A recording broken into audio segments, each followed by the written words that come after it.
Okay, we're back with more Trails of Cold Steel. Last week's episode, I was enjoying this game. We'll see where we're going with it this week.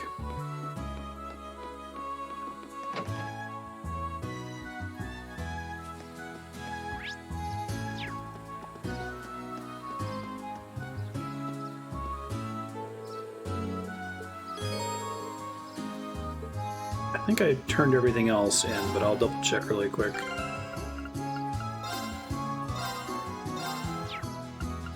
Golden Catch was the only one that I had, right?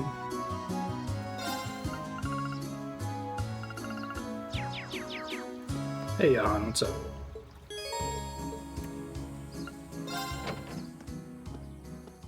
I think my enjoyment of this game is inversely proportional to the number of new child characters that are introduced.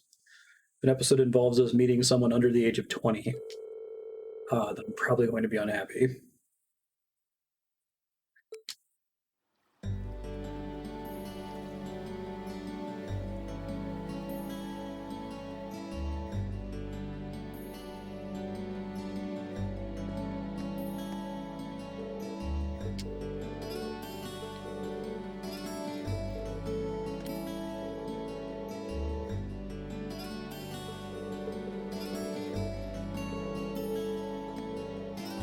William's not used to the quest structure of this game.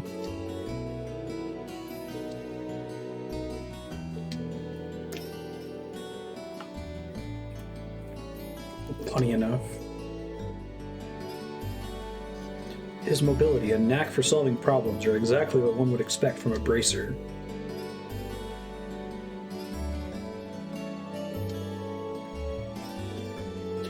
Came to our aid in Brehard. People trust him, look to him for help with catching golden fish.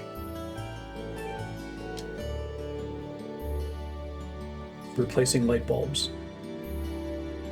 If bracers play an essential role to the people of other countries, are they not just as essential to Erebonians?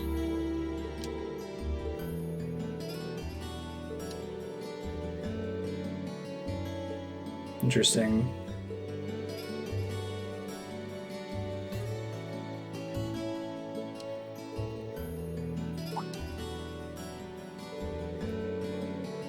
Guild is an organization first and foremost, one based on far too much idealism, or based too much on idealism and too little on practicality.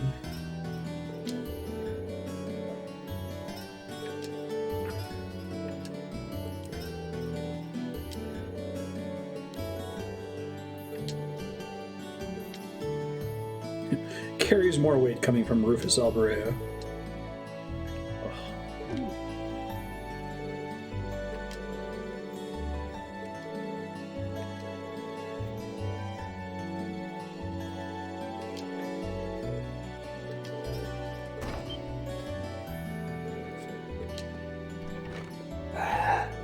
You're a beautiful treasure, Andrea.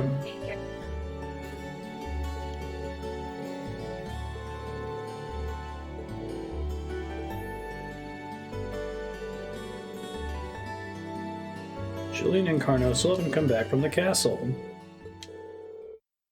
Hey, we're gonna go to the castle they've been setting up. Took a boat without asking. So we got more of the same mystery in our hands, kids.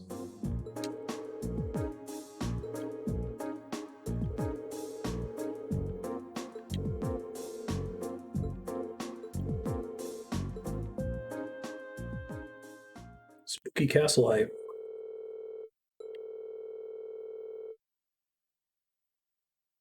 The real treasure is all the Andreas we found along the way.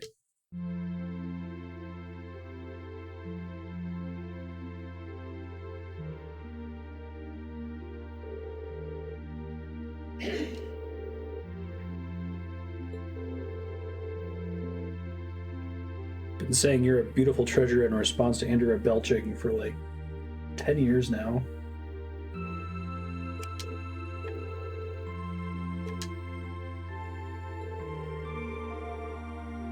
It's rare anyone goes inside the spooky castle.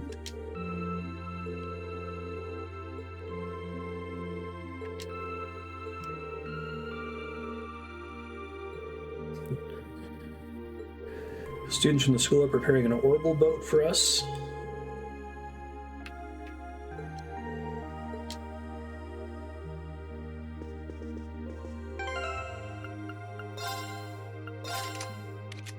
I was gonna say, I wonder if it emboldens her to belch loudly. I usually try to suppress burps.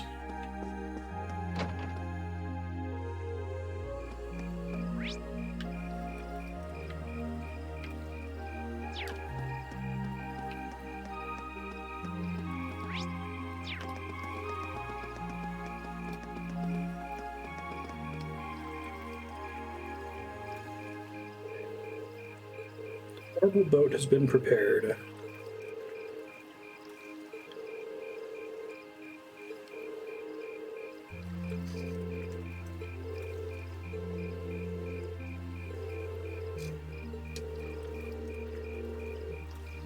Okay, so they don't want to send Laura to go do it. It's falls under the scope of our field study. Can't show us a cool castle and not visit it.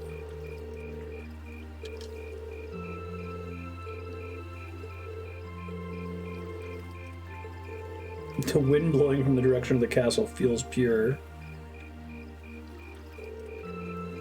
It's highly uncommon for monsters to settle there. Come on, monsters!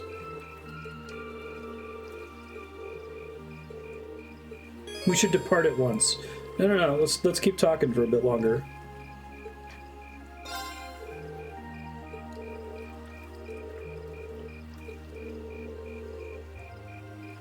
Some truths bear repeating.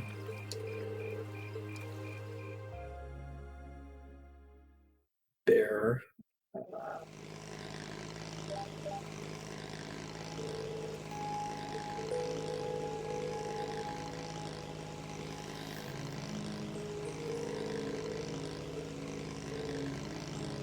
Yeah.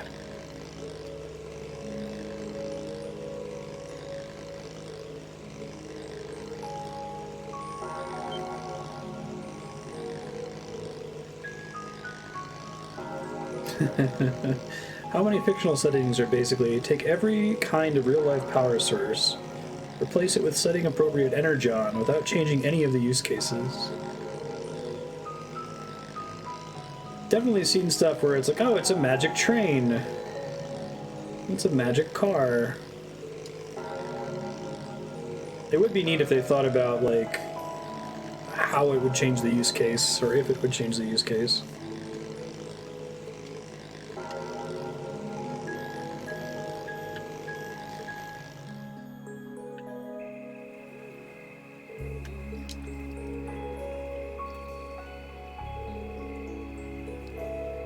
I think those are some of the... That's a fun, creative scaffolding for your world if you have some kind of special energy source and it behaves in a specific way to sit there and go like, okay, well, what does that imply for transportation? What does that imply for manufacturing, right? Like, you can ask a lot of obvious questions that lead to a lot of obvious answers that can maybe develop your story in a cool direction.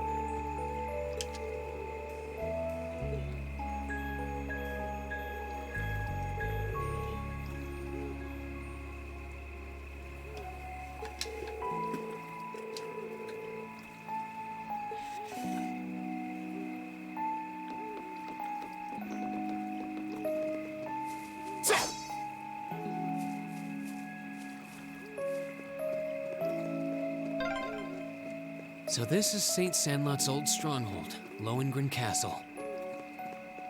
This is the first time I've come here at night. Be careful of your footing. Maybe we can actually fall off. Yeah, I really gotta give Brandon Sanderson a better shot. Whoa, what's that? Something strange about the castle. Is that glow just the moonlight?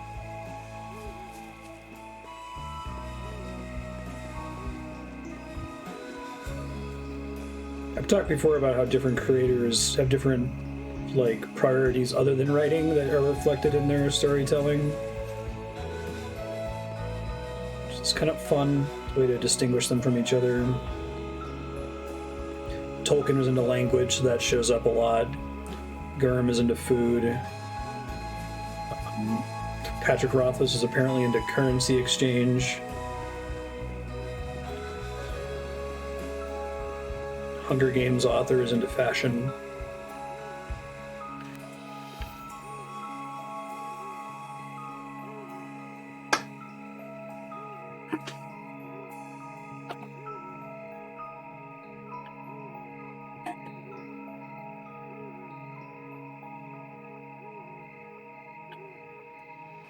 So this is Lohengrin Castle.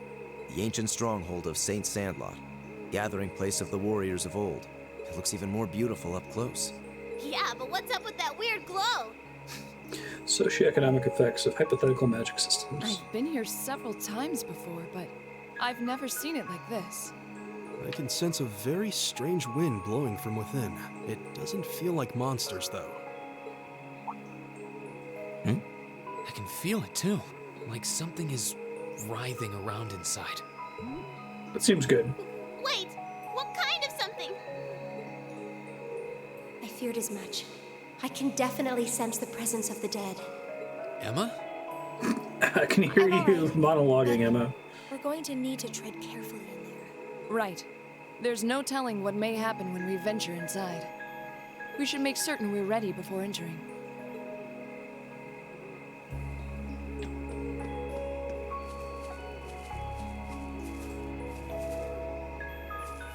Yeah, I guess it seems like Sanderson's books, compared to a lot of fantasy stories where magic is like uncommon or superstitious or not really a natural phenomenon that's accessible to everybody.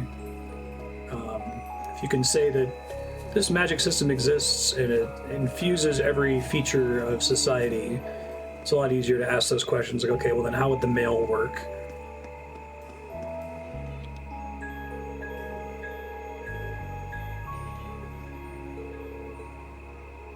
God, they've given me like 6 opportunities to bail from this.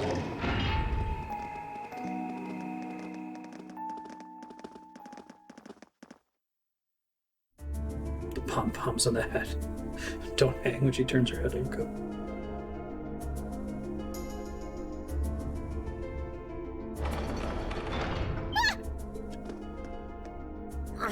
It won't budge. Did the door just seal itself shut on its own? You stupid door! Lammy! Bust it open!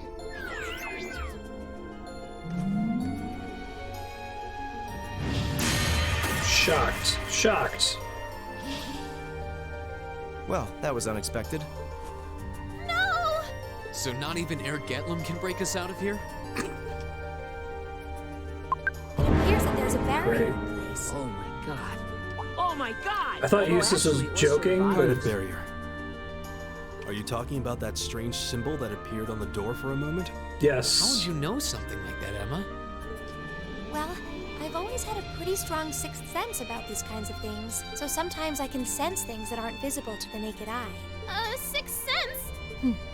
Fascinating. Come to think of it, this isn't the first time you've reacted strangely to unusual phenomena. Yep. Eustace has a point. I've heard that people from the church can make use of some strange powers. So are you a sister of the church or something? Kind of the opposite. She's gonna finally get her S-craft. She's a witch. Oh, you got me. I've always been a big supporter of the church. I'm not sure what you're getting at. Can she sense the 7 Emma, wonders? just who are you? We did the 7 wonders last time, and then they were like, the real 7 wonders shall return. What's that sound? It's the bell we heard earlier. Something's approaching to the left and the right.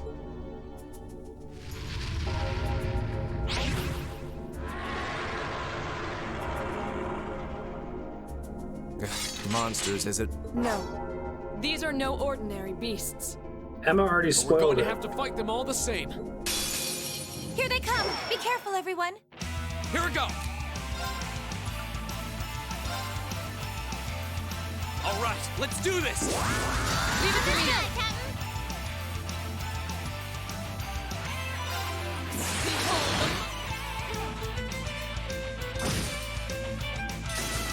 going.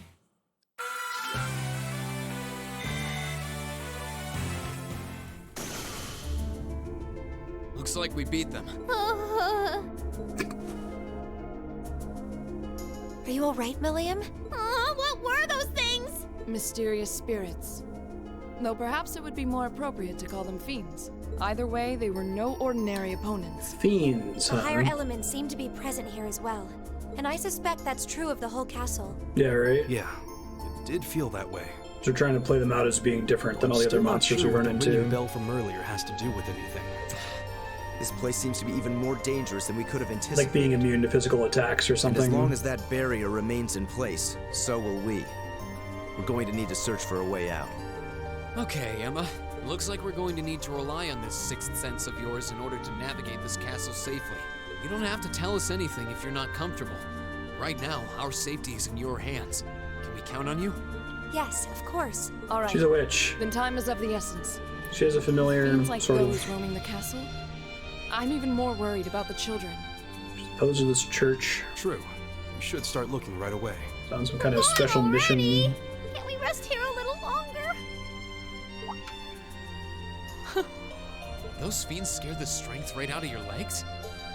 No! That's totally not it! You're more than welcome to stay here and wait. Whoa, waiting by myself would be even worse! All right, let's see what we can find. Right. The exact. Oh, hey. Emma can now use the S-Craft, Lord Albarian. And say, why do I hate that so much? But I don't hate Riku being afraid of the Thunder Plains. Because it's basically the exact same idea.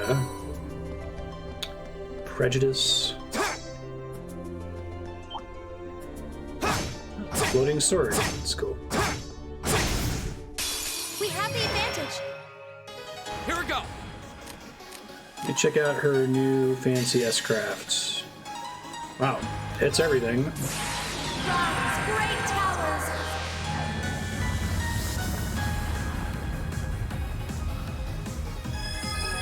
Okay. Lord Albarian. She just destroyed this castle. Rest in peace. Oh, we should be safe now. How could we have known the spooky castle nobody ever visits might be dangerous, like all the other spooky places nobody ever visits that we went to before?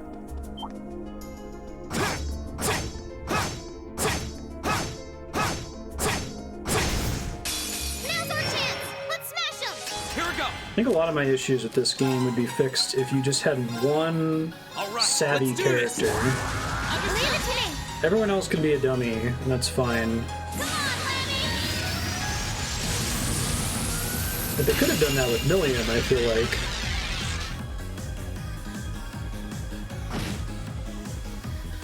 Well, that's Oh, that. did I have Let's access get to that going. in the in media res sequence with Emma? Making progress. I'm awesome! It's new.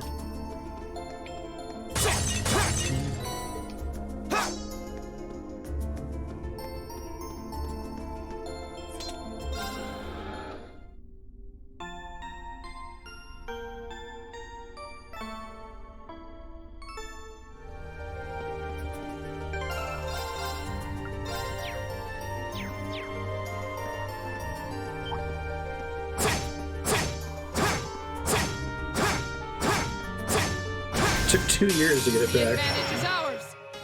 My turn! All right, let's do... Okay.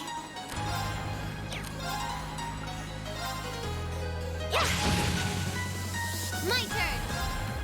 Vanish, that comes up infrequently. My turn. Ta! We should keep going. That should suffice. Enemy hits you with Vanish, does it eject that party member? Can you not get them back? Is it like Chupon's sneeze attack in Final Fantasy?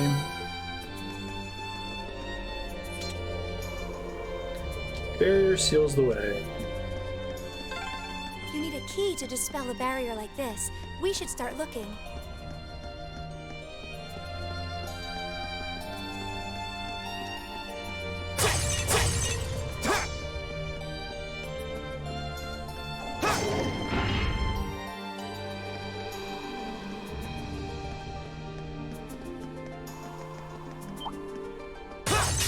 I welcome all challengers. Yeah! Oops. Yeah!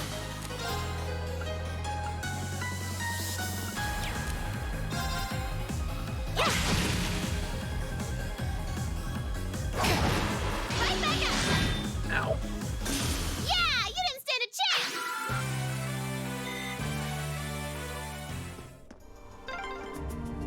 This castle has no shortage of strange foes. Perhaps they really are Don't say it! They're ghosts.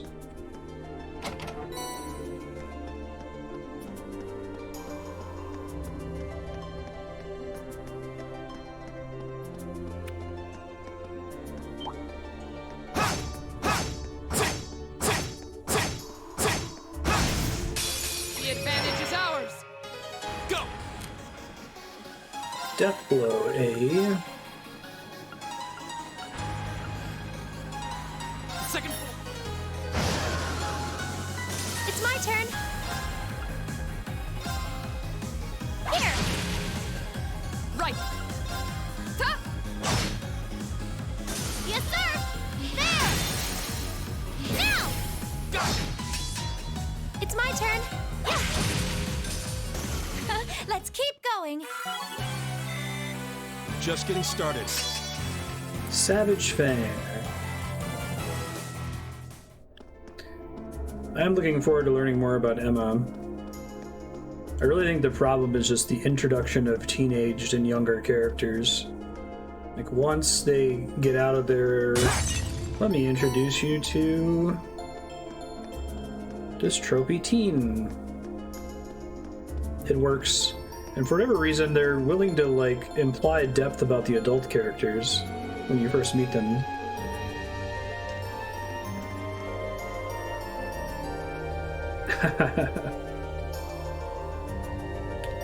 We're going to get that Mass Effect remaster sometime soon. Excited about the remaster. I don't know about the new entry in the series, but especially since, like, no one at BioWare was still working there who was involved in the original games.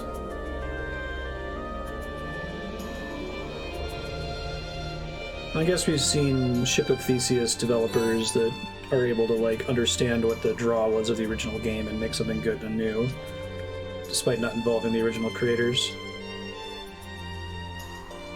March 12th is a rumor. That'd be nice. I might play it again off schedule, because I haven't played Mass Effect in a long time.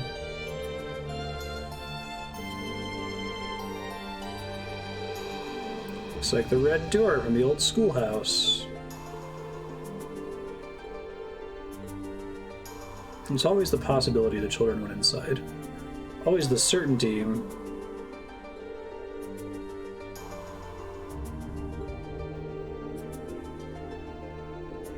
That music's really good.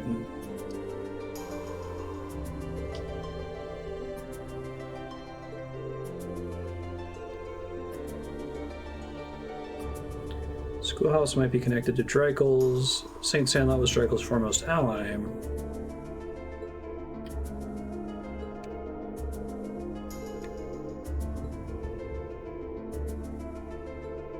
This track is very Uematsu-y.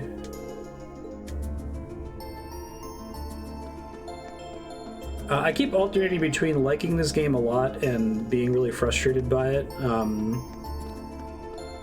It's kind of the same reason that games like Persona frustrate me, where it's like you're committing to over 100 hours to tell this full story across each entry in the franchise, and yet you're still depending on these like anime trope shortcuts for your characters, which makes sense if you're, if you've got like a 20-hour game and you need people to quickly understand who these people are, but like we actually have the time to explore who they are. So if you extracted, if you like drew the anime from this game as poison from a wound, then this game would be the shit, and I would be super unambiguously enthused by it. Yeah, Lunar Robe.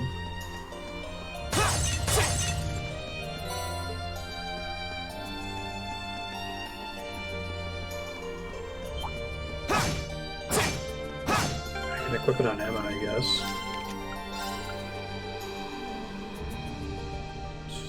Arts based.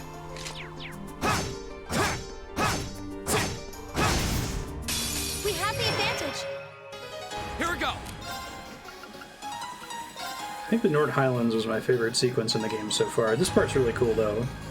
I like all the stuff with Laura's dad. Let's And do this. Leave it to me. this castle seems to be implying a lot of cool consequence to explore.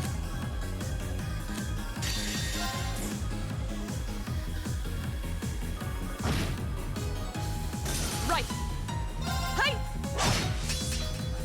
Here I go. Laura's caught up. Now. You bad guys better watch out.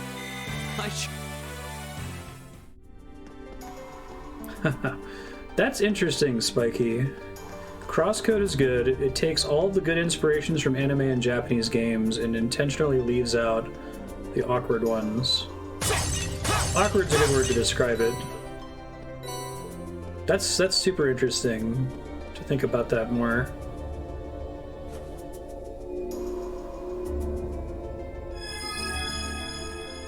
I think that's what frustrates me about a lot of these anime-y games. That there's value there, and there's often a lot of value. Like, it's not like you're having to go down into the coal mines to get a small amount of diamonds. Say the G word.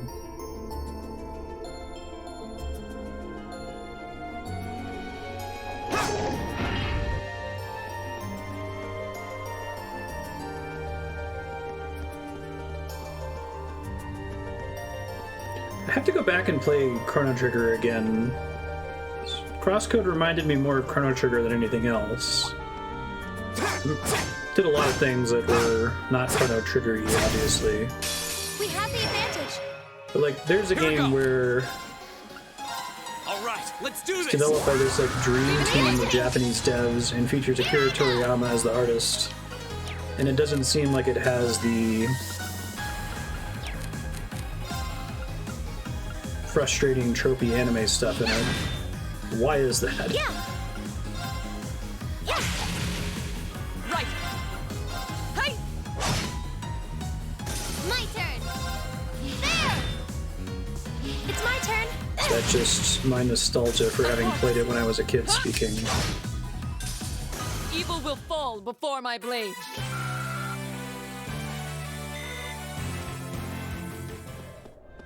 Like, I feel like the potential for abuse is there in Chrono Trigger, right? Like, you've got Marley and Luca and Ayla, and I could see, like, you know, the modern Square Enix version of Chrono Trigger being 70 hours long and full of just nonsense with Ayla in particular. But it's not there in the original text.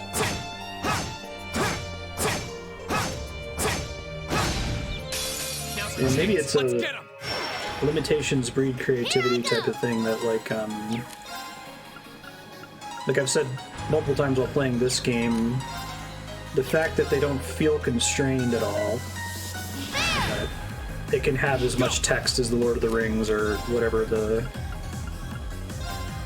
figure is. Second form. Damn.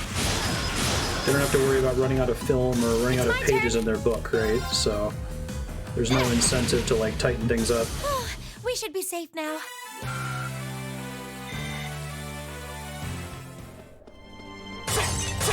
But at the same time, Chrono Trigger is unusually short even for a Super Nintendo JRPG.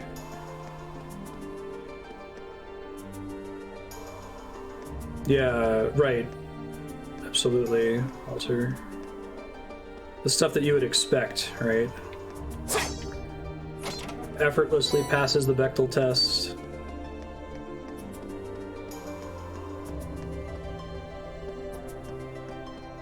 In the mid-90s, those tropes hadn't been refined yet or weren't so exaggerated. Maybe, yeah. Maybe it's like a Oh, there seems to be a treasure chest here. self-reinforcing effect, where like every time another creator does it, other creators look at it and do that in their work, and so on. Right.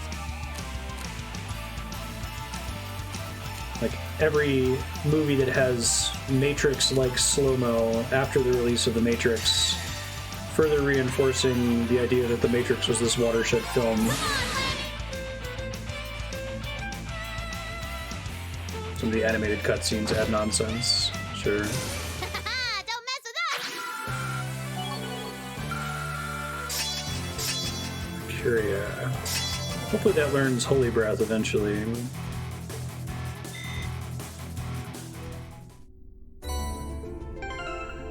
Master Quartz. Okay, let's see. 50% chance to absorb magical attacks. That's kind of more interesting.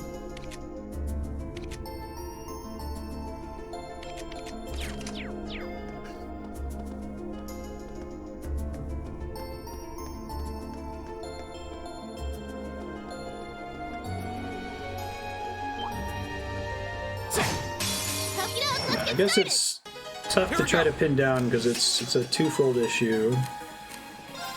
It's lack of precision in storytelling. It's taking 70 hours to say something that you could say in like 20 hours. Yeah. And that's independent from like general tropey laziness, you know. Gleaming blade. Go. Overuse eyeball. Yeah. An opening. Wilhelm Stream's a good comparison. My turn. Huh? Once people realized it was a thing with a capital T, it kind of lost its charm. Yeah. Go. Now's our chance. Yeah, I know what you mean. You bad guys better watch out! I sure would.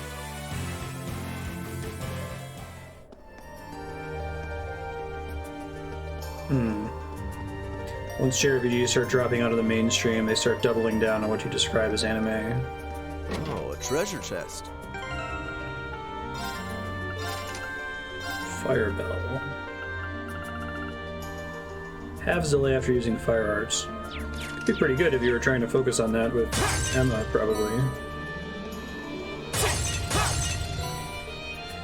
Yeah, it's this kind of effect where as you drive out mainstream consumers, your base becomes increasingly focused on one kind of product, one kind of thing.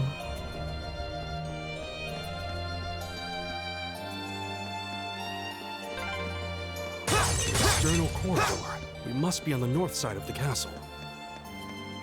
We've gone pretty far inside now. I hope the children are safe. Would you say JRPGs are out of the mainstream in Japan as well? They only briefly enjoyed like mainstream status in the West, starting with Final Fantasy VII.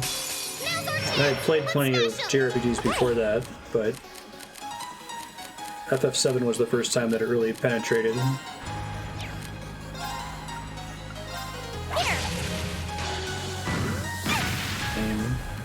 My turn!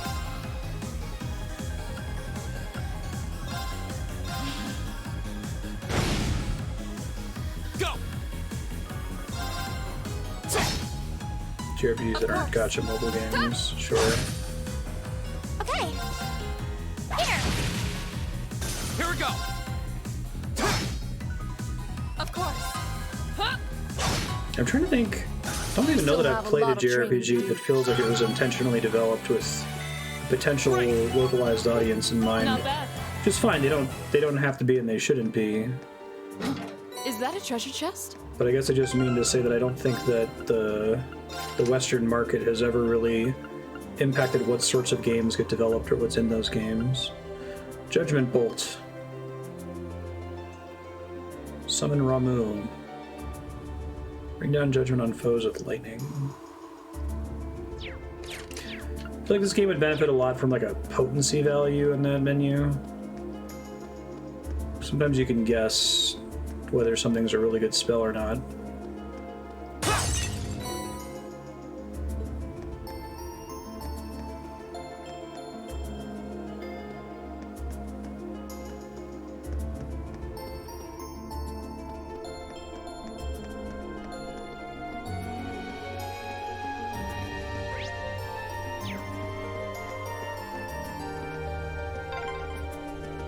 Oh, another barrier.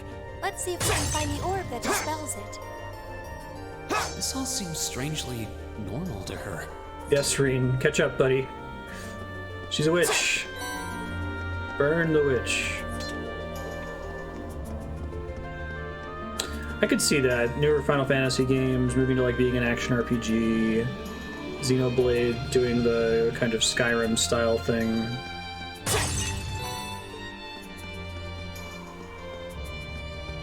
Because Final Fantasy's always... If you've got Final Fantasy and Dragon Quest, Left hand, left hand, it's not that one is Western and one is Japanese, but Nothing but trouble. Final Fantasy has done better in the West than Dragon Quest, and Dragon Quest does better than Final Fantasy in Japan.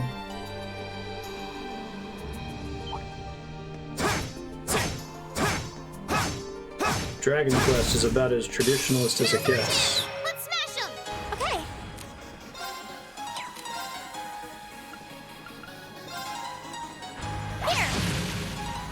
Go! All right, let's do it!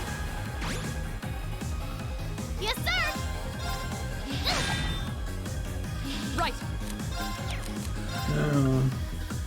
This probably isn't worth it. I guess Yggdrasil's pretty good. You still have a lot of training to do.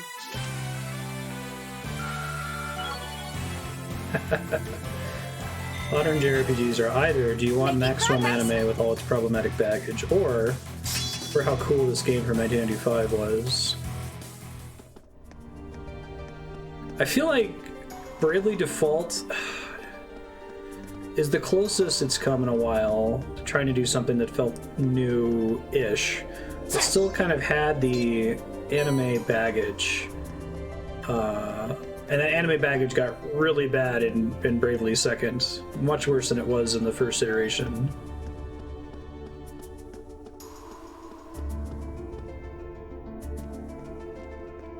Where I played Bravely Second, I'm like, no, this isn't the thing you guys should be laser focusing on.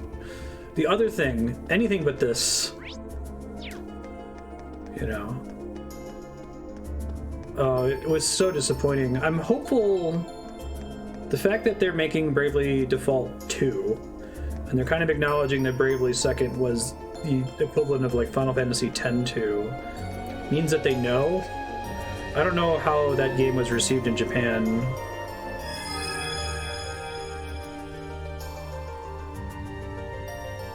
It's true.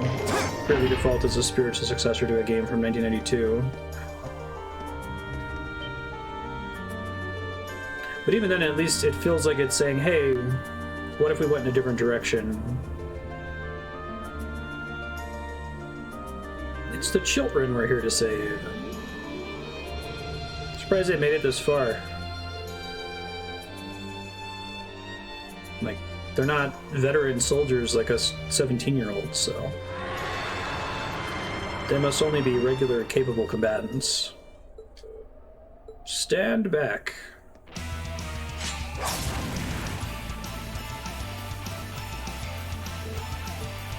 Bravely Second actually maps to Final Fantasy X-2 almost perfectly in that it's mechanically amazing, has some really cool ideas, works out to be a really solid turn-based game, but the story is a nightmare. We have nothing to fear.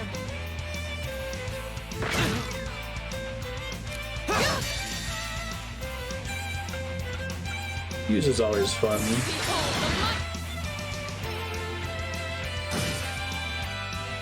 You should keep going. Nice. A matter of course. When does Bravely Default 2 come out? I don't think you need any prep for Bravely Default 2, right? It's anthology style, like Final Fantasy?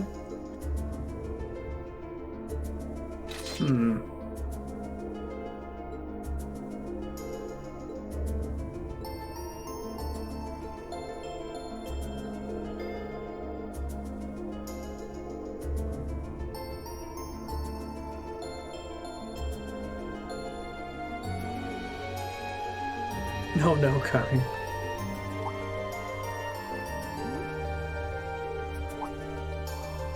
Bravely Second gonna be a Switch game? Or Bravely Default 2, I mean?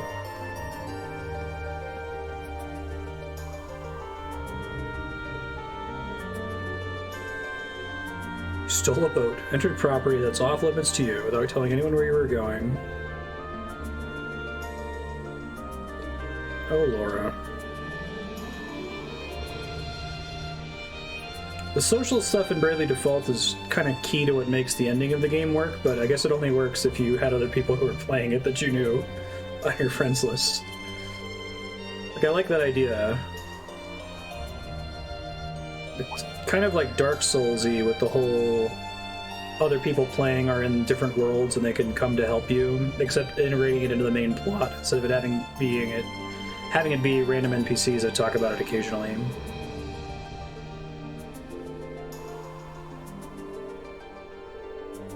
Like the idea of like asynchronous multiplayer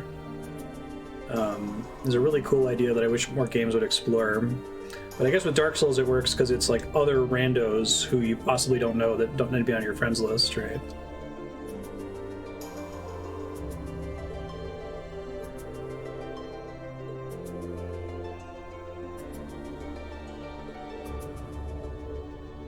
Hush, you impudent brat. We've got more to explore. There's other chests and stuff that I can see in this cutscene. This game has done that a couple times. Shows you a chest in the wide shots of the cutscene.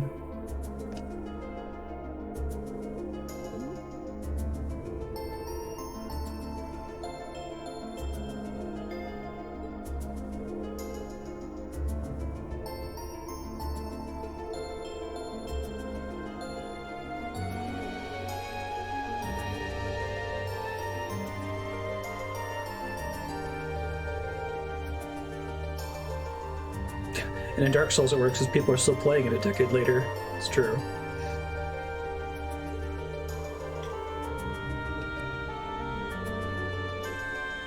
Surely there must be a way to disable the barrier on the front door. Do you guys think it's to find the boss of the castle?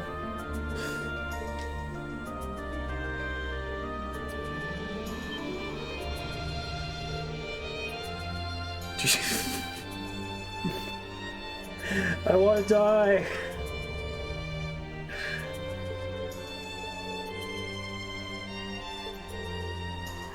You know, okay, like, her coming to the conclusion that we gotta go kill the boss to get out is fine, but it's just the way they draw out the question part.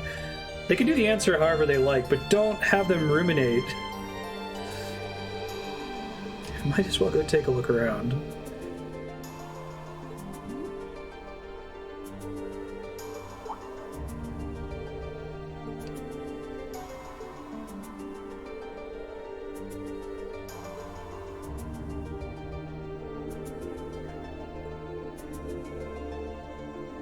Surprised that one's not already a quote.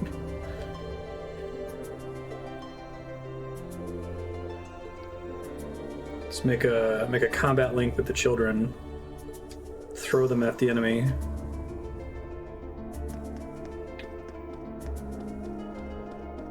I don't think it is. Oh, a treasure chest. Ooh, Rakshasha. It's the tiger people in D&D.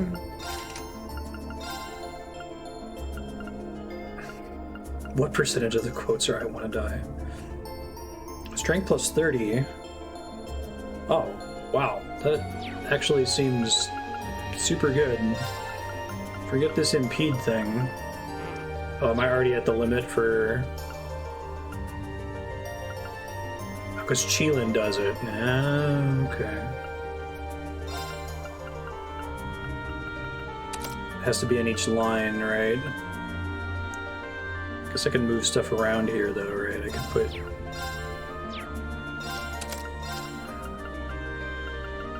Speed breaker...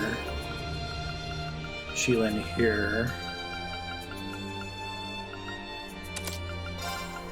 Okay. Cool. Give the kids piggyback rides. Engaging deadly ghosts in melee.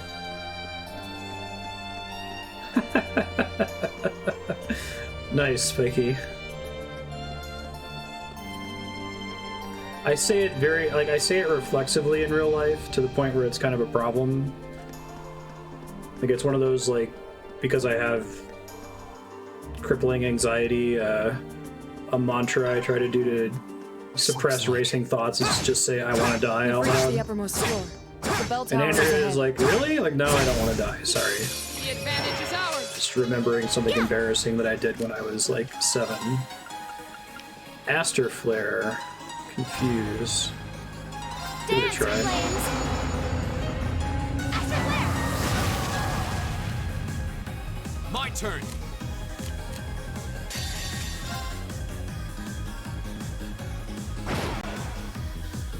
Okay, it's safe for now.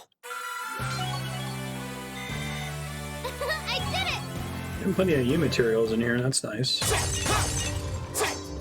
Weapon upgrades are starting to get pretty expensive. Yeah. It is not a healthy thing. I don't recommend it.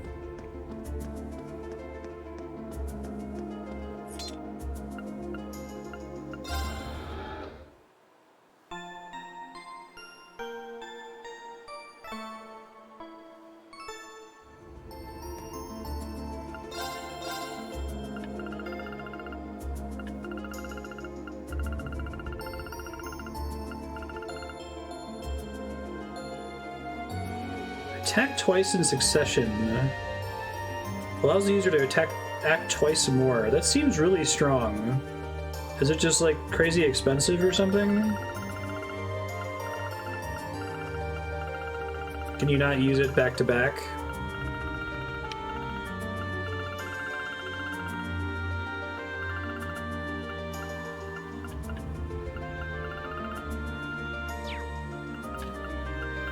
Think about getting a death plus 40 options for some of these characters.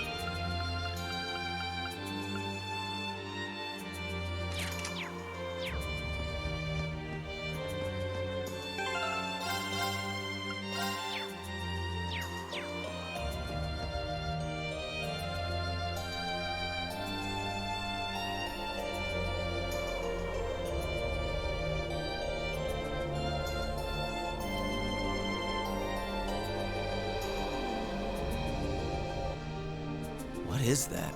It looks like the orbs we've come across before, but it's far larger. I have an uneasy feeling about it. Do you think there's gonna be a There's boss? a cold, pale light flickering inside of it. Man, it's huge! It's kinda pretty. I definitely sense some kind of power coming from it. Is this the source of the energy you were sensing earlier, Emma? There's no Milliam doubt hasn't about it. given her a hot take yet I on the suspect orb. this orb is the cause of all the strange things going on in this castle. If we can destroy it, I'm betting everything will return to normal. Alright, just leave it to me! There she What? is.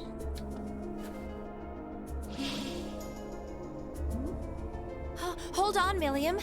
Don't sweat it. Lemmy's busted up tougher looking stuff than this. Let's smash this orb and get out of this creepy castle already! You Okay. idiot, we have no idea what it might do.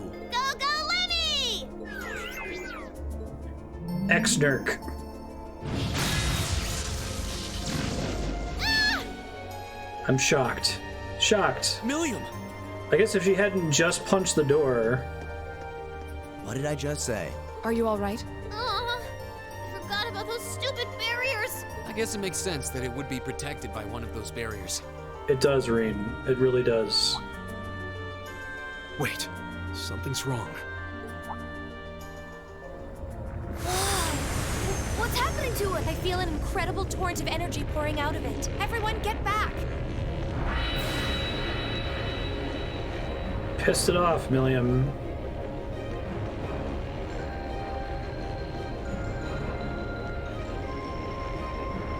Now you think this would be an actual, like, significant enemy? Oh, Immortal King Nosferatu.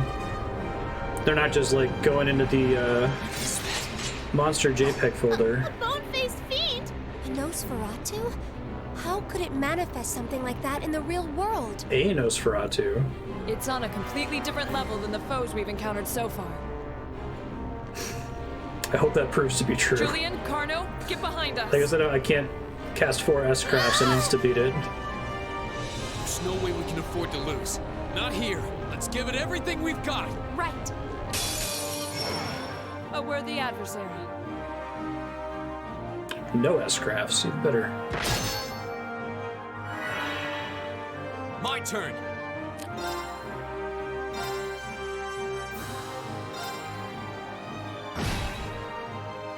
Yeah. Oh, Moon, shield us. They moved out of range of buffing.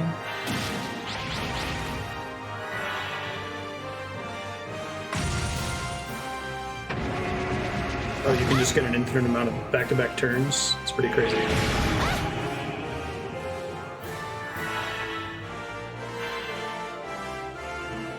Oh, did they inflict confuse, and it looks like the boss does sleep.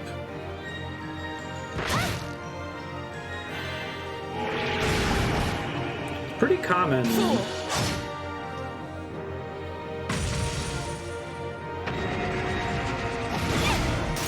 Sorry, Load up everyone. and change people's equipment here. Strong enough. I'm done for.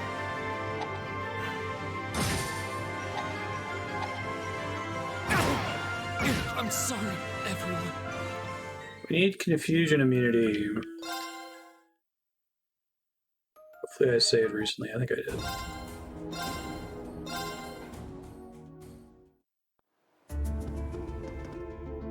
Oh shit. God dang it. There's no cutscene skip directly, right? Oh, that one looks tough. This'll be fun. Go! Wish I had a soft reset.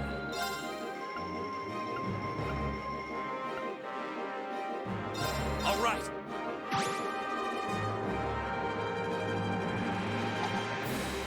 Okay.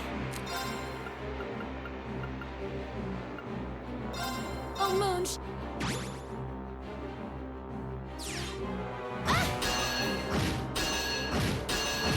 Of course.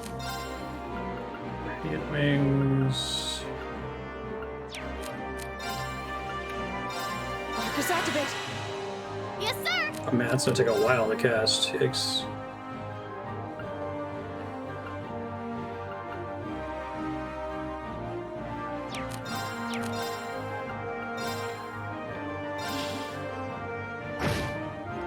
That'll help a little bit.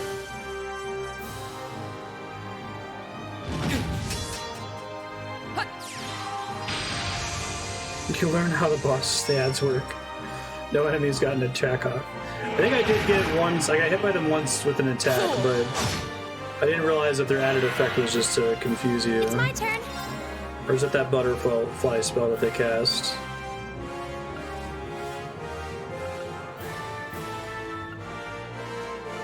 Magic Reflect is a one-time thing, basically.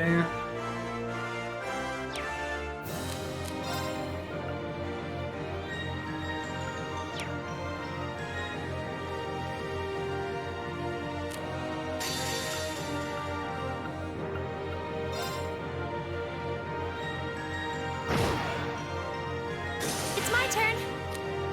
3 CP, look at that.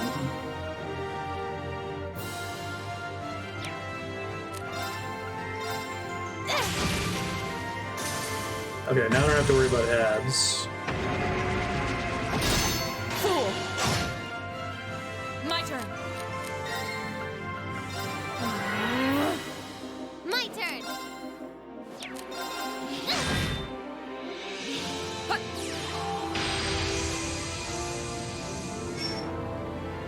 Yeah.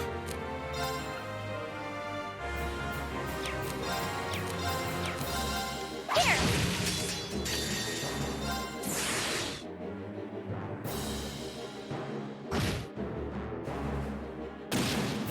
All allies. Well, that was a mistake.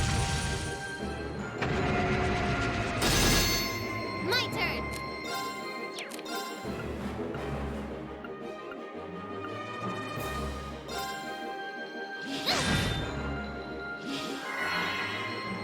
Here we go.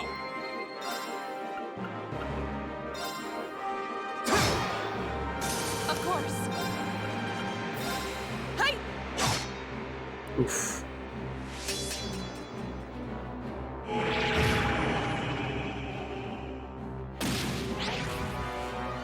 Stop that.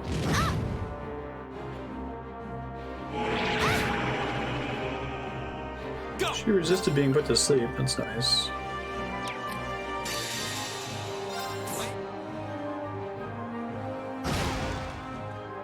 Right. This is a pretty interesting fight, actually, compared to what we've been doing up to this point. Yeah, I wasted all my healing items on that story fight where it didn't actually matter. Thank you very much. Soul Pinion.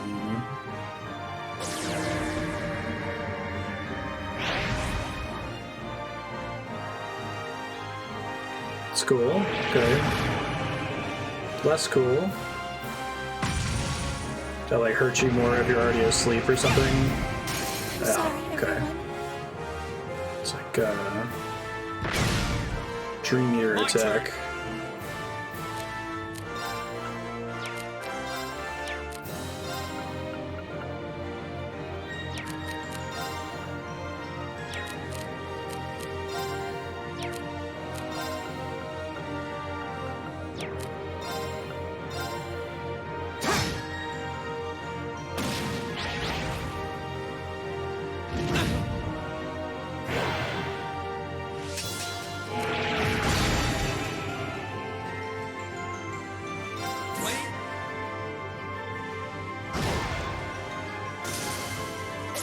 Persona 3 table.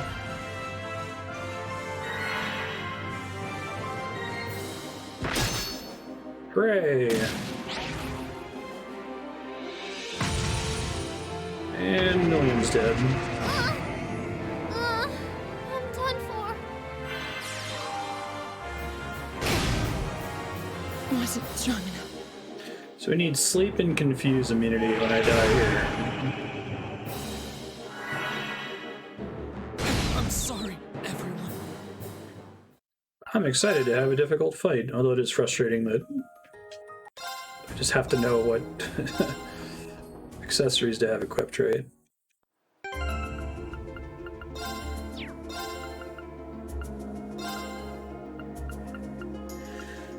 I need to just buy all of the status effect immunity stuff later. Sleep, nightmare, faint, confuse. Oh. That's the one that everyone needs to have. Okay.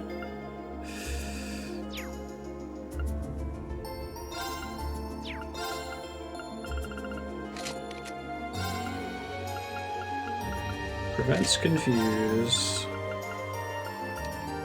Prevents sleep. Prevents confuse.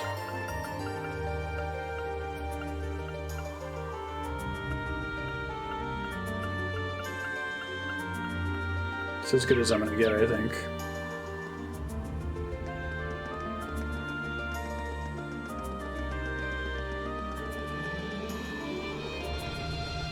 Recuria is an action, and you can only cast it if your whole party didn't just get confused or slept.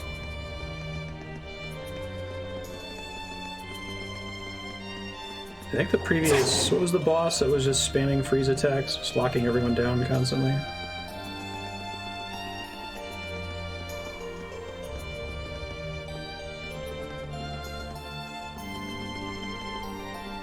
Oh, missed this.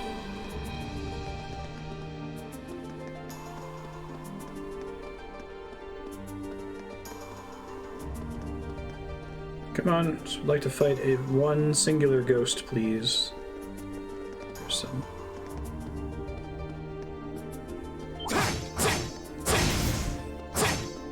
We have nothing to. Oh, I think I missed it. My turn. Huh?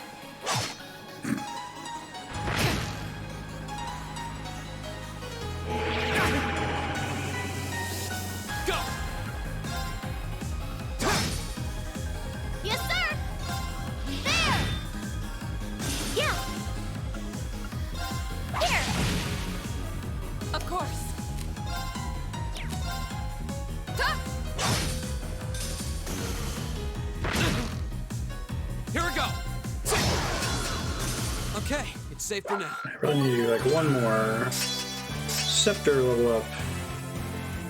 Cool.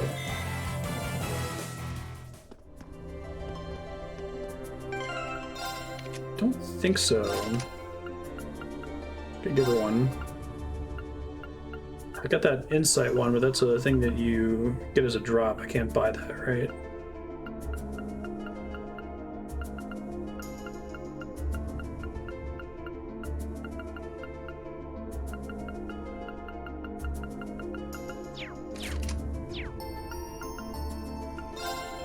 Oh, just hit 1 and 2. I was thinking of this one, Shining. I can't buy that one, right?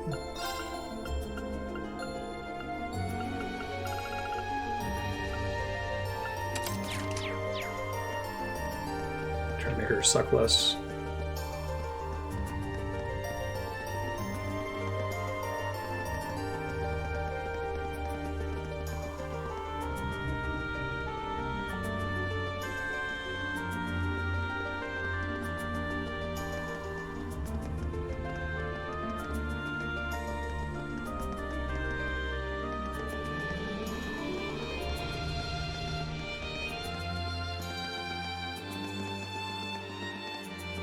There's one. Now's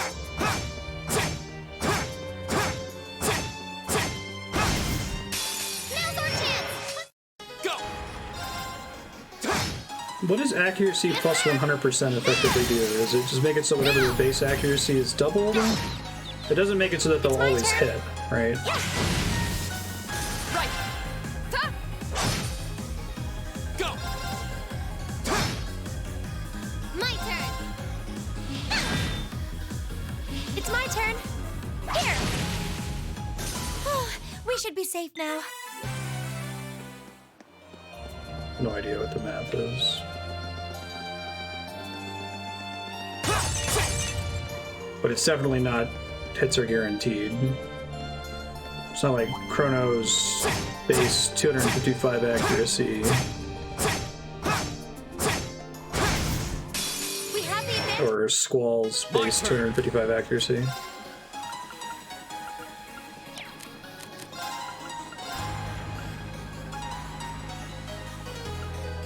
Second. Right. Hey! Now! I'll help! My turn! Rush built up, that's nice. Now's our chance! Yeah. Right. Hey! Alright, Laura, I gotta get your CP up here. Okay. My turn. It's my turn. My turn. Hey! I think I've seen one of those You status still turns have a lot of before. training to do. Does that make it so that they're guaranteed to inflict a random status, or does it, like, if they're able to inflict statuses, those are guaranteed to occur?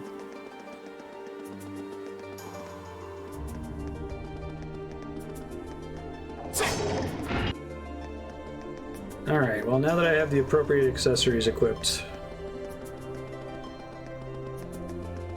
I won't get locked down in a turn and not be able to recover.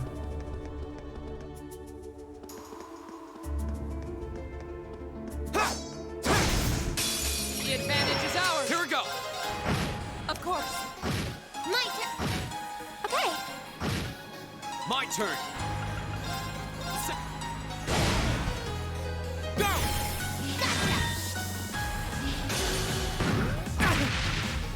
That's unfortunate. Of course.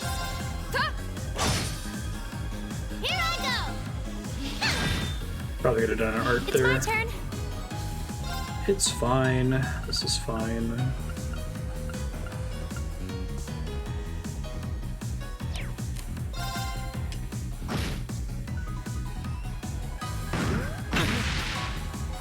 It's my turn.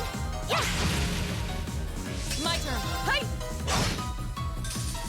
You still have a lot of training to do.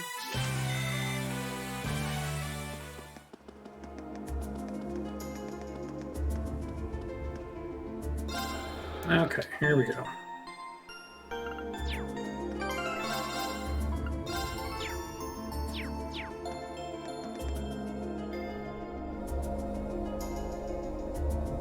What is that?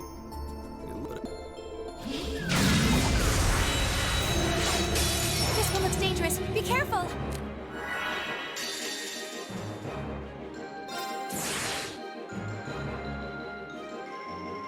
Kill all the ads, please. Thank My you. turn. All right. Yes, sir.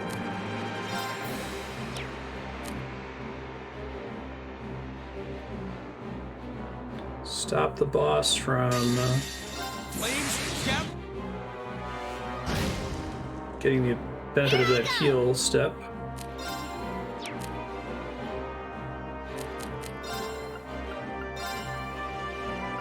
Here goes. Call allies. Yeah.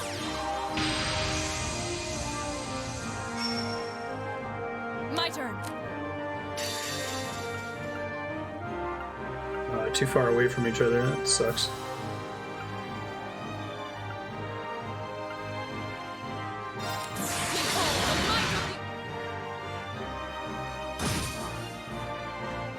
Come on, Lemmy.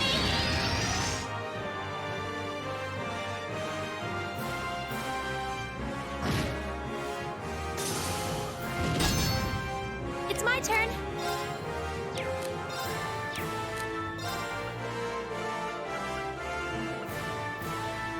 I didn't do any of that. My turn.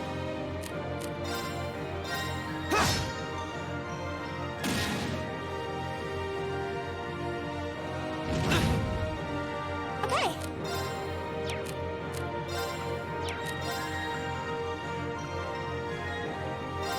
Here.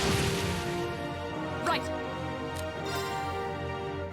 Now, if she doesn't do something instantly, she loses the benefit of the crit turn, right?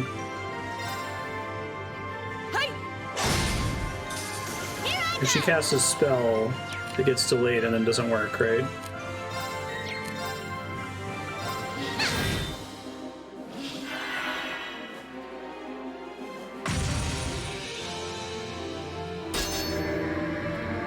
Haha. Someone's about to get crit by an ad, though. Sorry. Or not. Yeah. That's convenient. Of course.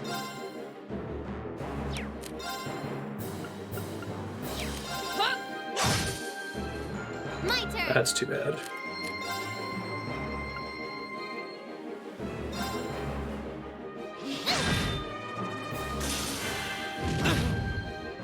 It's my turn.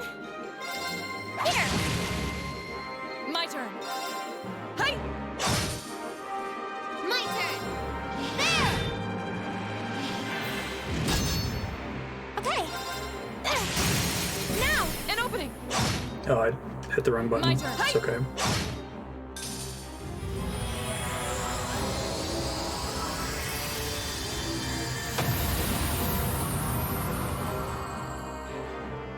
We should keep going.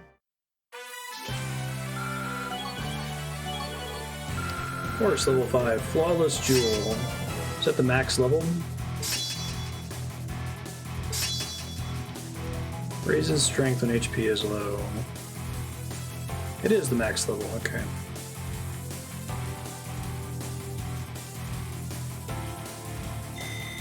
Great. Making progress. I've only I'm awesome. Just getting started. That should suffice.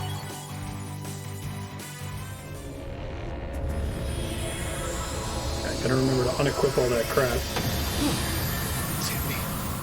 Win? What a terrifying opponent. So that was. Oh, accuracy plus gives you a chance to bypass that check and always hit. Something still feels wrong. I see. Watch out.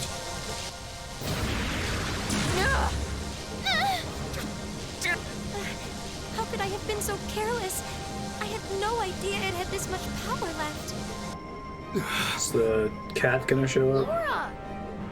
Are you okay?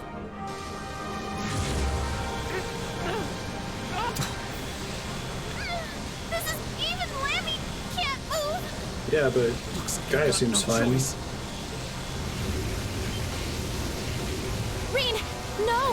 If you're not careful, you'll be drawn into it. What are you?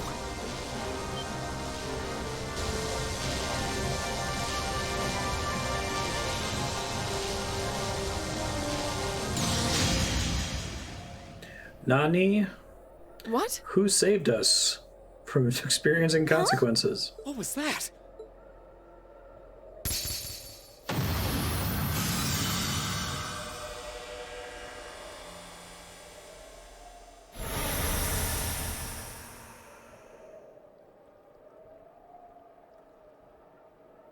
Okay. I like that they at least hinted at the idea that Reen might try to go Super Saiyan to fix it.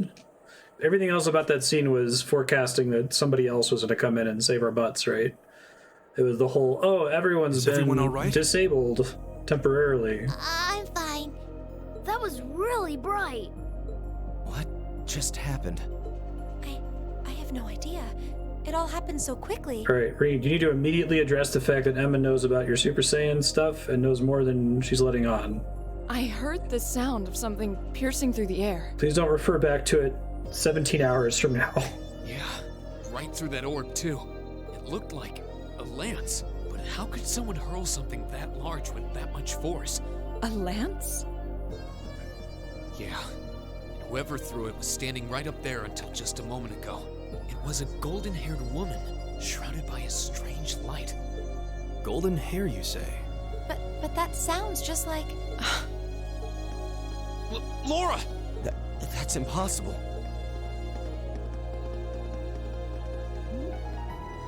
What's everyone all excited about? Hey, wait for me!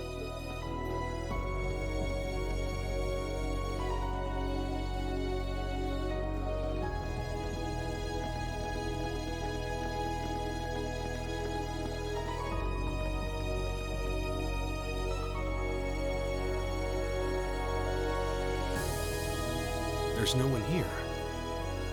Not that I honestly expected there would be. That pale glow surrounding the castle seems to have disappeared, too. Is that because the orb was destroyed? That would mean the lance that It's just destroyed it. coincidence, Milliam.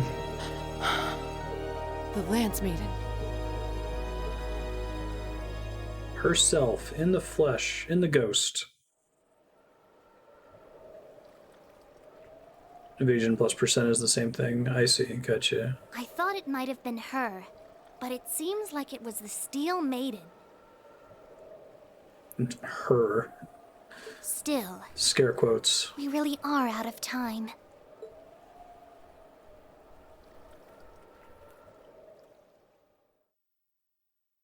I'm sure that'll make sense soon. Keep up the good work.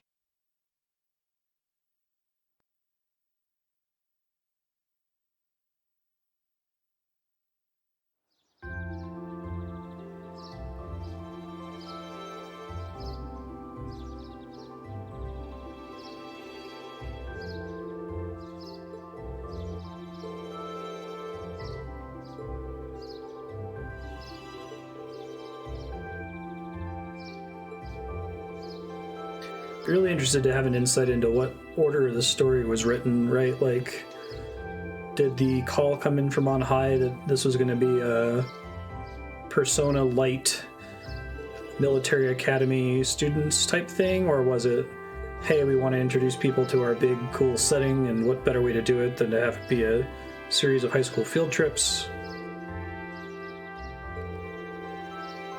I see those as being in tension, and maybe they're not. The three notions of going to high school, exploring an expansive setting with a deep background lore, and like crazy badass magic Final Fantasy type stuff happening, like lady throwing a spear at an evil orb in a spooky ghost castle.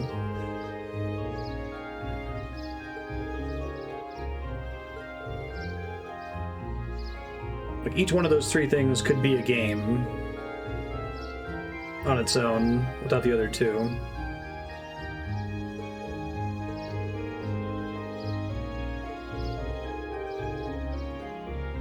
So it kind of has that Final Fantasy XIV main story quest tonal thing where it's like fading in and out between, okay, now we're on a field trip.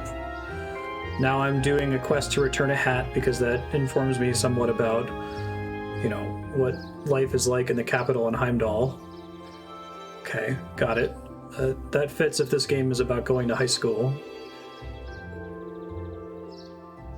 Or the first thing to capitalize on popular trends. I think they were smart then. Like, if it was word from on high is make this like Persona, and they're like, well, in that case, we still want to do our big setting, big background lore thing. So let's present things as though these students are going on field trips constantly. It's a neat way to try to bridge that gap.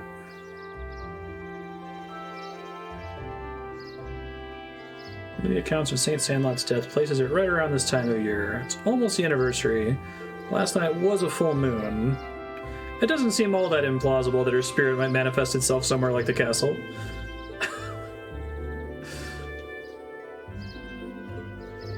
Thank you, Milliam. Learned curses from my grandmother.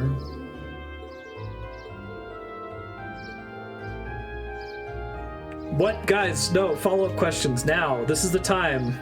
She's inviting you. I learned a lot of curses from my grandma. Okay.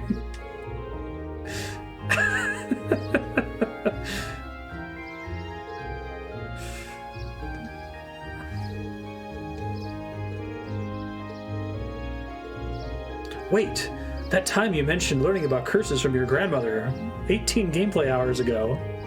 Did you mean? None of these kids should grow up to be a journalist.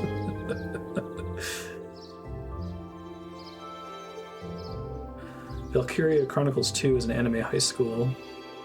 Oh, yikes. Yeah, the butler's just standing there.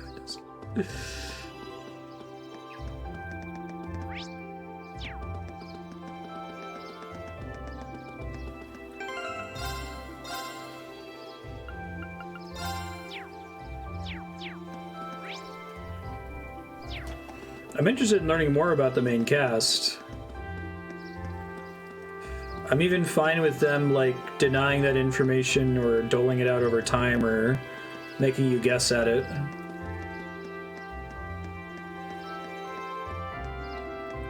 There's just something weird about the way they go about that I haven't been able to put my finger on this whole time.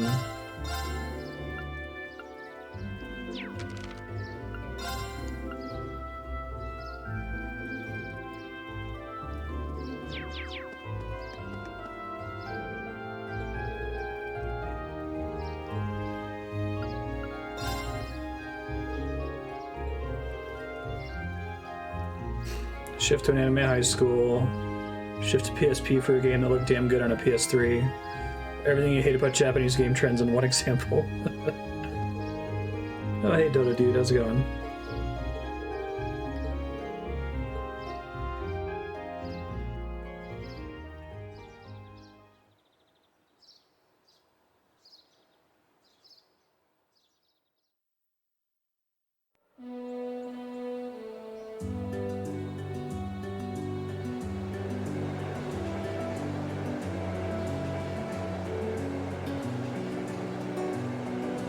It might be that if Anime High School, if that's word from on high, this is how we want to structure this game, figure it out with the story you already wanted to tell in mind, right? Like, that brings with it some advantages and some drawbacks automatically. If I'm right, and those things are in fact in conflict a little bit, like, it means that the field trip system works out really well as a way to slowly introduce you to all the places that you're visiting in this, like, academic way. That works really well. But then the way a typical RPG would handle the main characters, like learning about each other's backstory, makes less sense, because it only works if you assume that these people never talk to each other about one another, and they're all withholding as much about themselves as humanly possible until the most dramatic, plot-relevant moments.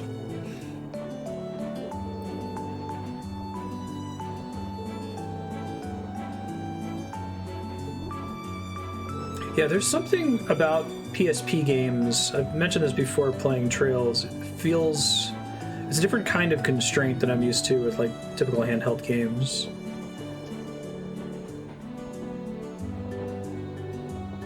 So I played plenty of 3DS games that just feel like downscaled, like advanced N64 games or sometimes like GameCube games, right? But the PSP has never really felt like it's just a portable PlayStation 2. There's other architectural challenges that limit what they can do with it.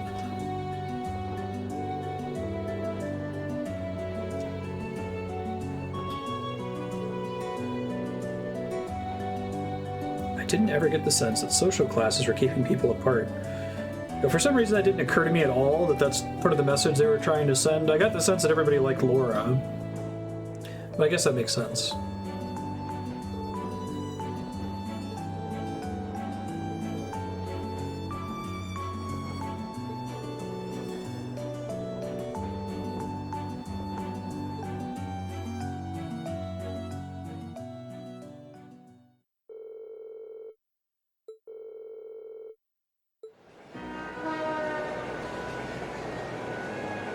We're not gonna get that cool Indiana Jones train animation. Nope, there it is. Hooray.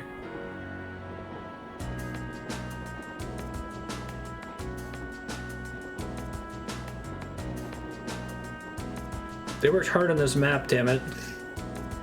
They've done the calculations on how far away things are. This isn't The Witcher.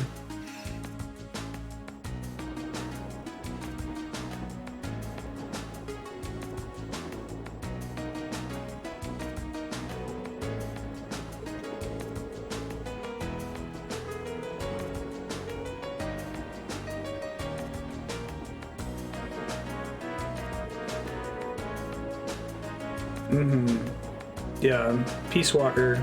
Every PSP game I've played, Crisis Core is another one. Unless if they're explicitly doing a 2D style, like Final Fantasy Tactics or something, then they feel that the best words I've come up with is that they're boxy and they're like locked down.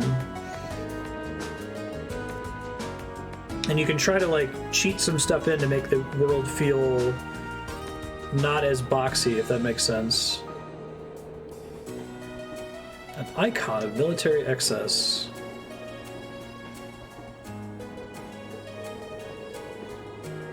Are those the weapons Gwyn City regretted constructing? Two massive orbital cannons pointed east toward Calvard. Aimed at the buffer zone between us and them, Crossbell State. So I've talked about these orbital cannons before. They're not like nuke level, but they're meant to kind of be a stand-in for nukes.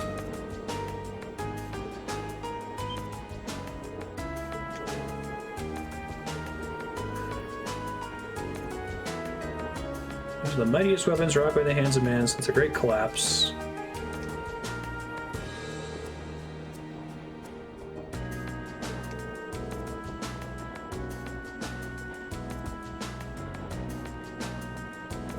Might be a way to put it. PSP feels like they're trying to look as good as possible, putting that above gameplay on a platform where the ceiling for looks is decent, and to get there you need tiny areas or simple level geometry. The Crisis Core feels that way. They're really focused on making Crisis Core look as awesome as possible.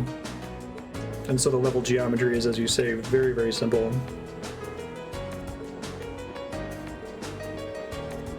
Whereas I guess 3DS games like Monster Hunter games don't really give a shit about, yeah, it's 3DS, it's gonna look kind of muddy and N64 gross looking, just roll with it, it's fine.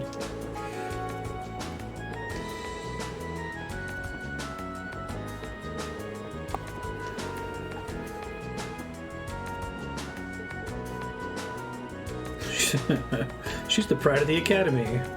She does merit the high esteem people lavish on her.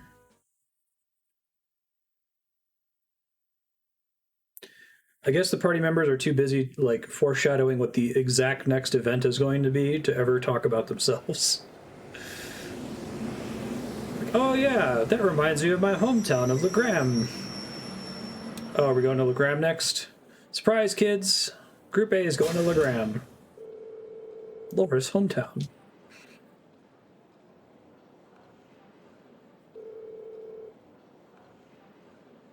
The newest Monster Hunter game is for the Switch and it looks cleaner.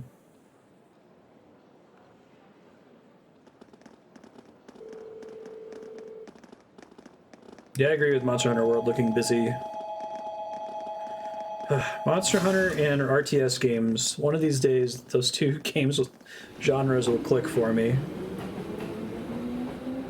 I wonder if Monster Hunter would have clicked for me if I'd played it before Dark Souls and I wasn't putting these like, it's deliberate combat. That means it must be like Dark Souls. It's nothing like it. I hate this.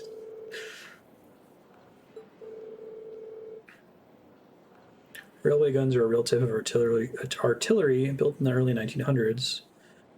Cannon so big they only moved on permanent railroad tracks. Oh, I didn't realize. I guess I kept seeing. I thought they were saying like rail gun. I didn't know it meant like gun that moves on a track. Shells that weigh literal tons. They're a non-nuclear deterrent. North Korea does that in real life with thousands of artillery within range of Seoul. I see. Well, isn't this quite the coincidence? Voice acting's back. Captain Claire! It's Claire! Is Claire still the only character that was in or referenced in Trails in the Sky? Did you come to see me? Just a coincidence, I'm afraid. Eisengraf will be passing through here soon, so this station's operating under heightened security. I know folks said there were a couple other explicit references. Oh, right! Stuff with the Bracers Still, Guild, I'm happy right? to see you again. It's been, what, 2 months since I last saw you?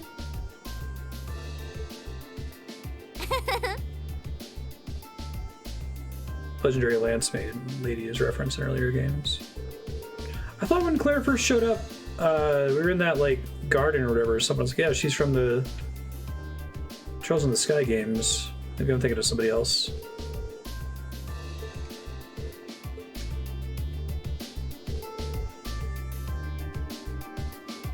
Oh, that's cool. Cannons roll back on their tracks to recoil.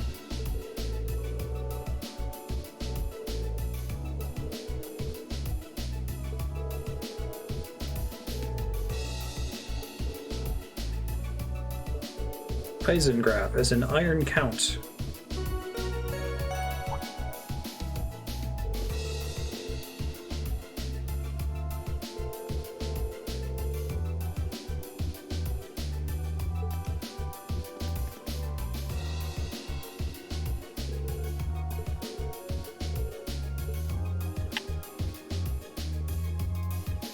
Played a few dozen hours of Monster Hunter in it.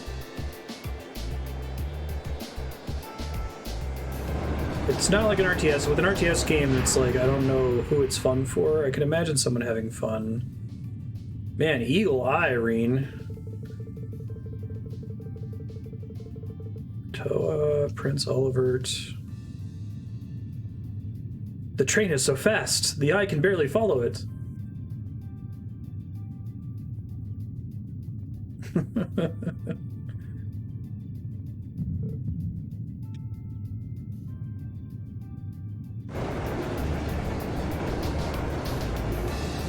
They're impossible to aim at the same place twice. I see.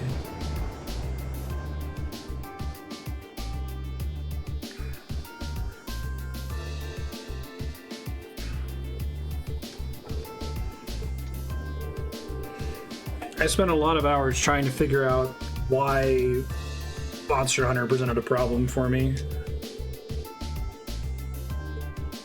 I think if it just had damage numbers, which that's in Monster Hunter World, isn't it?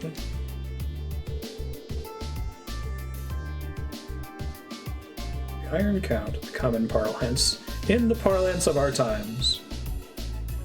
Title in honor of Chancellor Osborne himself.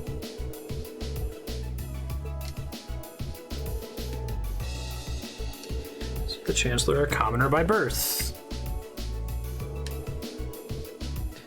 It's granted the title of Count.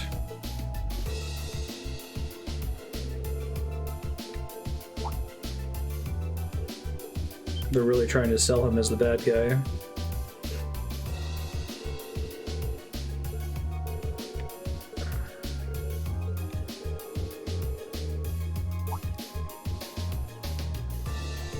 They did damage numbers, but not health bars, right?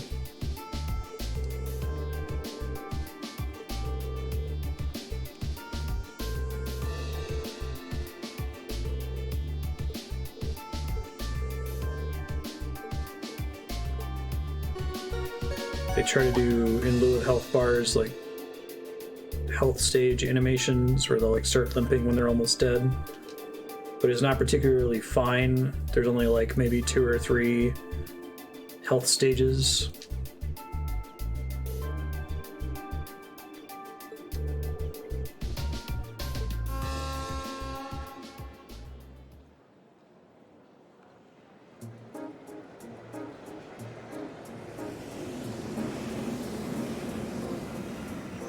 I'd be down to keep trying Monster Hunter at some point. I feel like it's something that I could rock eventually.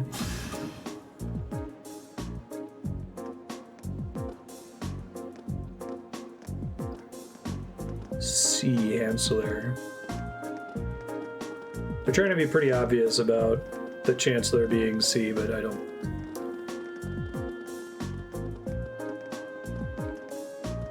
It's too much even for this game.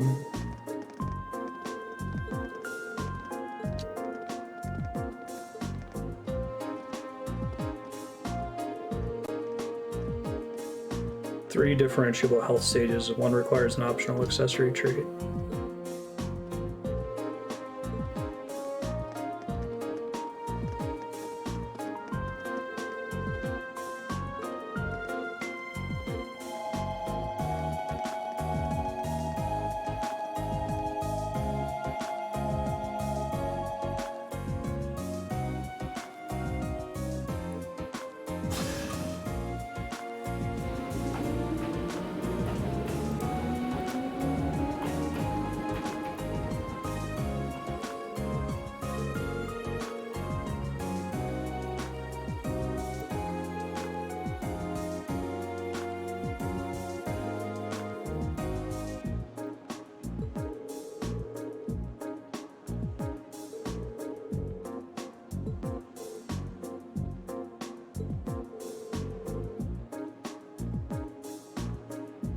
Sure, the Imperial Liberation Front will show themselves. I think if they got super granular about knocking off parts from monsters, if there were like individual scales or something that got knocked off once you did a certain amount of damage, where I could see the impact of what I'm doing within 5 or so hits, depending on whether I'm using a really fast weapon or a slow weapon. I just feel like I'm wailing on the thing and nothing is happening.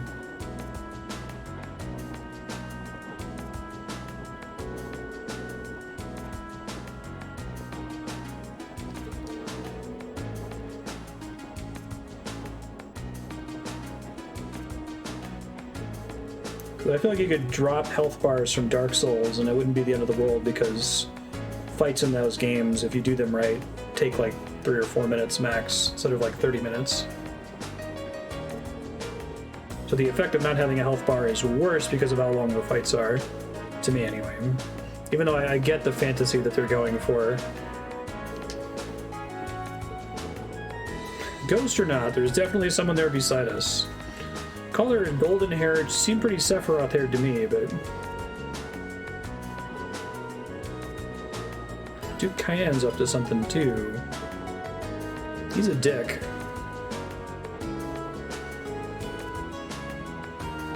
We didn't run into anything like that in the Jirai Economic Zone. She's like, nothing happened.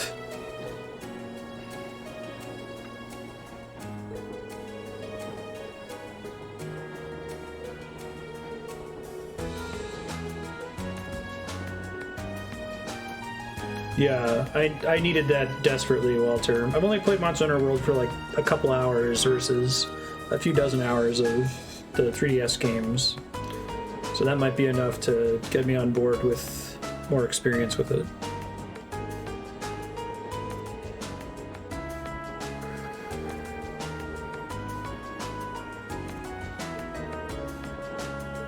I had bad experiences with Monster Hunter World. Because we played it on launch with my sister-in-law and her husband, and the servers were terrible on launch. We kept getting disconnected and stuff. Corellia Fortress. How many of you have passed through the fortress by train before? Just million?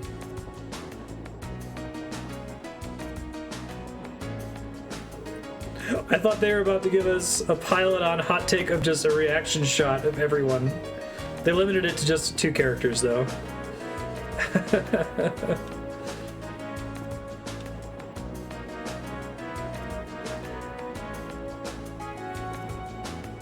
Oh god, Spiky. Oh, I forgot that Path of Exile doesn't have damage numbers.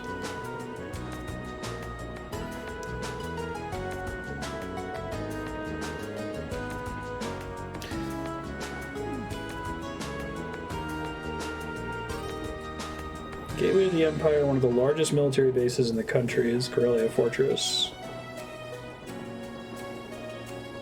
Do they have a philosophical reason for not having damage numbers?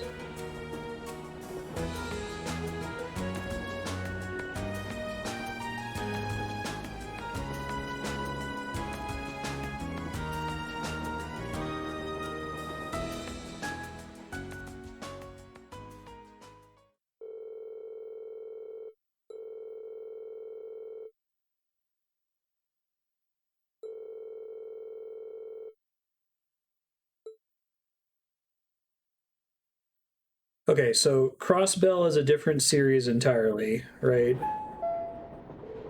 Legend of Heroes sub-series, and we're going to a region that borders with it.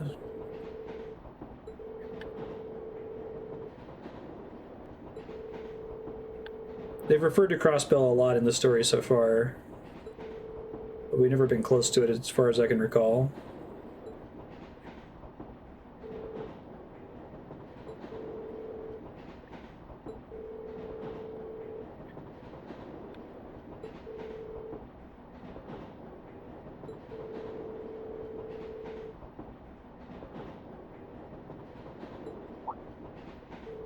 Trails is liberal. They've also referred to a decent amount. What in Idios' name is that?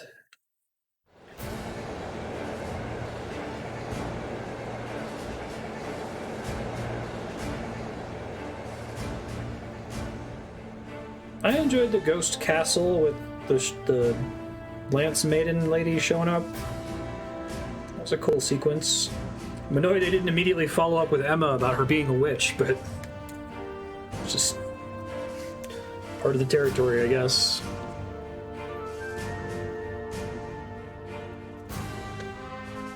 Three Trails games, then 2 Crossbell games, then Cold Steel. Okay.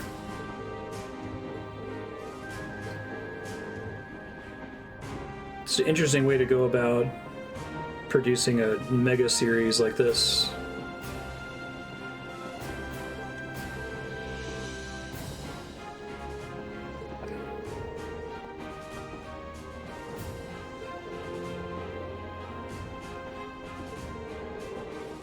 Three Final Fantasy games that are just about the town of Luca. Life in the Calm Lands.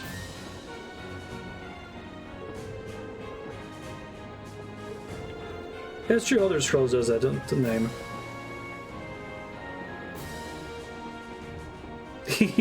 Yeah, right, Leon.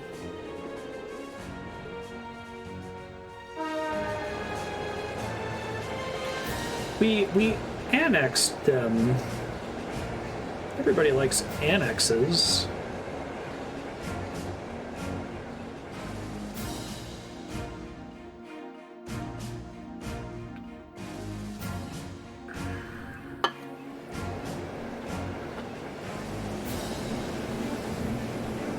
It sounds so negative when you say it that way.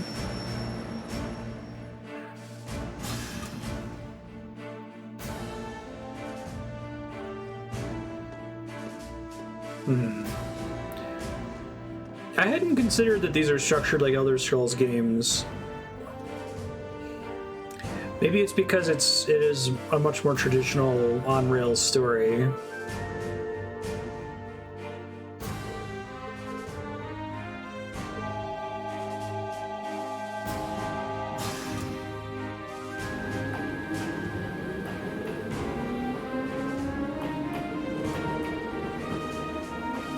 Straight shot to Crossbell City, which we'll be not going to because there's an invisible wall blocking us. I like that they care about the distance between places. You don't have to, I don't think. Plenty of stories work without caring about that, but I think it informs storytelling I see you've arrived. when you choose to bother. And it's why we're never going to see the end of the Song of Ice and Fire series. Oh. Instructor Neidhart! Gurm isn't willing to teleport characters around. Good morning, Major Neidhart. Instructor Valestein of Thor's Military Academy, homeroom teacher for Class 7. Reporting the arrival of myself and all students in my care. Acknowledging your arrival at 11:30 hours. Welcome to Gorelia Fortress. In addition to my teaching duties at the Academy, I hold the rank of Major in the Imperial Army's 4th Armored Division. My god, this song has... It just went away. There's a part of this song that has a really faint single marimba note being hit and like quarter notes, but only in my right ear. I'll be acting as your guide, as well I thought as there your was like an instructor alarm for going off special in my house lectures during somewhere. your time here at the fortress. Now, if you'll follow me. Try to listen for it if it comes back again later. I brought back the intrigue song. Serious military time. Now this place is laid out like a PSP map. Big time. They've done a pretty good job of rounding off the edges, and especially in like the Nord Highlands, it feels like they're really getting interesting level geometry. But this looks like a Crisis Core level.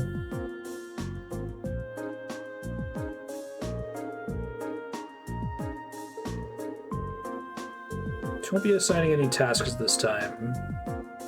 Hey, lectures. Is this like a sub-field trip? Military exercise will be taking place at Gorelia's Proving Ground.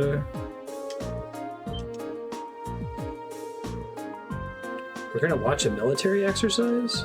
The 4th Armored Division, huh? By Elliot's dad, Lieutenant General Olaf Craig.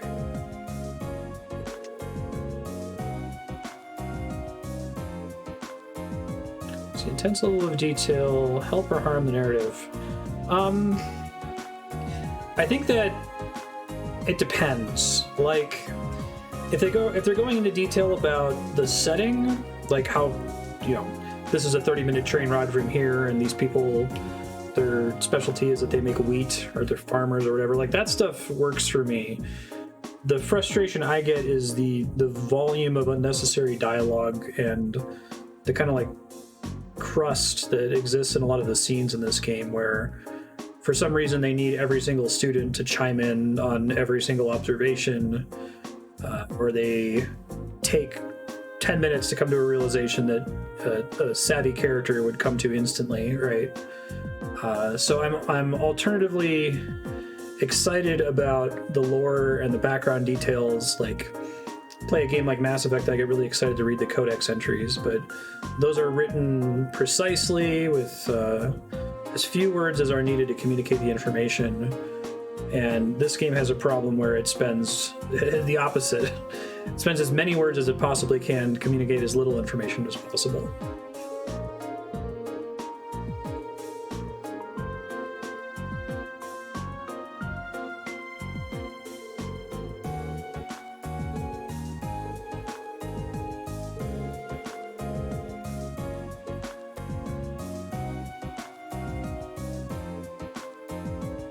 They've been putting off every character's backstory for as long as possible, though. Like, Fee's backstory doesn't come up until it's directly plot relevant to what's going on with Laura. Bureaucraties. Dull military rations.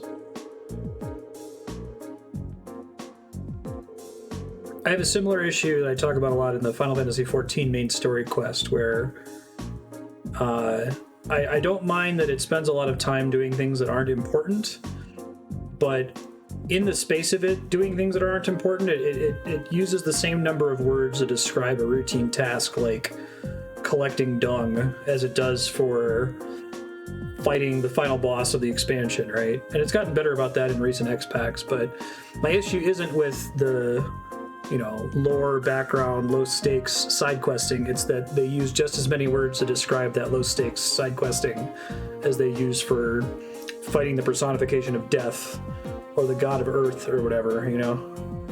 So it makes it hard to kind of tell what's meant to be important. When should I be paying extra special attention? Like here, everybody's weighing in on how the food is gross, right? One character could say that, and we could assume that everybody basically agrees.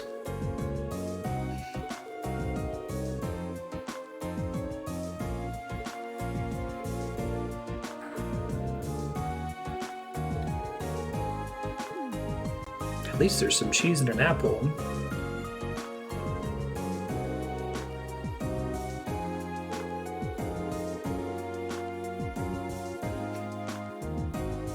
So I'm like, okay, here's a good example. It's a perfect example of the thing that I like, the thing I don't like. I like him saying the reason we have these crappy rations is because we need to have a meal that can be served without any trouble and quickly. It doesn't require a lot of ingredients. That's cool setting lore. I didn't need every one of the table's hot take. I don't need Fee saying at least it has cheese and an apple. It's like, well, we get it. You know what I mean? And now they're all going to weigh in on why the rations are lame.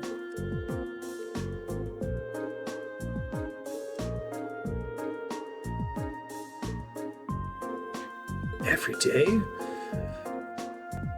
They should be just as tense during times of peace as during times of war.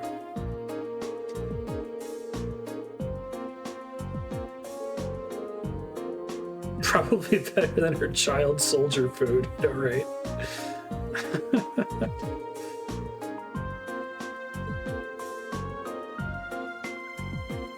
The Barrel serves up tasty food in their army.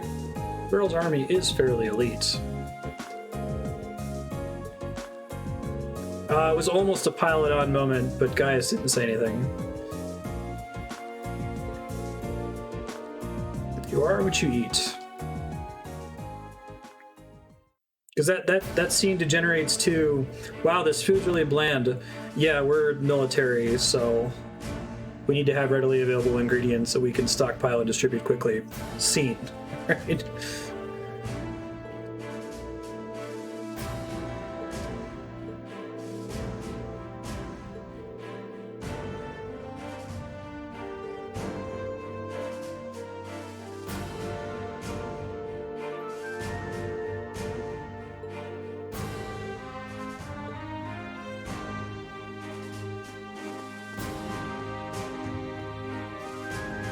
Be interesting to like give these developers a challenge, like give them a word limit per scene, just as a creative challenge to see what they do with it.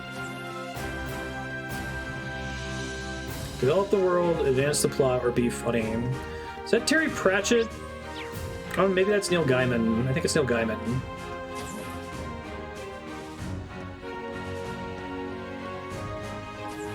Gaiman. Had a mechanical monster show up in the city limits. Ouroboros. The Greek pronunciation is Ouroboros, but ever since they called it Ouroboros and Bravely Default, it's such a cool sounding pronunciation. It makes it sound so evil.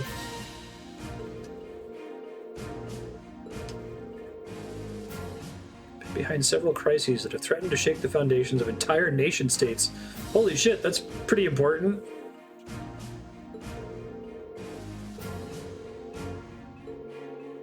Archaisms, okay. So they're ancient technology.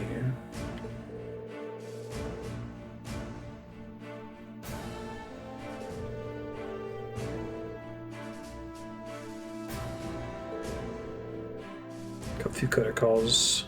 Raiden cuts off the person wanting to explain stuff. We want you to know they would. We know the player doesn't need to hear it. Appreciate that.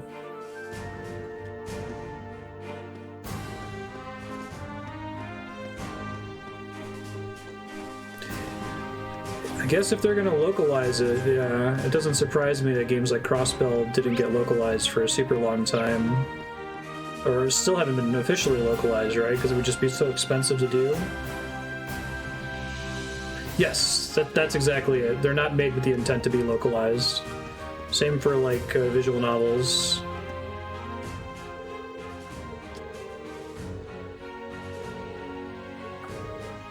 Somebody's doing the math. Is cost of localization less than expected profit?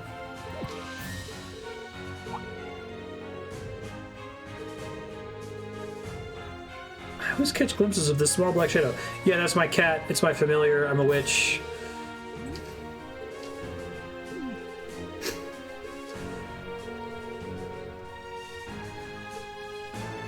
I'm glad I told her to go back.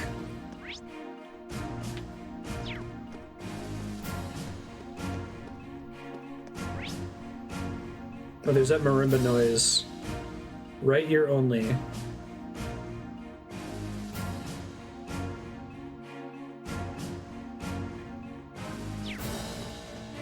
It's the way they mixed it. It's like a stereo mix where, like, some of the notes are in the left ear, some of them are center channel, and some of them are right ear, but there's only one of them that's really low in that part of the song. So you just hear dun, dun, dun, dun, dun. It sounds like a phone alarm going off. The game after Cold Steel 4 was released in Japan before Cold Steel 4 in English. Wow, that's, yeah. It's a big ask to localize these.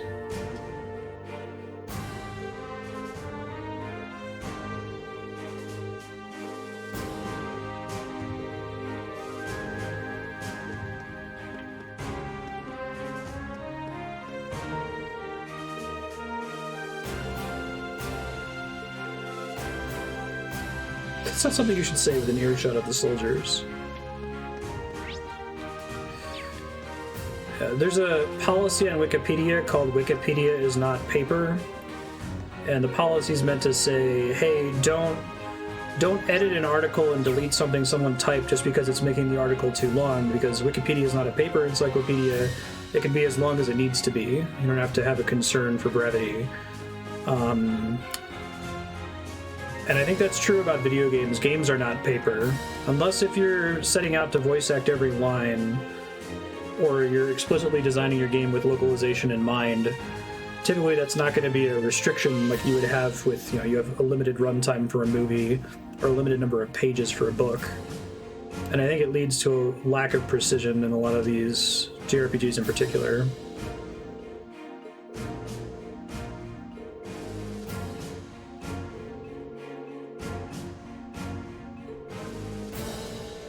Given how massive this game is so far, there have been very few like obvious errors, like typos or grammar mistakes or...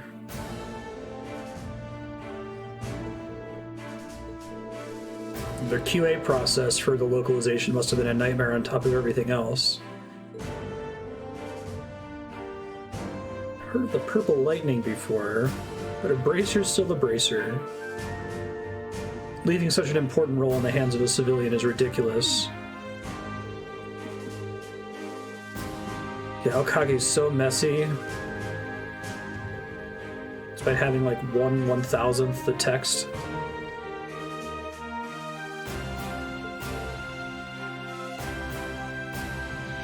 Yeah, just all the random NPC dialogue. And the NPC dialogue that happens between every event flag in the game, right? As they react to the fact that you just turned in one of 3 quests for the zone.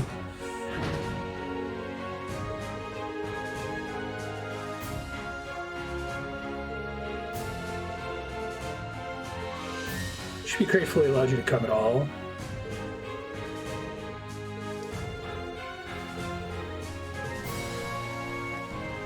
It's not, I'll be fair, it's not an exclusively Japanese problem. I also had a dialogue precision issue with Pillars of Eternity 1 and 2, but less so in 2 because, and again, speculation, but 2 commits to having everything in the game be voice acted, including narration text. And I think that sudden realization that every line of text we add is going to cost us a voice actor forced them to be a little bit more precise than they were in the first game. Not enough, I still think, but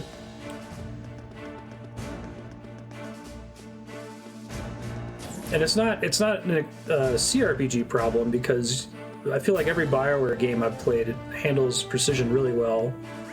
It's like, okay, we've got a conversation between these two characters. We want to communicate one plot idea, one character idea, and give the player a choice. Let's do that in as few sentences as possible.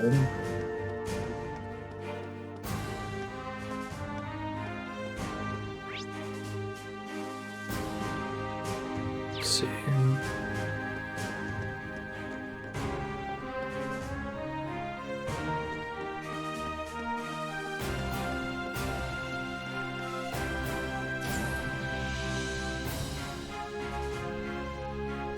Tell me about speakers.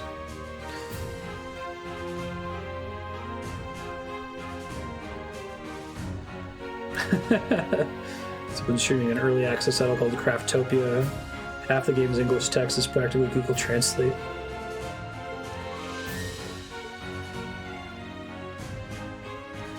Yeah, I don't mind everybody piling on to give feedback if they're all saying something different, but like, every time Eustace goes, humph, you can just cut that, and no value is lost in the discussion, right? I feel like that's not a question that they ever went through an editing pass on this game and asked. Or maybe they did, and this is what's left over afterward. The question of, if I deleted this, would it change the meaning of this scene at all?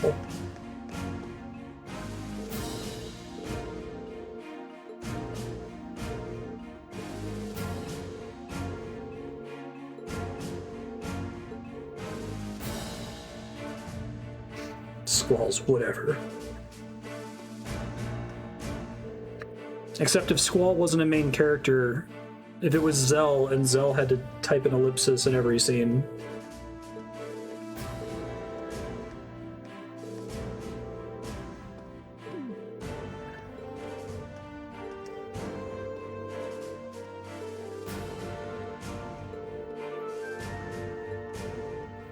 See for myself just how competent they are.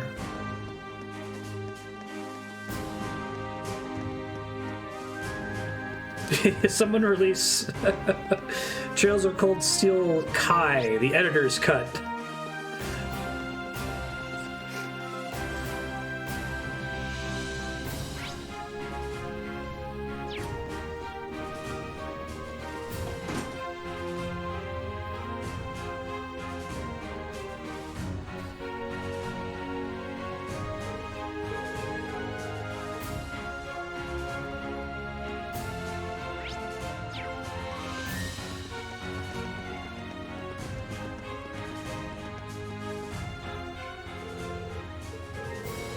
Hard to imagine two places more diametrically opposed. This place is so different from Jirai. I didn't get to go see Jirai. Oh, there's casinos there. That's cool. Jirai is like market-based entertainment district. An Orbital casino. We should clarify.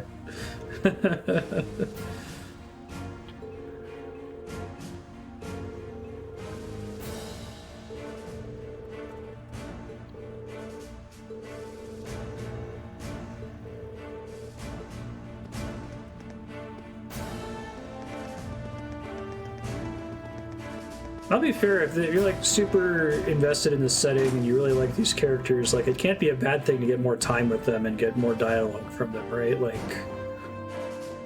the problem is I don't know if I like a game like Mass Effect or Horizon Zero Dawn because it's precise.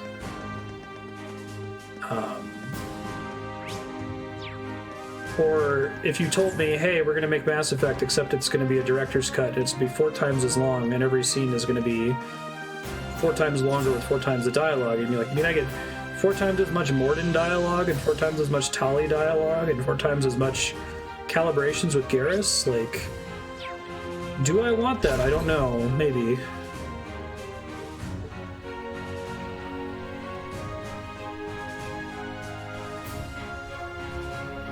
Horizon Zero Dawn's great.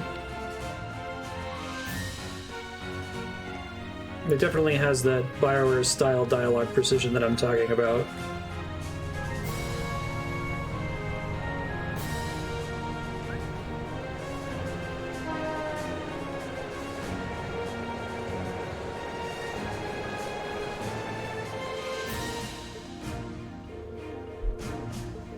See one of the students from Thor's. Stay out of our way, we're very busy.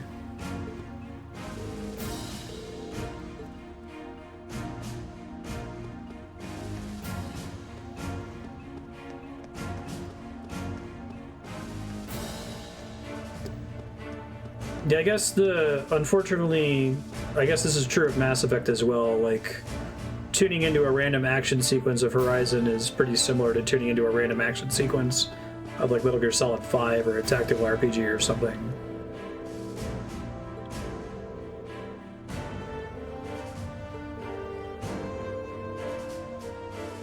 Such a departure from Zender Gate, it's hard to believe it's the same military.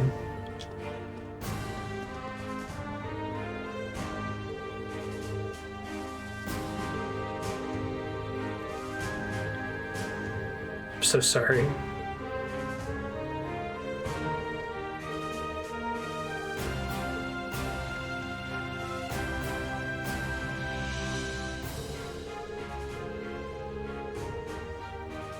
Able to see it from where the railway guns are. Orcus Tower, where they're holding the trade conference. They mentioned it in the Imperial Chronicle and on the radio. Is there gonna be like a sniper up there or something?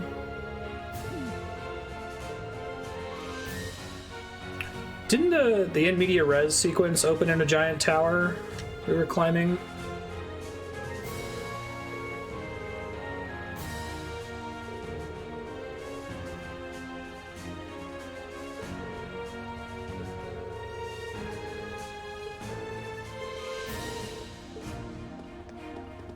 There's that marimba in the bottom right corner of my ear.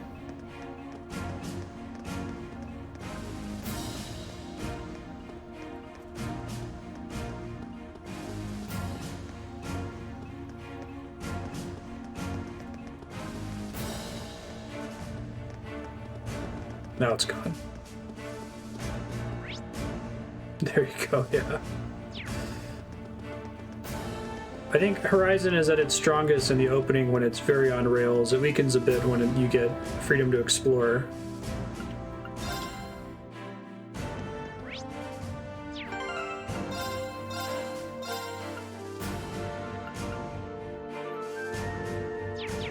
Decided to see all I could, and I did.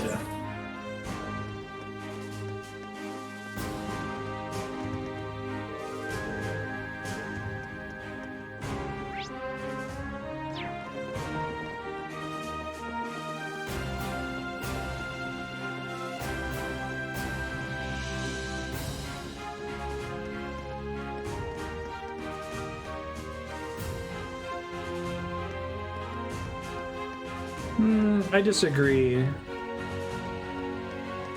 I mean, the input definitely does break it up, but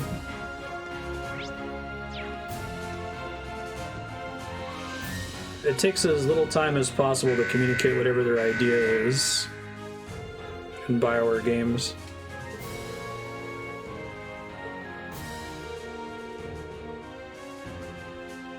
Like if a piece of information takes 4 sentences to get across, that's a lot.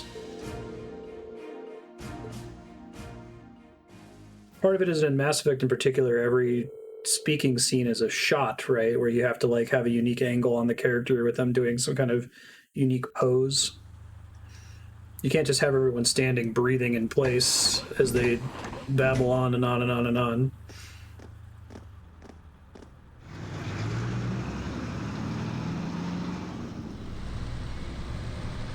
So having to key in, because those are like events that you have to worry about when you're developing the game. If you want to have the character change their stance or do like a Aaron Sorkin walk and talk thing, like every time you change that, that costs money.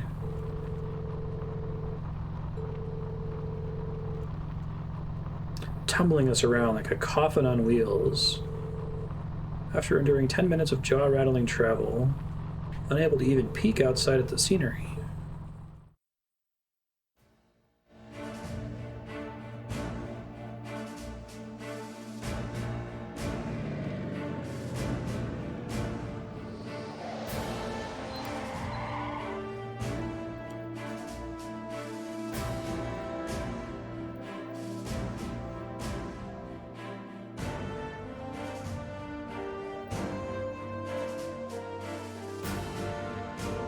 Just as a point of comparison, Mass Effect 2's main story estimate on how long to beat is like 25 hours, and more than half of that game is action, not talking.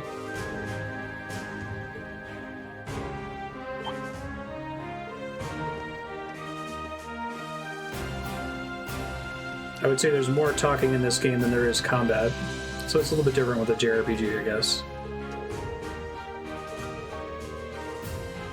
The hair made the jump from father to son, though. I do really like that most of their parents are these badasses. So I want to do the Harry Potter style flashback to what they were up to. I'm invested in Trails of Cold Steel to find out what the adults are doing.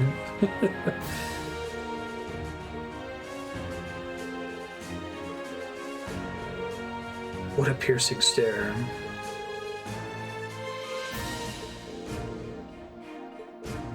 Elliot, my boy, it's so good to see you again.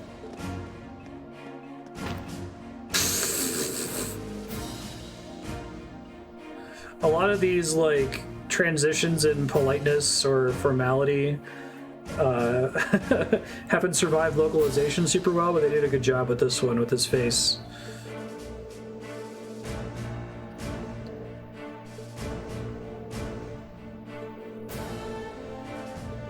My little cherub.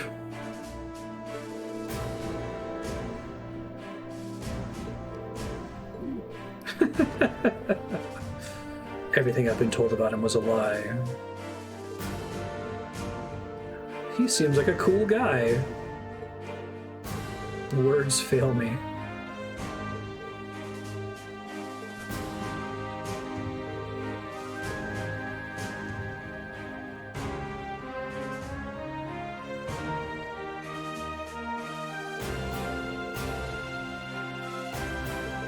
The older games have good hugging sprites. Hug the goats. The idle breathing animation was bonus awkward.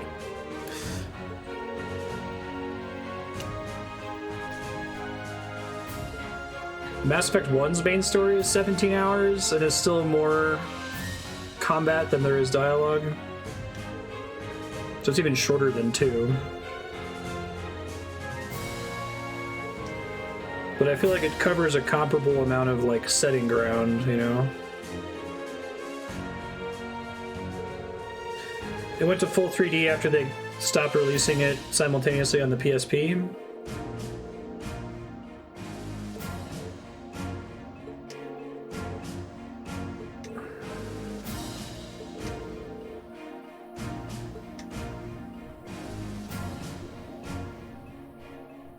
Oh, okay.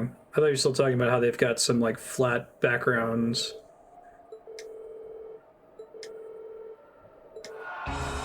Just kind of want to see what Trails looks like then.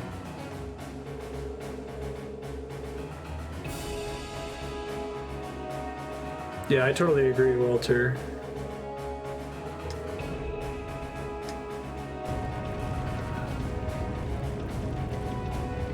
It's like, we learned how to sculpt, and we just stopped painting for some reason. The AAA sphere, anyway.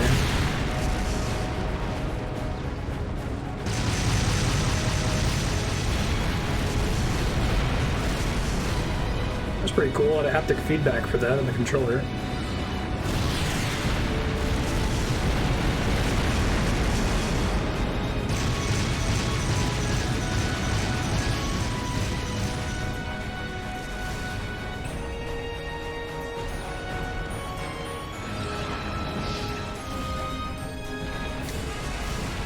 Ow. Certainly potent. Yeah, the emoji pose thing, Walter, I mean, that's not uncommon, even in 2D games. Like Final Fantasy, when they got to 6, there's like, what, 7 or 8 emoji poses for each of the sprites. There's nodding. There's following and holding your knee. There's this casting animation that looks like you're flipping off the camera.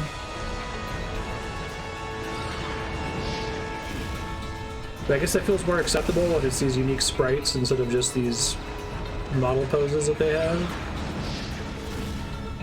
Got a couple hundred of those in the wings.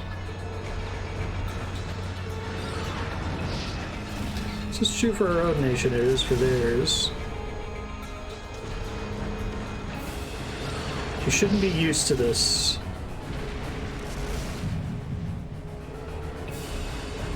I guess this is another kind of strength. Is this the true meaning of strength?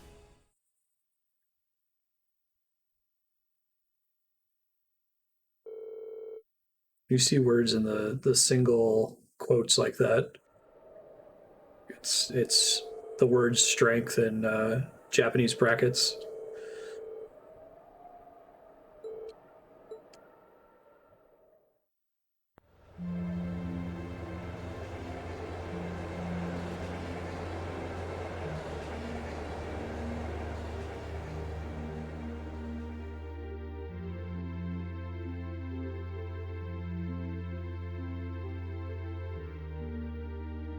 Well, the script feels pretty... I mean, other than not being edited, the localization feels almost unnecessarily polished.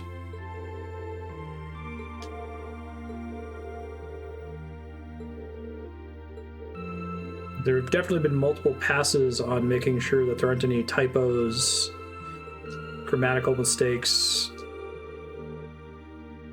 proper capitalization for proper nouns, that kind of thing.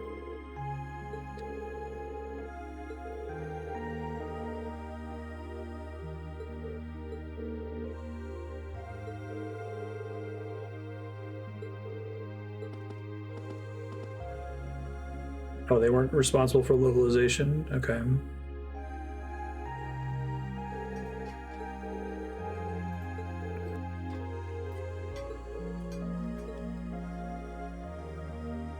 Got another humph from Usus.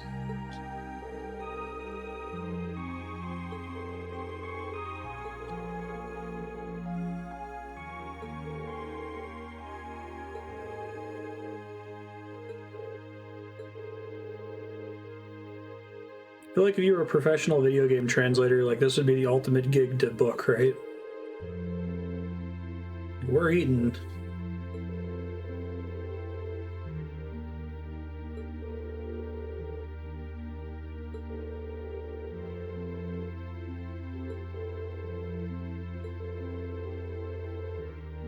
I can't see there being a place for swords on the battlefield with weapons like those on the front lines. Laura! You're in a JRPG. Swords are never going away.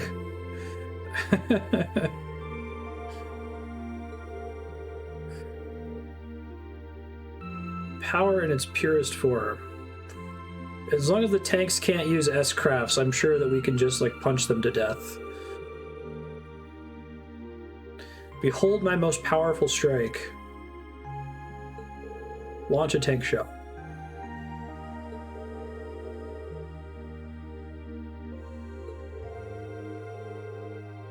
I think I finally understand why they wanted us to watch that military exercise in the first place.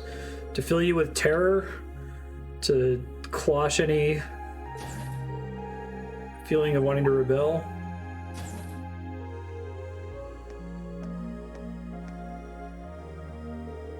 Godzilla 1 and 2 barely made it out. They had to outsource the music. Horrible swords.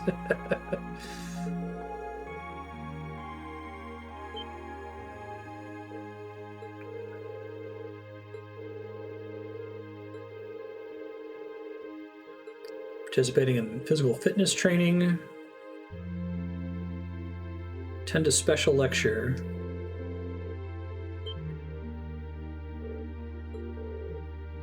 When I think of military training, I think of that scene in Starship Troopers where the guy's head explodes and Rico's just like, medic!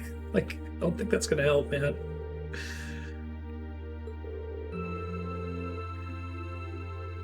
Every nation possesses power in the form of a military, whether that military is large or small. Corellia Fortress just happens to have that power in a very striking, easy to understand form. You have an obligation to know the scale of the power the Empire of Erebonia wields at present. What? See, I enjoy this part. This has been good. You can break it down to they visit the fortress. They've got some crazy, ridiculous guns and tanks and shit. And their food sucks.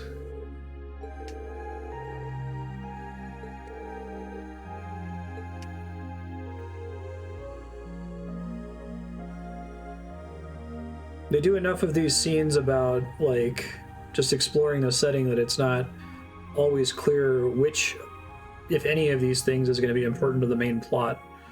I mean, the military stuff seems like it's going to be more important than, like, the ways of the people of the North Highlands, right?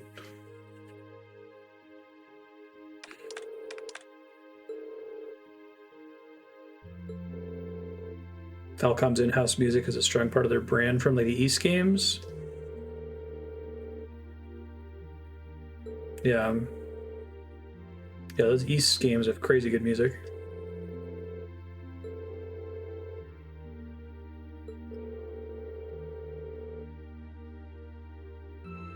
Need special equipment to send signals through a wired connection to make use of it.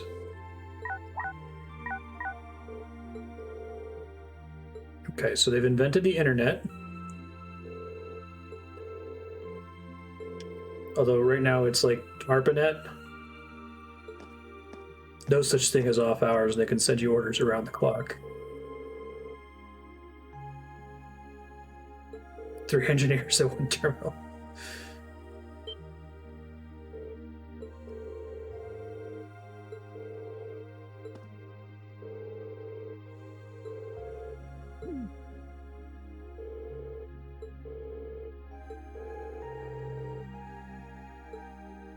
It's not email, it's orb mail.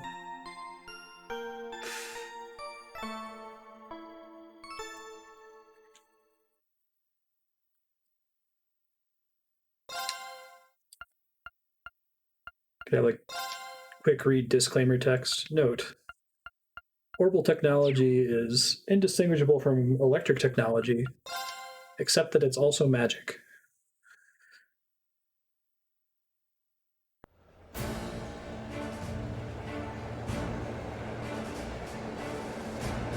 So what's the deal with spells and quartzes and arts in this setting? Like, it seems like magic is pretty much exclusively being used to recreate real-world World War I era technology, and then some in the case of, like, ARPANET there. Like, there's not, like, a division of wizards in the military who cast fire spells, right? Is that just, like, a combat abstraction and it's not presumed to be part of the setting?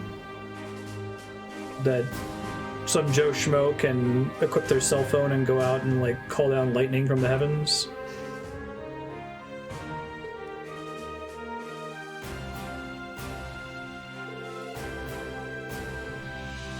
Get back to the 80s. They give each 3-person team 1 computer to work on.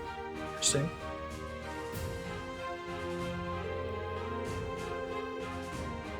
Oh wow, they're fast forwarding through the physical fitness. Huh. Surprised.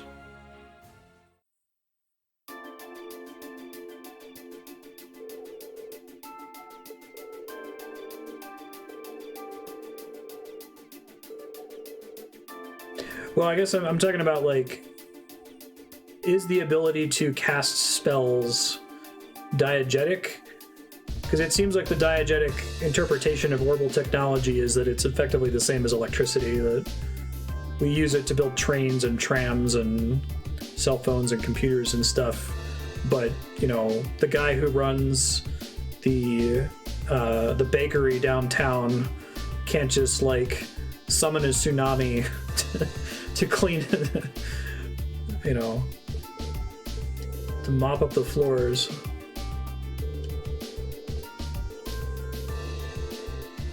And it also doesn't seem like the military has a division of wizards.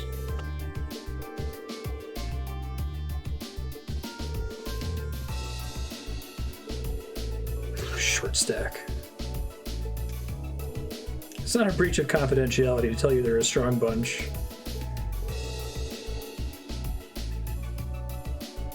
Yeah, exactly.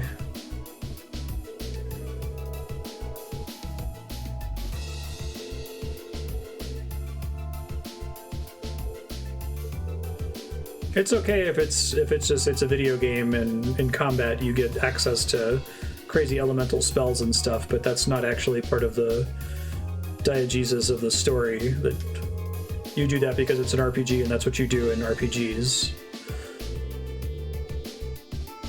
But like, you know, Radiant Dance is not something that is going to happen in a cutscene.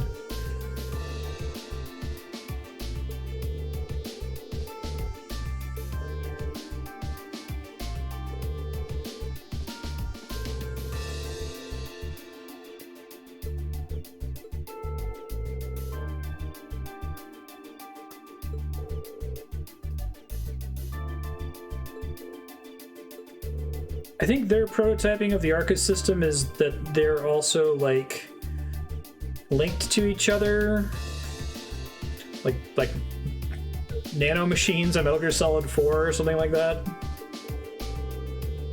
But that everybody has these, or everybody can get access to these quartzable cell phones, right? Yeah, the Super Saiyan scene does happen in the story proper.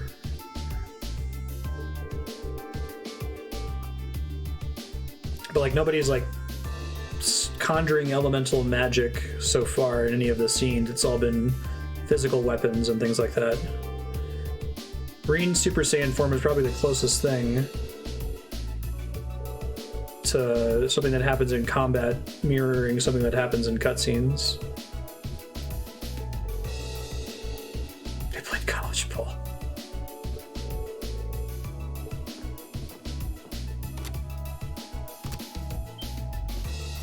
It's Gideon. Tried to start a war with Calvard in the Nord Highlands. Michael Gideon. He's the guy that has a code name but told us his full name immediately, which also turns out to be his real name. He's a professor. His focus was political philosophy. He was dismissed from his position due to his intense criticism of Chancellor Osborne's hardline policies. Getting laid off sent him on the road to terrorism. He's handing out tracts and flyers in public.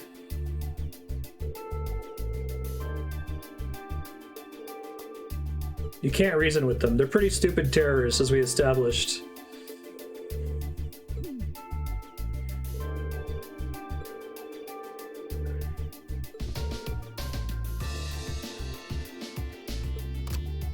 S, V, and C. V may have belonged to a Jaeger Corps. V is Vulcan Raven.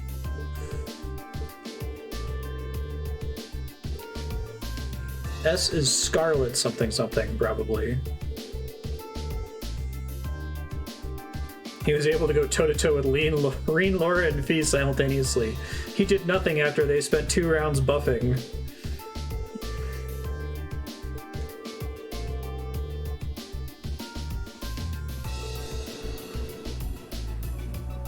Instructor Sarah and Major Nightheart could do it too. Look at Mr. Modesty over here.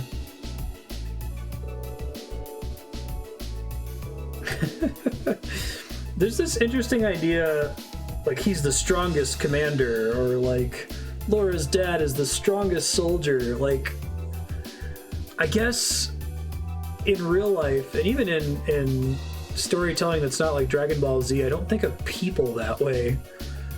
You know, you might have a guy that's as strong as an ox that can like lift a heavy wine cask and throw it like the Hulk or something, but the idea of thinking about a person as being the most powerful commander in the military, like it's in a lot of Japanese media, it's in like Metal Gear Solid as well, like she's the legendary sniper. It's like, yeah, but she still dies if you shoot her, right? Like, she doesn't have like a power level of 9,700. Like, that's not how any of this works. It's a weird way of thinking about people.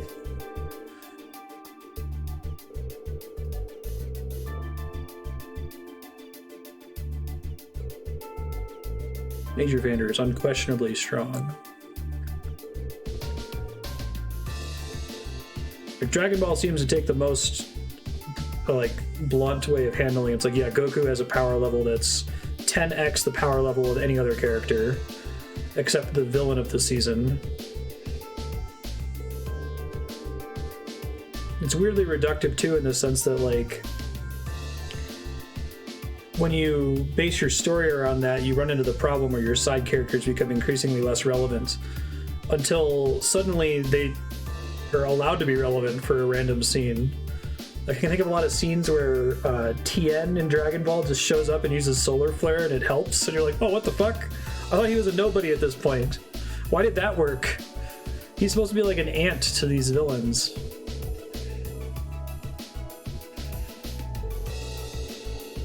It's a different phenomenon from just saying like this soldier is more skilled than this soldier, or this guy could take on like 4 people at once, right? It's like an RPG way of thinking about strength that, you know, in The Lord of the Rings, Legolas is a pretty able combatant, but at some point, if you put Legolas against 10,000 orcs, he would probably lose. But that's not true if you're thinking about Dungeons and Dragons, where a typical 20th level hero, put them up against any number of orcs and they will always win. They get to a point where the orcs literally can't hit them anymore, right?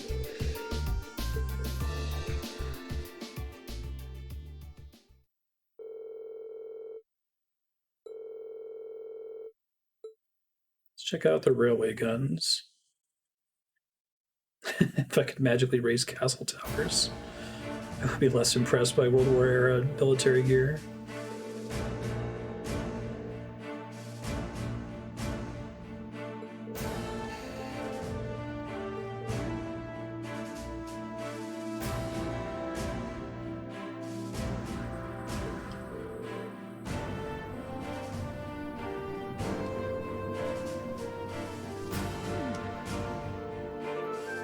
Beginning of the game, if you don't pick Eustace over Machias, Eustace uses airstrike to keep a gargoyle at bay. Interesting. Okay. Maybe it's a thing that these characters can do, but like I said, there's not like a wizard squadron in the military though that calls down lightning bolts on airplanes and summons floods to ruin enemy cities.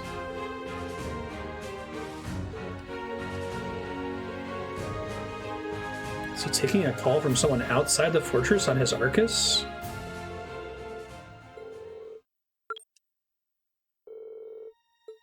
Something happened in Crossbill. Skyscraper, where the conference is taking place, came under attack by the Imperial Liberation Front. Carried out via airship.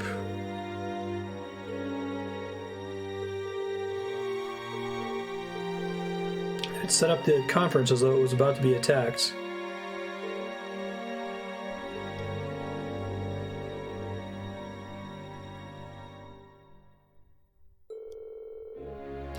That's what I'm saying, is that they don't use magic at scale for any military purpose, whether they're wizards or not. Like,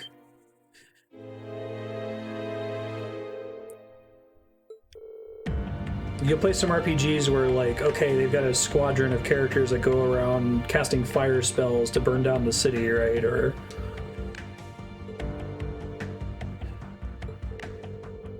magic seems to be only partially diegetic in this setting.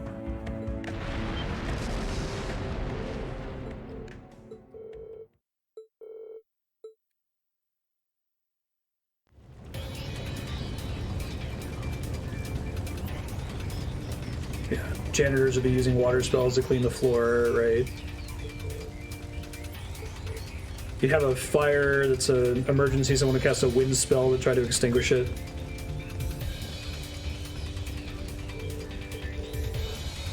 It's fine, it's not a problem if it's not part of the... If it's an abstraction of combat, it's not a big deal. I'm not mad. Different stories handle that stuff differently.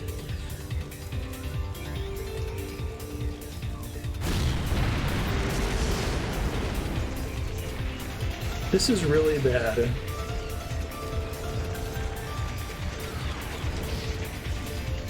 Shit's happening. It's a cool song.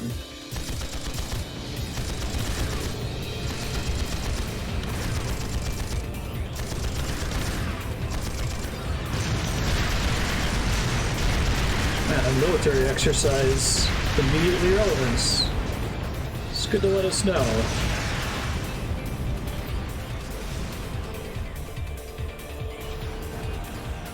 Automatic control system really capable of that level of advanced maneuvering? Sure, to apply the tech used in the archaisms becomes a whole lot more possible. I misread that for a second. I thought he said, are you saying that society might be involved in this? That society might be involved in this. Okay. Is this because of society? We live in a society.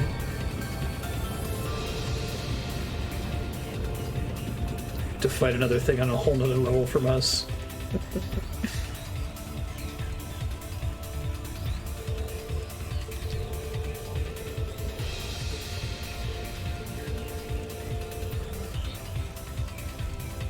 Put her sent an order to the engineers to hit those tanks with C units. Preposterous, I gave no such order.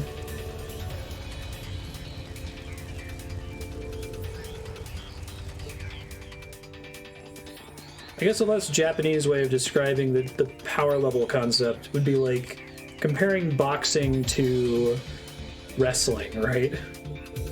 Like, in wrestling, there are power levels, and there are characters who are invincible and will no-sell things if you hit them, right? Like, this character is literally stronger and unbeatable than this character.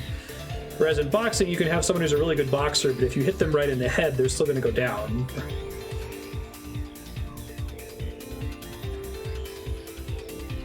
Leave this to us. Masculine voice. I get that he's standing outside the tank so that we know that it's him. This is like the equivalent of a movie where the actors should be wearing a helmet and they're not because we need to see the actor emote. But you can just imagine that in the actual story they must be wearing a helmet.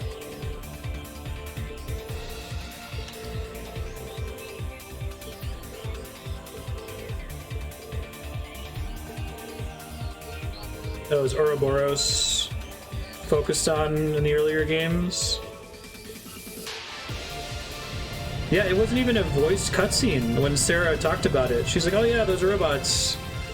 That's this group called Ouroboros. They use ancient technology.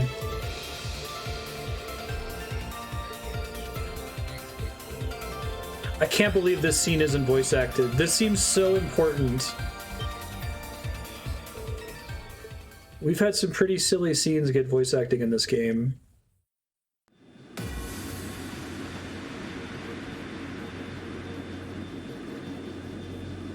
That would help with the dialogue precision thing if they're like, okay, well, we're going to reserve voice acting for the important scenes and you'll know to pay attention if they're voice acted. That's kind of how Final Fantasy XIV does it now.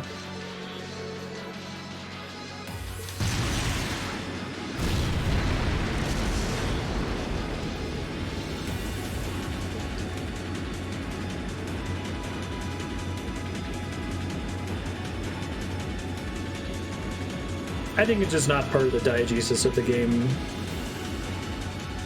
I think that diegetically, orbital technology is used to mimic real-world electricity, and it's because it's a Japanese RPG, you can use it to conjure elements in battle, but nobody does. Everyone uses guns or swords or whatever. Fortress? Hey, here's voice acting. They're just terrorists. Wipe them out. Right back at you. Those people are dead. And there's blood.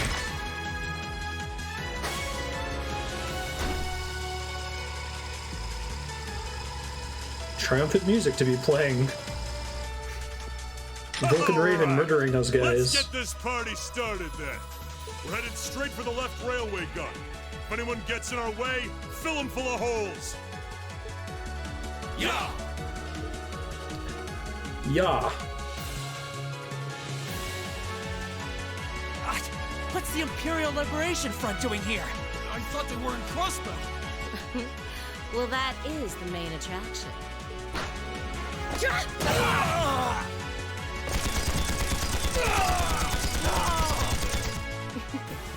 They sure didn't put up much of a fight, did they? It's okay for games to have gameplay abstractions. Like, Sephiroth doesn't literally summon a meteor that destroys the solar system in Final Fantasy VII. It's just a combat abstraction.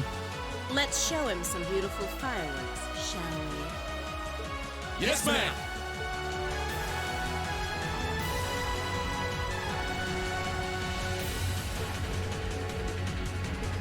Going for the left and right wings. Shits. Those railway guns that they pointed out when we drove in.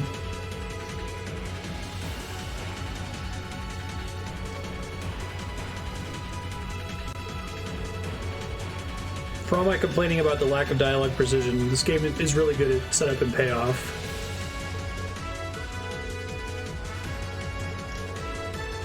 Almost to the point where, like, if they bother to mention something, you know it's going to pay off almost immediately. Right?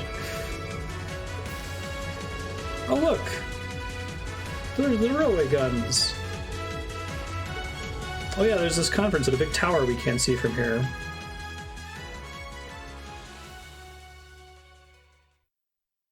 Part in Pillars 2, where they describe water shapers sneaking ships into the port. Yeah, it's cool how they feature magic into the actual story of Pillars. Immediately or 20 hours later.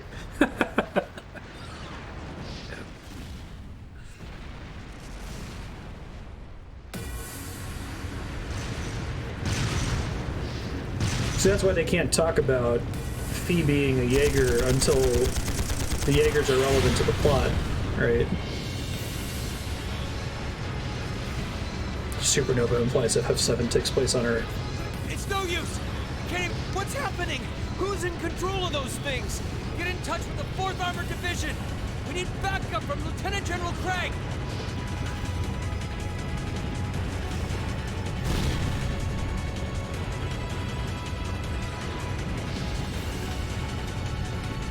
This game always has 3 or more things that is set up, which will get payoff later.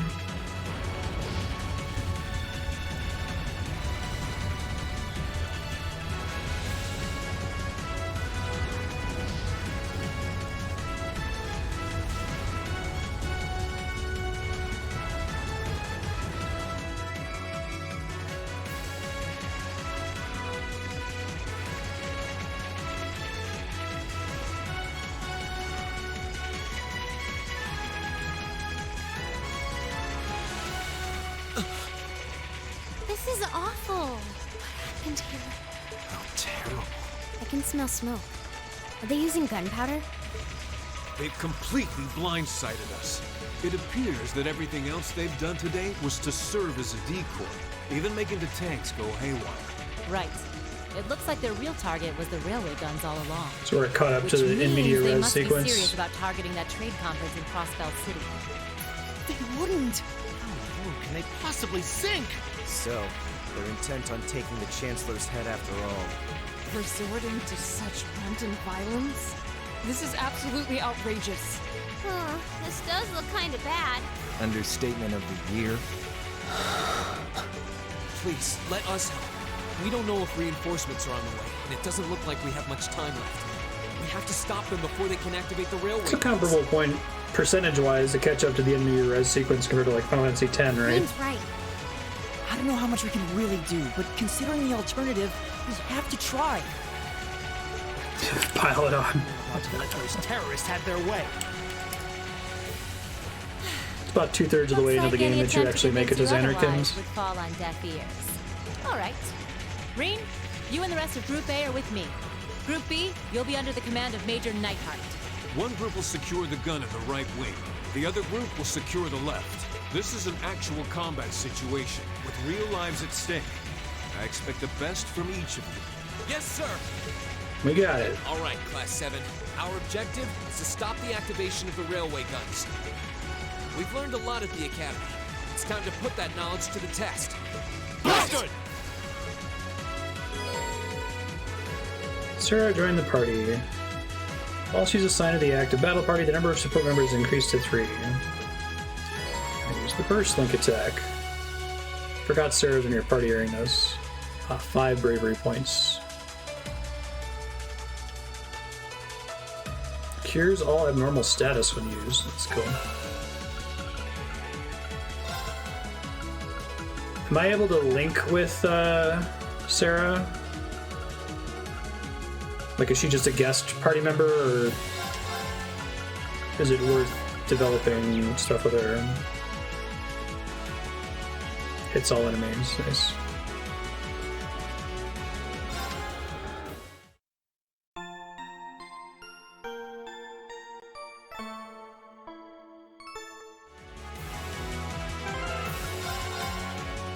It's interesting that they even do in media res here.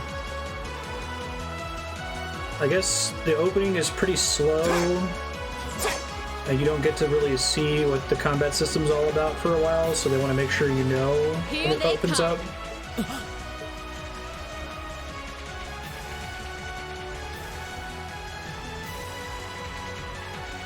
It works in Final Fantasy X because the story is being told, it's being narrated by Titus in the past tense, right? Mechanical monstrosities. I mean, it's kind of important when we go from him narrating what's already happened to the future being uncertain. Save the talking for later. We need to take these things out. Got it. Bring it on. My turn. Plasma Storm.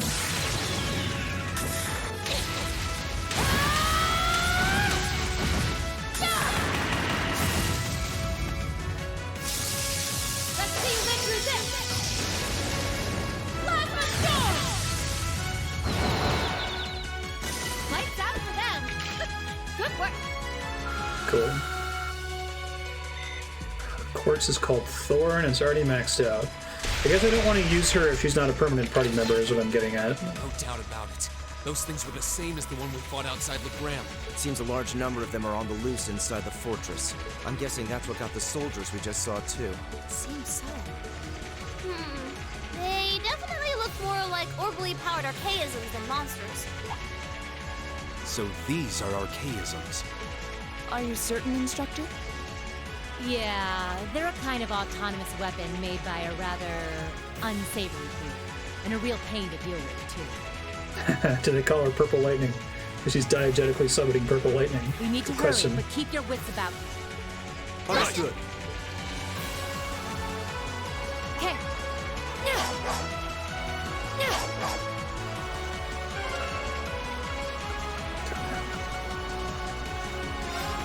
Alright, I forgot to switch his stuff back on. Gladiator something or other, right? Gladiator belts. Evergreen. Just gonna take that.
She can't move very quickly after using it, so I think it's still going to be a ring, unfortunately. I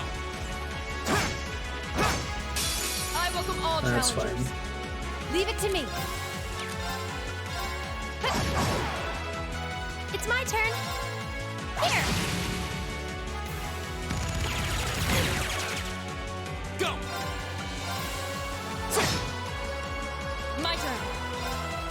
Ha! Leave it to me. Now. Hold up to burst, please. Yeah. My turn. Leave it to me. in daylight.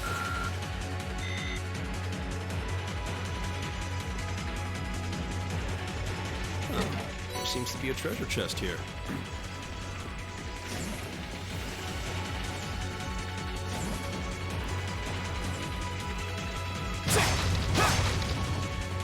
Screw you, crates.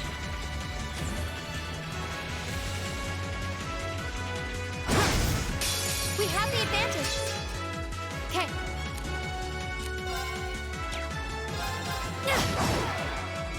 My turn. Oh, I got all three of them. Nice.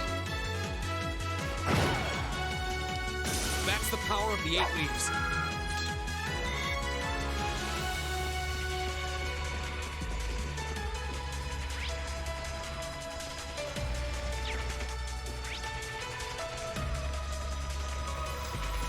There's more get on this floor, so I'll do that first. So if you had played Trails, you would recognize these robots. Okay. Trails in the Sky, I mean. Here we go. All right. Okay. Here. Of course. Of course.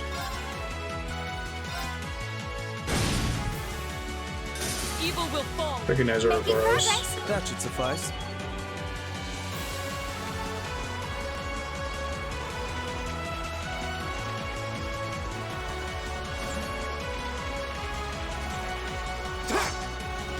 Aw.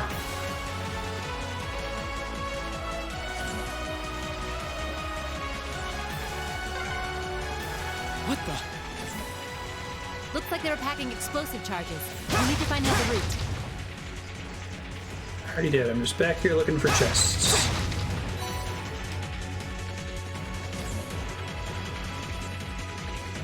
I see.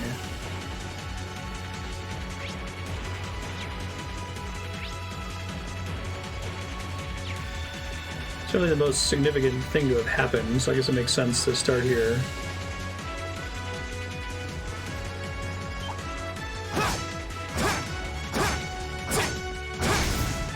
Now's the chance. Let's get him. Okay. My turn. Of course. Off guard. Okay. Leave it to me. Lights out for them. Good work.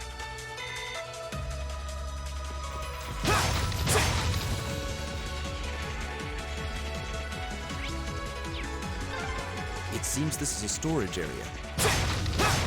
Plenty of archaisms wandering around here, too.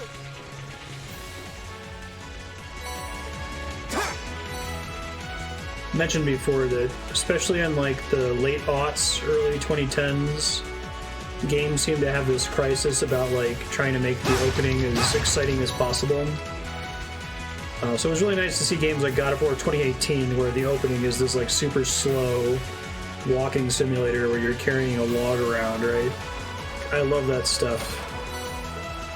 So maybe starting with this sequence in this game is just about like the actual opening of the game is pretty slow on purpose, which is fine, but we don't want to lose people. We want to let them know that this shit's going to happen eventually, right? But it's not serving a more explicit narrative purpose like it does in Final Fantasy X.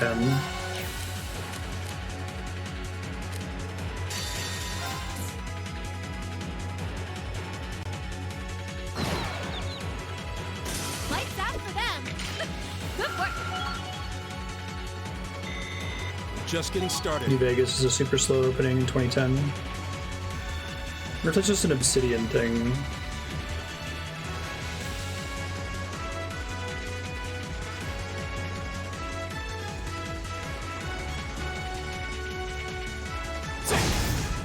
We have the advantage. Okay. I don't think it was a thing that necessarily every single video game was doing at the time, but that was around the time where I started to notice that It's my turn. especially Western devs started to be pretty concerned about having an opening that was too slow. Like, you wouldn't want a repeat of Dragon Quest VII where the first combat happens 7 hours into the game. That's the power of the 8 leaves. I think that's the longest I've ever gone without seeing the core game mechanic. Q7. And you don't unlock the job system for like 30 hours or something.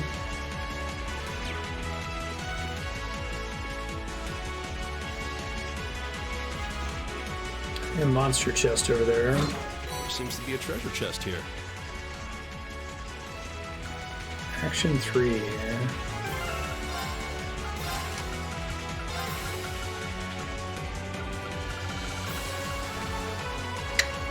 So I don't know the meaning of speed plus 9. I assume that's comparable to strength plus 40.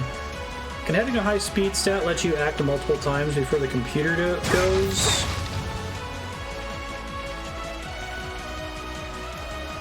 Or does everyone have to go once? I know there's some actions you can use that might let you go a couple times before the computer gets to go.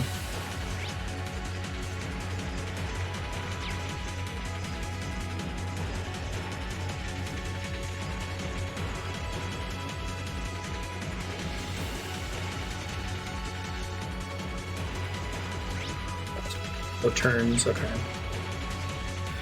So it's not about just going first. It's potentially getting to go more times than the opponent gets to go.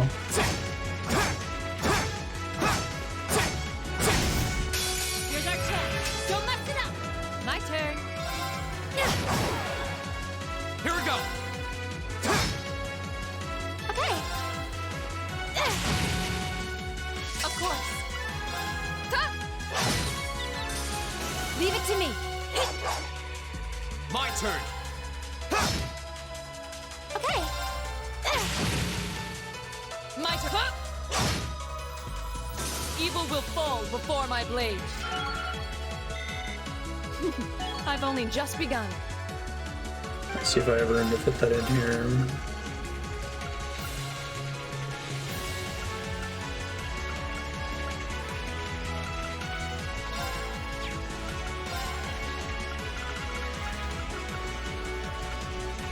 Having everyone have a party heal and a res is kind of a hit to my stats now that I'm getting decent stats only drops.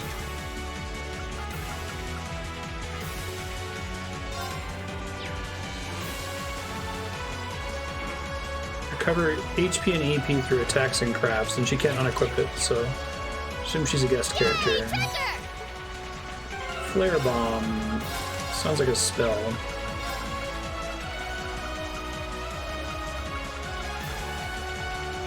Two flames collide, causing a great explosion.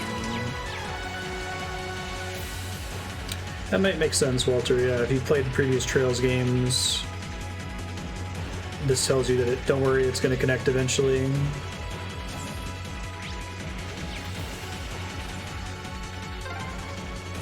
We finally got around to the other side. The path to the right leads deeper into the forest. Let's keep moving.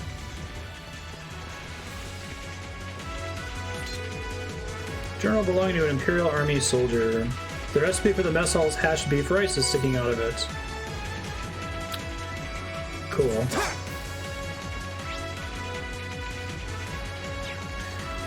So in Media Res opening, was this just a simplified dungeon? I don't think all these chests and stuff were here, right?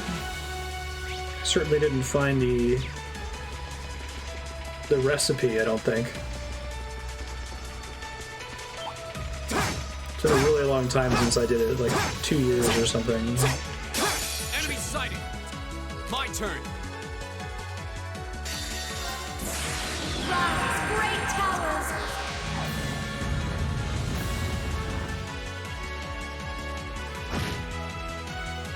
Here we go. We'll cut our own path. I did it. Simple dungeon before. Makes sense. Treasure chest. Vanish. Probably does what it sounds like.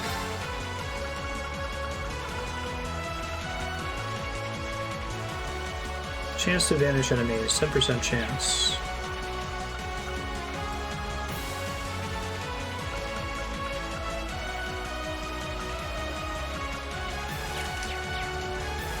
Lower strength bonus, though.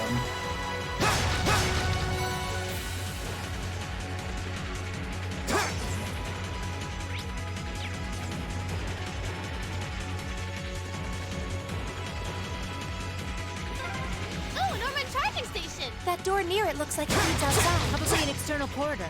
Everyone, follow me. Now, I thought I was gonna have to like go up and then go down to get that monster chest that I saw earlier. Did I just miss a way to get to it? I think it's just one of several instant kills. It's like eject or sneeze from Final Fantasy 6.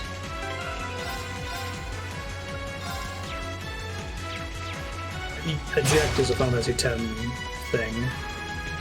Orin can do it. Those annoying kicking robots and Xanarkin can do it.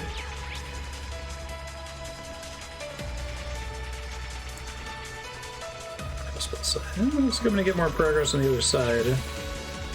Definitely looks like that's the boss door, though.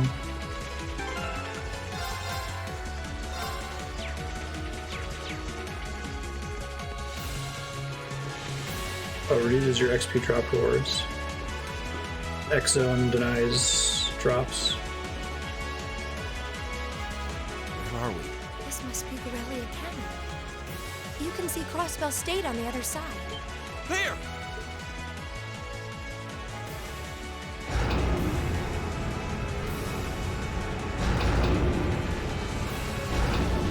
Those are... The railway guns. They're enormous. They sure are. Damn. How did they manage to get them prepped so fast? Don't tell me they're just gonna let them rip without even setting a target. Instructor! Important shit's happening. Are these Almost happened earlier in the North Highlands. Well, they're certainly not shy about bringing out the big guns. Ugh, we don't have time for this. We need to take these things out fast. Right there with you. Let's send these cretins to the scrap heap. We'll have to fight our way through. Go! All right. My turn.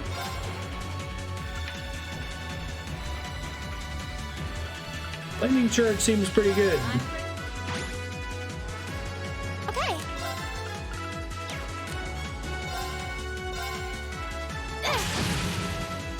Of course. Probably don't want them to get a crit turn here.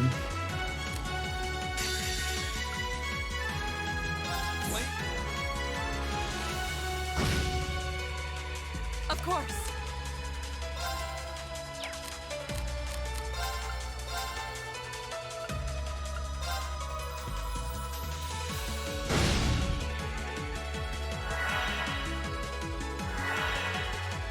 Okay.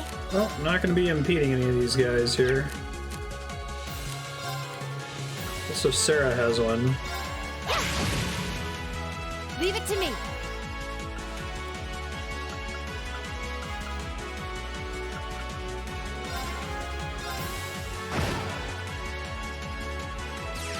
Ow.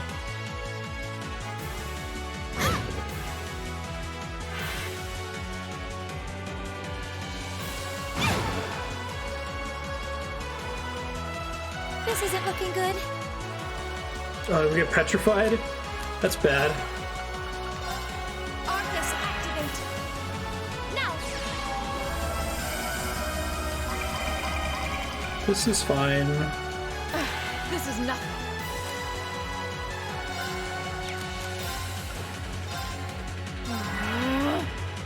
Leave it to me.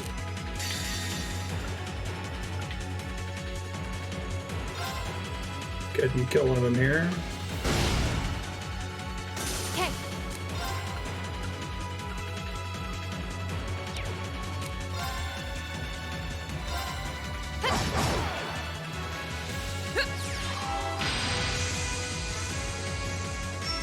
Forgot that she has to run up and hit with her melee attack. This isn't looking good.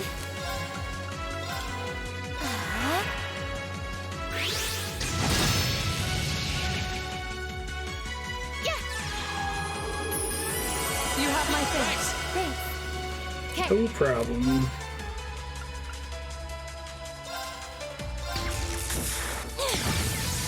Didn't see that coming. Please jump back to where you just were, yeah. Ready for a beat down? Got it. Understood. All in attack.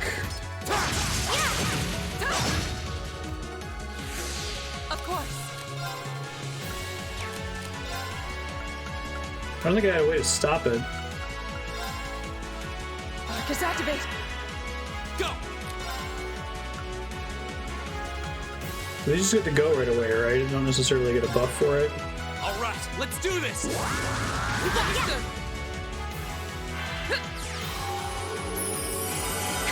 Thank you very much. Yeah. Adamantine shield is what saved me there. My turn. Well, I also missed somebody, but that's part why I wasn't too worried about it. Go!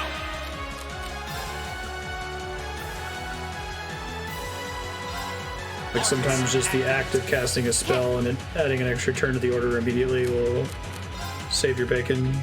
Makes sense.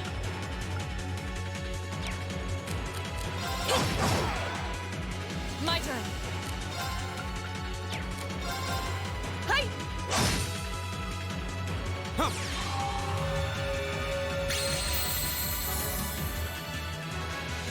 It's my turn.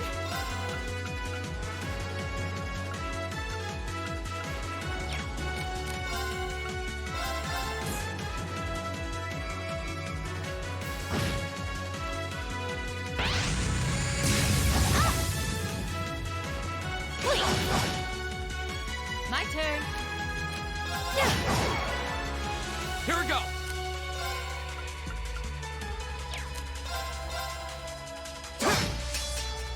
My turn.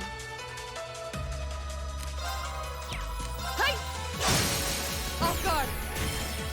I'll help. Leave it to me.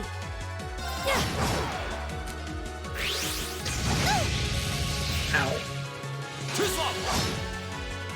Go!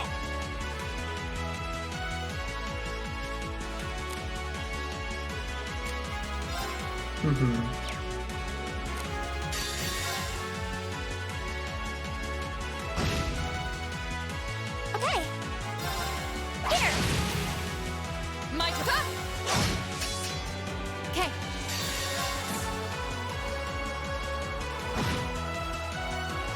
Evil will fall before my blade. I did it!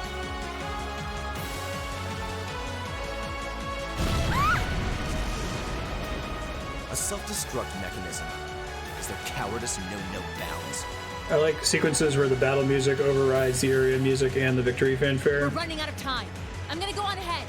Follow me as soon as you're sure it's safe to. Uh-oh.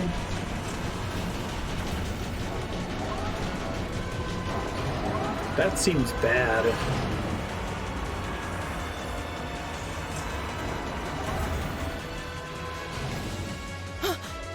Railway guns.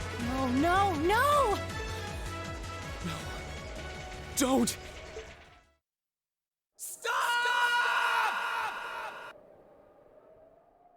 Cool. Oh god, if all three of them survive. Guess that's why they showed us them on the train.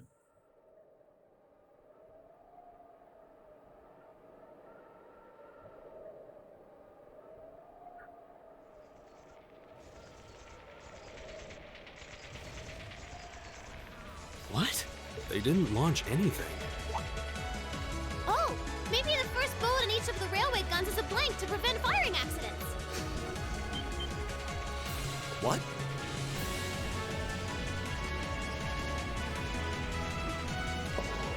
Please let something bad happen. Please. Stories need conflict. They do that? Sure seems that way. And now that they fired once, it's gonna take some time before they're ready to fire again. Oh. Then if we can reach them before that. You were so close, Trails of Cold Steel. There's no way we're going to let them get off a second shot. Ah!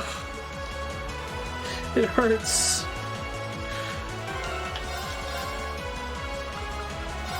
Is them launching the end of the immediate res sequence at the beginning?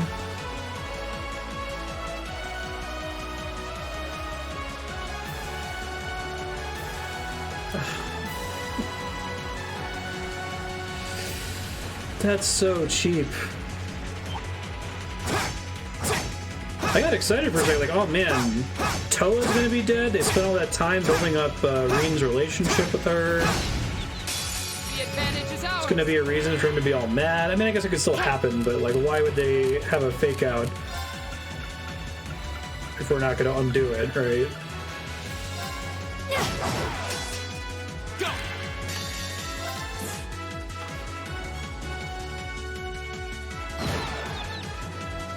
Okay, burning daylight.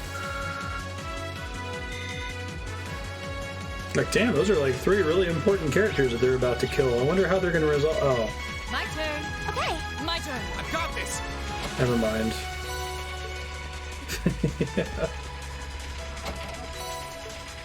Yeah, the scene where he flashes to the 3 characters, I'm like, damn, that's gonna impact him. I'm excited to see where this goes. It's like your Act 2 low point. I welcome all challengers. My turn!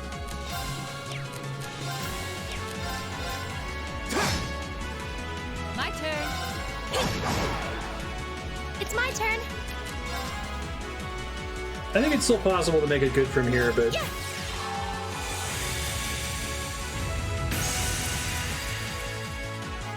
Of course. Hey! Oh no, you don't! oh, that's cool. Here we go! Okay. Something like that happened in a movie before.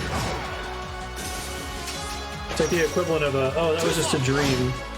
We killed, it's like, was it Debbie Does Dallas? Oh shit, we killed off a character. I guess that season was a dream. The battle's over, but stay alert, everyone.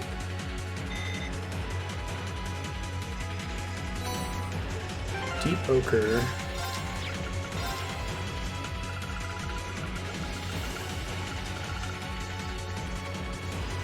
Prevent, seal, and mute. Defense, speed up. The movie doesn't take 48 hours to build up to it. Yeah.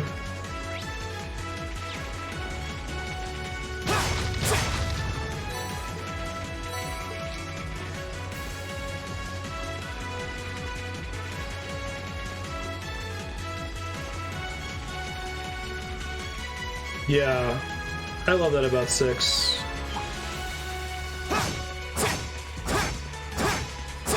Like, you need conflict so that you have something to rise up from, you know? Here's our check.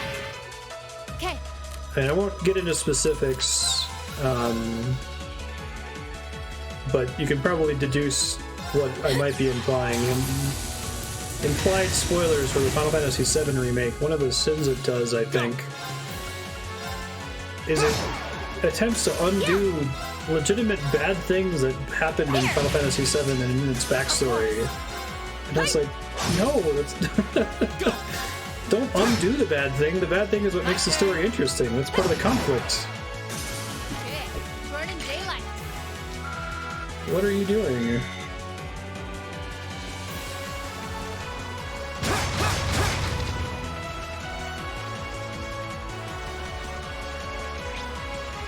And I'm sure that this story, our heroes don't just win constantly. Like, something bad's gonna happen, someone's gonna die. It's not always gonna be only Mook soldiers who are getting killed, you know? There seems to be a treasure chest here.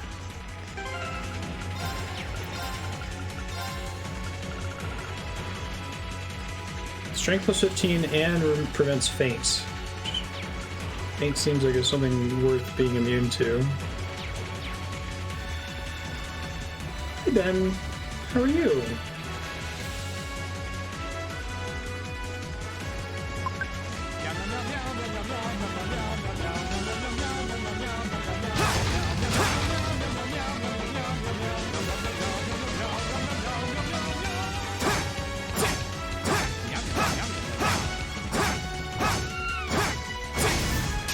We have the advantage. My turn. It's an impregnable fortress, so the railway guns fire blanks. My turn! Yeah. Something similar happens in Persona 4, where it looks like there's going to be really significant, My turn. huge consequences. Go! and then the story just kind of undoes it. It's like, but why though? You can't like manipulate me in the moment when you made me think something bad was going to happen to a character, and then take it back. Well then, let's keep moving. A matter of course. Another storage area.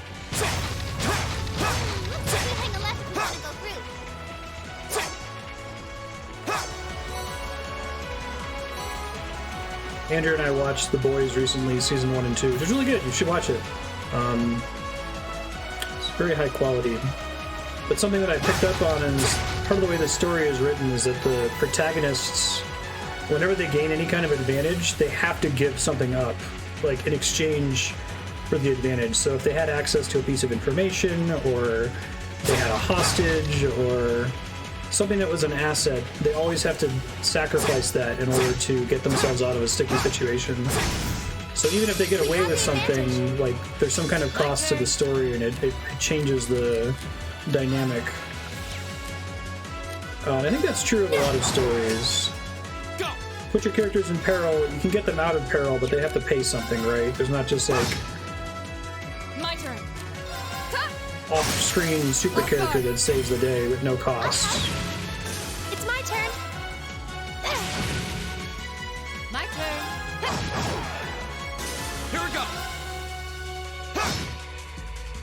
Talking more about what's the idiot ball?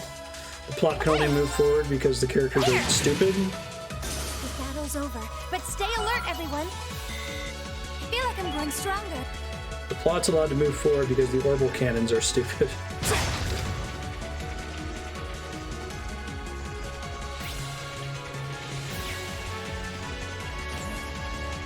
Or rather, I guess it's the inverse. In this case, the plot is frozen. Status quo is allowed to continue.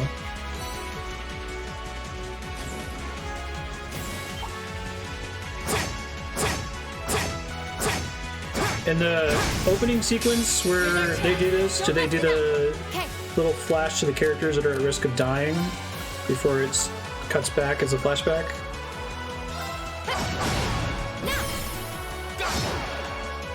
My turn. Makes sense if you played this after finishing Crossbell. Of course. This game is supposed to take place, it does take place directly after Crossbell. So you know if you played Crossbell that the cannons don't fire? Just getting started. Oh, same time as Crossbell. Gotcha. Well, that kind of makes a little bit more sense to start there than for assuming you played Crossbell and then jumped immediately to this one and it picks up from an event that occurs in those games. But from this perspective, that's kind of smart. Like, now we're going to flash back and figure out how we get to that point. Okay. That's clearer, thank you.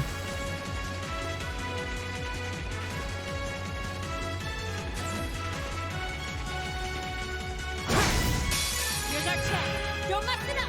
Here we go.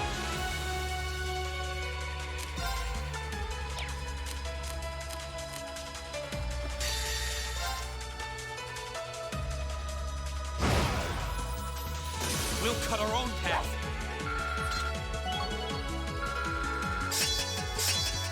Holy breath, nice. At first I was worried when they did the explosion sound and cut away that they were going to do like an anime thing where like the ends of the cannon were going to fall off, like someone had cut them with a sword or something. I don't know if that would have been worse. You get to reclaim a slot. I guess this.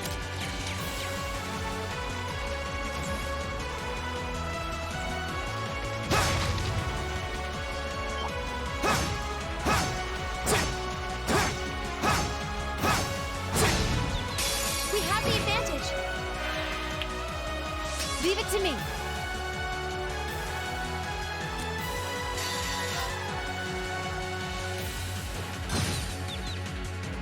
Evil will fall before my blade.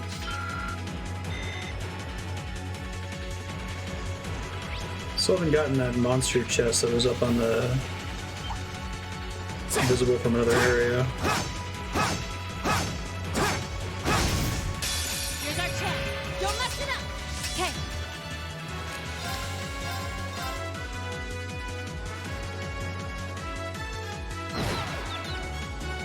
Lights out for them. Good work. So many U materials.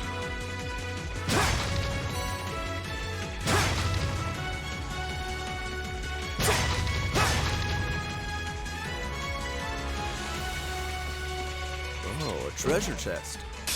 We have nothing to fear. Whoops. I think I should have saved her ability for this chest. Let's see if this is enough to kill him. Maybe it will be. Hooray, it was fine. Battle's over, but stay alert, everyone. Scepter level 4. Hydro cannon. I did it! I've only just... Domination. This is a really good track. I like this song.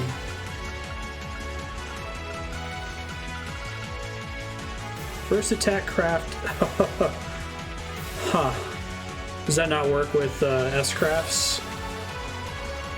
Seems really good for random battles, not so great for boss fights.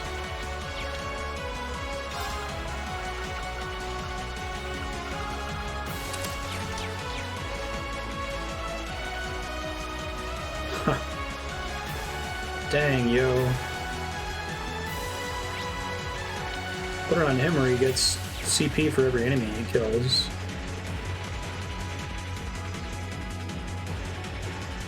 Because he doesn't have a area of effect ability that hits everything, unfortunately. This is the freight platform. We finally made it to the other side. We've got to be close. Just need to head up that staircase over there.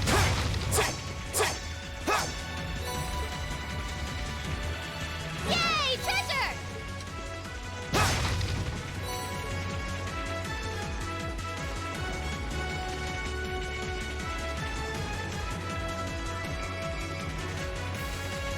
I guess it's easy enough to just unequip it when you think you're about to go to a boss fight, since this game generally telegraphs boss fights.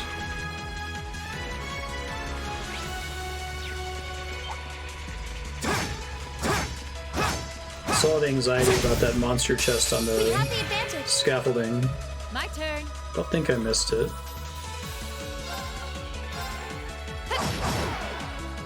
My turn.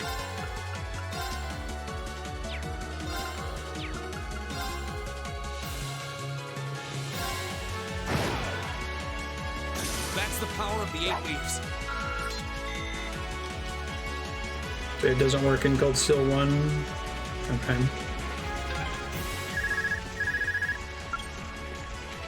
Sarah here. Yeah, we're almost to the railway gun. Yeah, may Adios be with us both. Is Group B almost there? This is it, so get ready! Sounds good.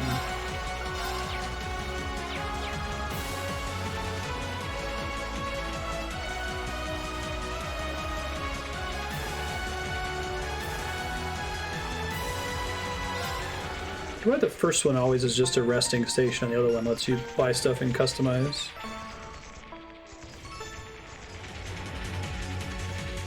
Yeah, beyond tonal issues, missable anxiety. Yeah, I think I missed a single missable cutscene in 10.2 that stopped me from getting 100% completion. Something where it's like after a specific event flag, you had to talk to an NPC in the bar, and if you missed it, you could never get it again. And I think that's what broke me, because I used to be so obsessed with 100%ing every game I played, and I was just like, I can't care anymore. It hurts too much to try to care. Knowing that shit can happen. I still 100% games if they're friendly to being 100%ed, if they have no missables or well forecast missables.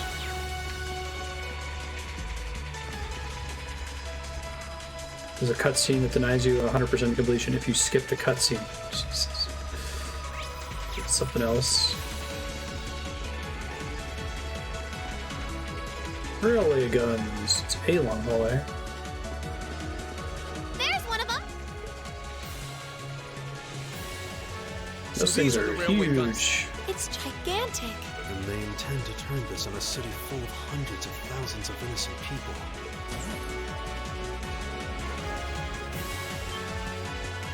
Who the hell are you? You're those kids from the military academy. Stay away from the railway gun.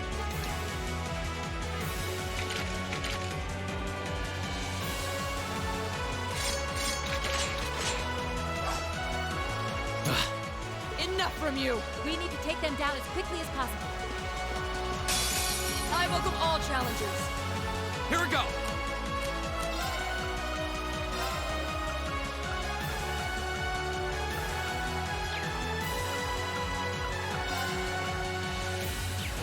As many as I'm gonna hit regardless. It looks like that did double damage.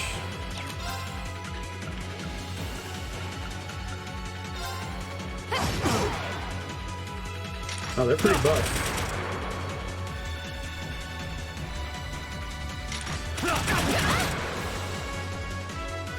Crossbell, you know the guns don't blow up the city, but you don't learn why.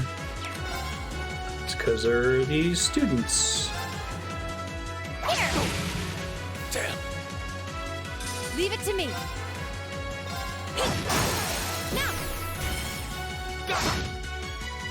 My Guess we'll get around to playing Crossbell sometime in like 2038.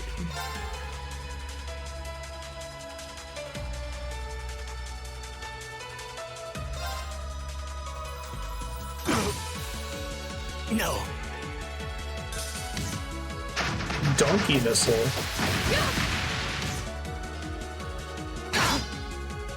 My turn. That's an attack.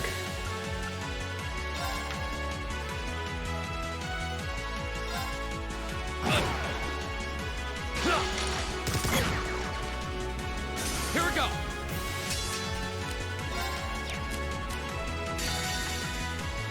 That sucks. Yeah, it did double damage. It works with S-Crafts. My turn. Hey! It's my turn.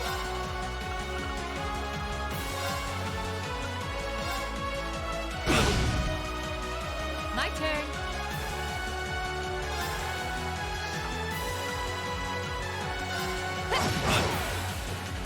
Oh no, you don't. How much SP would it cost to vote up every possible Trails game? No. Go.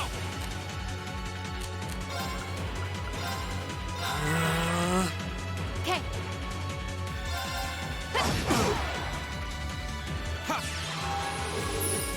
You have my Thank you very much. Okay.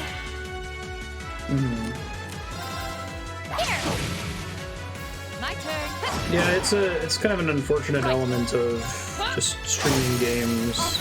The opportunity cost of streaming any or playing any particular game, right? I didn't know you could choose to not assist there. I just hit the A button a little bit late. And one for me. Okay. My turn.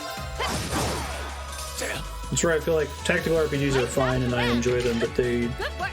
suffer on stream games. I'm awesome. Because an hour of a tactical RPG isn't anywhere near as interesting as an hour of Dark Souls or Lama Lana or Ori in the Blind Forest or whatever, right? This isn't the first time I've crossed swords with the Imperial Liberation Front. Hack the game and make Trails Kai. I really am interested in how short you can get these and still keep all of the content. I think I said that either last episode or the week before that, I'd love to see someone who really loves these games take an editing hatchet at them. Who like really doesn't want to cut anything that they think is critical or character building or whatever. They don't seem really strong, just really obstinate. What would push them to go this far?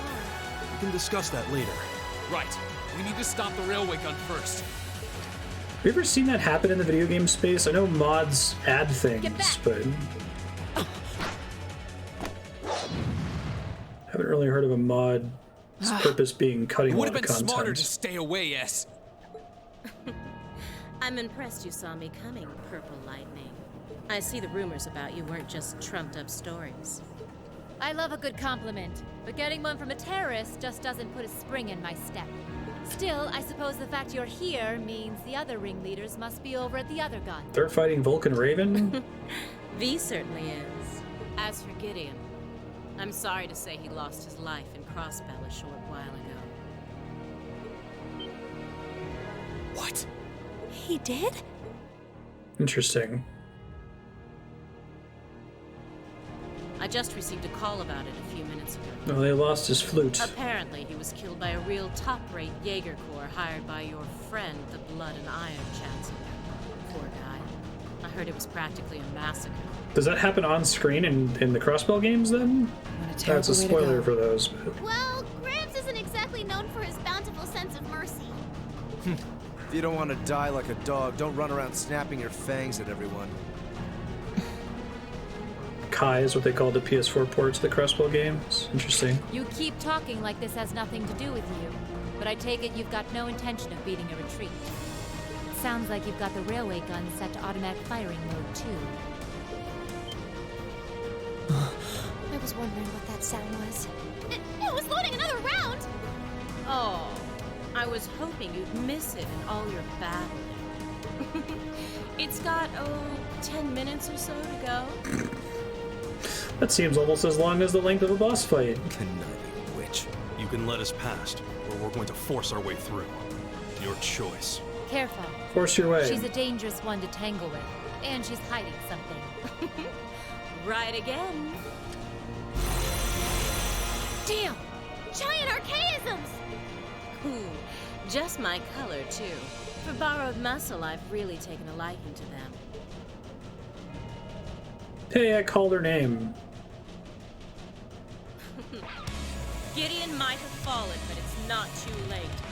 To send the Chancellor to join him on his way to Gehenna! Interesting. How about you Gehenna. instead? Crossbell's counting Burning on us. trash pile Strike outside with Jerusalem. Everything you've got. Let's rock! Think you can satisfy me, little kittens? My turn. All right, let's do this. Leave it to me. First time you're fighting a villain and not a random monster. 49 hours into the game, no big deal. That makes sense.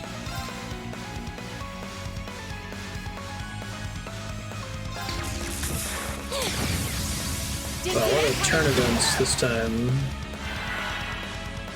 Okay. Gotta try to impede that, I guess.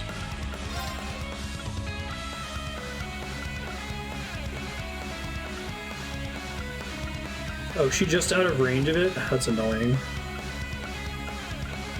Oh, Moon, shield us! Right.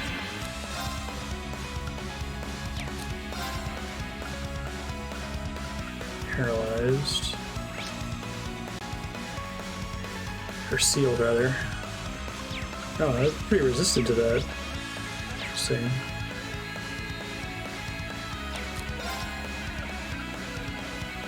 Shouldn't have impede.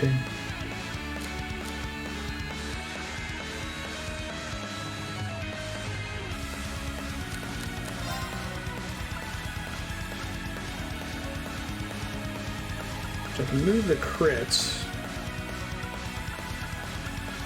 But I can't stop her from healing. Unless if I pull in Reen, but then she'll get the crit. I guess I could pull in Reen and then cast an art, right?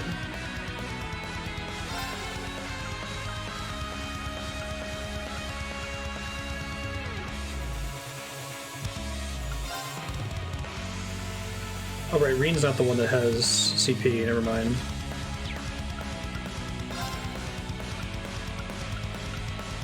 Just activate.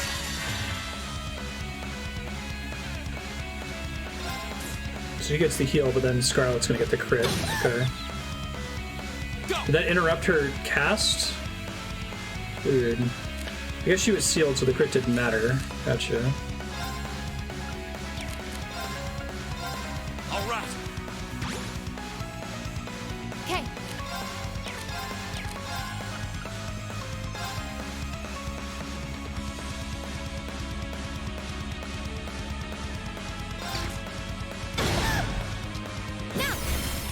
shit. Meant to do burst. How about this? Yeah.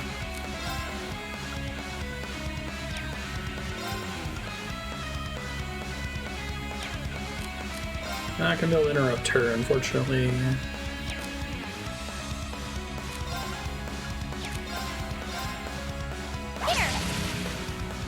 Here you go. Ow.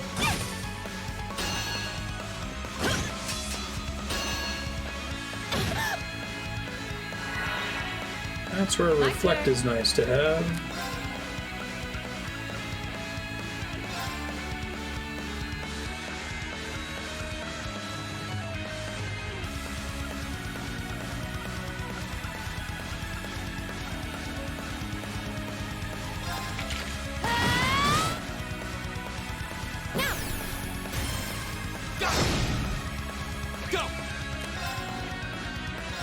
Peed, please.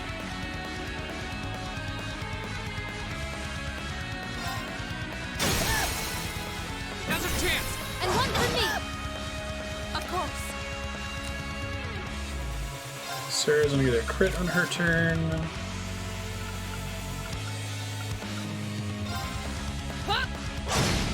Off guard. Okay.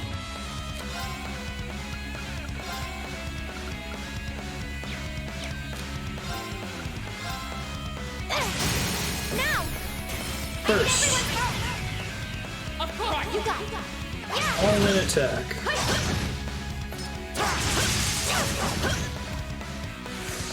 Leave it to me.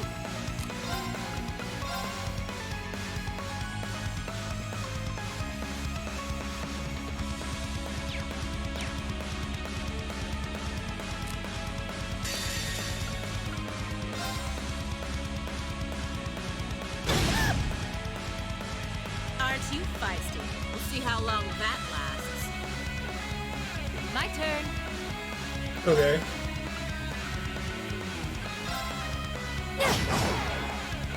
Of course. Hey! Yeah!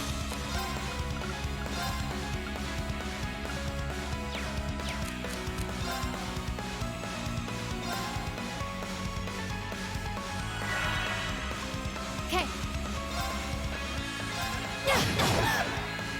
It's my turn.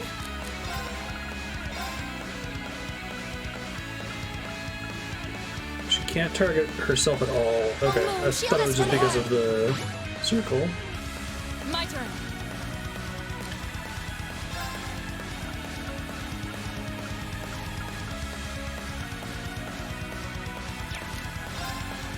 Hey! No, you don't! Hope you like pain. See ya! Yeah! Thanks, Sarah. My turn.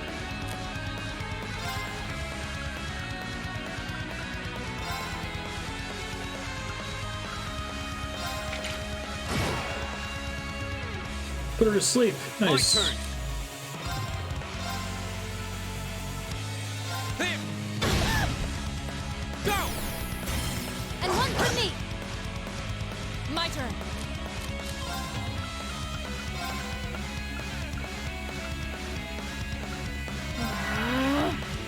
Yeah!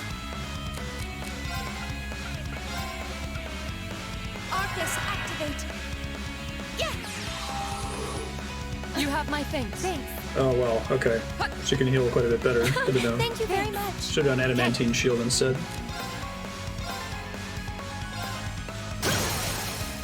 Do it! My turn! How about this? Here you go. Reflex.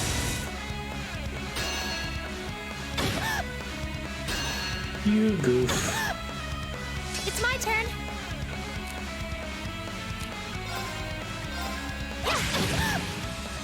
My turn!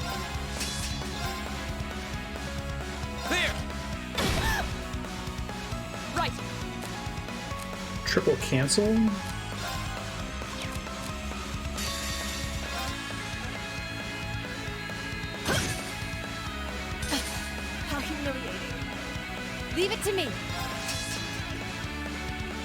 Gotta finish off the robot.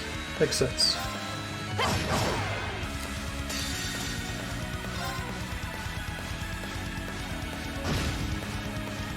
Yeah. My turn. Okay. I didn't think about that. Reflect, it's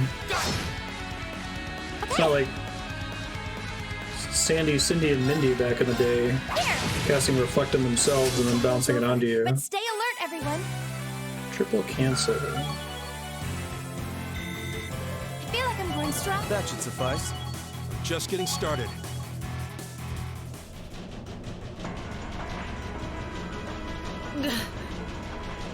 Gah. No!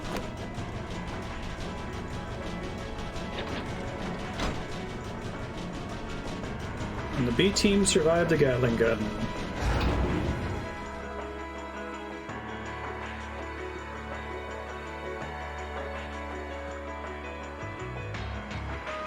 Systems deactivated.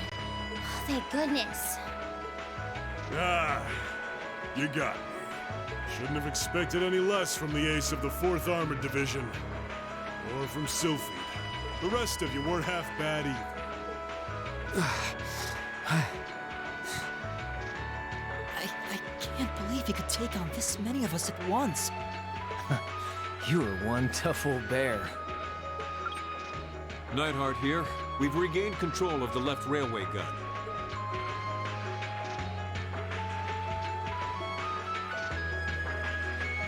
And we've deactivated the right wing's railway gun over here. Good work. You did it. Oh, thank goodness.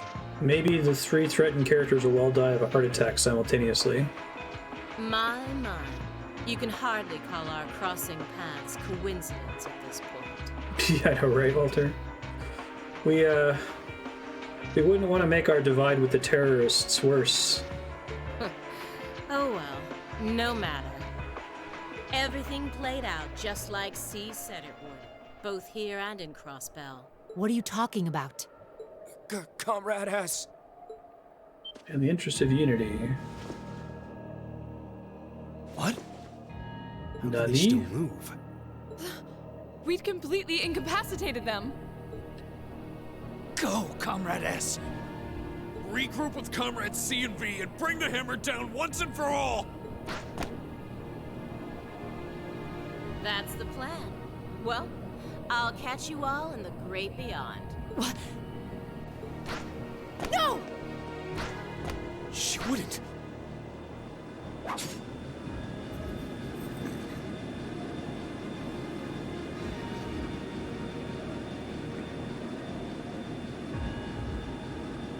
Damn.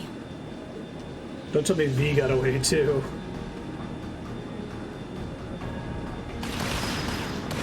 If they at least like threw a smoke bomb or something. Oh, they're trying to shoot him.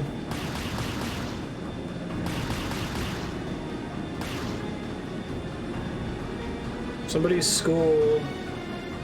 My name is C. Class 7. Leader of the Imperial Liberation Front. On what they do, what you're supposed to do. Allow me to extend my congratulations. When you defeated your enemy. Certainly don't let them take out a flute and play it.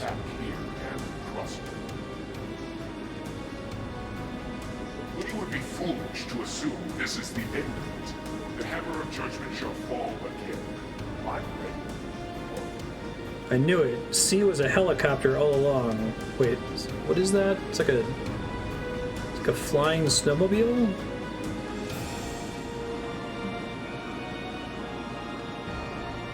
How can this be?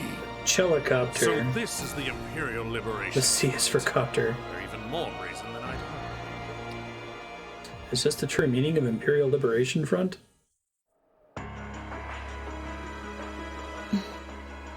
So C was here after all. Who is he anyway? What's he hiding? Even the intelligence division's drawing a blank trying to gather info on him. At least this time we managed to capture some of them alive. And they will talk. If you're gonna capture them, you need to... It's okay.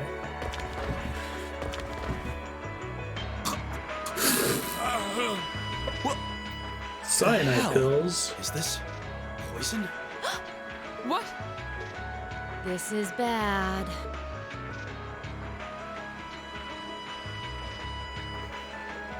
Looks like these guys all swallowed neurotoxin capsules. I don't think we're gonna be able to save them. I doubt it'll work, but I'm gonna try to neutralize the poison. Emma, if you've got any herbs you think might help, give me a hand here. Okay. Of course. Yeah, I got some guams and terramins right here. Just gonna. You think they'll pull through? What? Not sure. I'd give them 50-50 maybe. Even if we can keep them alive, there's no guarantee they'll regain consciousness. No. They seem pretty dead to me. Why would they go this far? These are the kinds of people we're dealing with. What? Why are they... What? Some quick thinking, hard fighting, and a little luck, we were able to stop a potentially devastating terrorist attack in its I'm tracks. surprised they even included the, like, try to heal them the thing. But with the political climate as it was, this incident, overshadowed by the crisis in Crossbell, was never made public. In the days that followed, we still felt shaken, our eyes newly opened to the dangers facing our homeland, both outside and within. I guess maybe if at least one of them survives, it justifies the scene of them trying. Ooh, you're moving up in the world. Okay, so something happened in the story. I've got a little reward here for you. That's exciting. Skanda gem. See if I can remember to check for that. But nobody died except for Nameless Mooks. Good showing, everyone. Tensions have escalated further, I guess.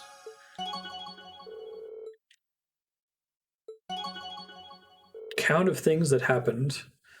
1.5? Because the Nord Highlands thing was a thing that almost happened, but we stopped it.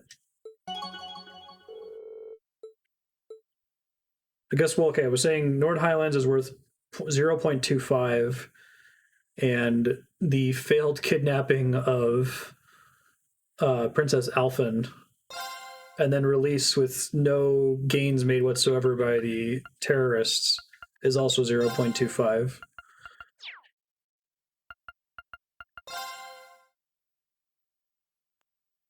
And I'm calling that last one a 1 because I guess the cannons look like they almost fired, which maybe is going to escalate tensions, but you could probably call it a 0.5. Corellia Fortress, a sense of lingering unease still hung over the Empire. The government increased patrols by the railway military police as part of their counter-terrorism measures, while the noble faction bolstered their provincial armies. There were even rumors that they'd hired several Jaeger corps. At the center of everything was the Imperial Liberation Front. It's not necessarily a bad thing that high-stakes things aren't happening. Like, it's kind of cool to have a story that's mostly focused on low-stakes, like, regional politics for 50 hours. You don't see a lot of content that's like that. Everything has to be, we have to save the world constantly when it comes to JRPGs, and it's kind of refreshing to see a game that doesn't do that. But at the same time, it's interesting that it keeps playing at things happening, saying jokingly, right? Like, but then something happens at the last second that, you know, oh, the princess didn't get kidnapped, actually. Oh, there wasn't this skirmish at the border. They had allied with a terrorist group from the Republic of Calvert to attack the trade conference in Crossbell. Yeah, it's such an awful scene, too, because it's the scene where the four of them are like, well, we're going to give you our hostages back, but our names are C, G, S, and V. You'll be seeing more of us. Bye. I was like, okay, well, you didn't have a great first showing. And as we'd seen firsthand, had attacked Corellia Fortress in an attempt to fire the 2 railway guns stationed there. They'd made it abundantly clear that they were no mere insurgents. These were dangerous people we were dealing with. And following their attempts to target Chancellor Osborne and the Reformist faction, rumors started to spread of a possible connection between the Imperial Liberation Front and the Noble faction itself. Which is what they're doing on purpose. Got it. Meanwhile, new information was filtering in from Crossbell that surprised us all. During the conference, one of the representatives of Crossbell's state government made the daring declaration that Crossbell would soon declare its independence, breaking free from its neighbors Calvert and Erebonia. That's a pretty big deal. To no one's surprise, that's a thing that both happened. The Imperial government and the Noble presumably faction at the end of the dismissed Crossbell it as games. nothing more than delusional raving. But one thing was clear. That declaration only served to increase the tension in Erebonia and across the continent. Yeah, so I guess the best way I can put it is that this game feels like it's playing out what would be an opening crawl in a different game, right? Like, your opening crawl is all of these tensions, war is on the brink, and like we're watching war become on the brink. The declaration image is hilarious English in the Crossbell games.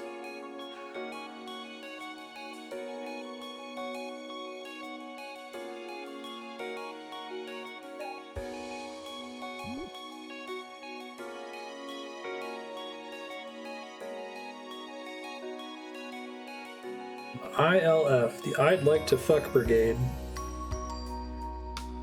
Gotta get in that On a cool, clear autumn Power day, Ranger action. the Academy's prestigious board of directors gathered for their first meeting of the year.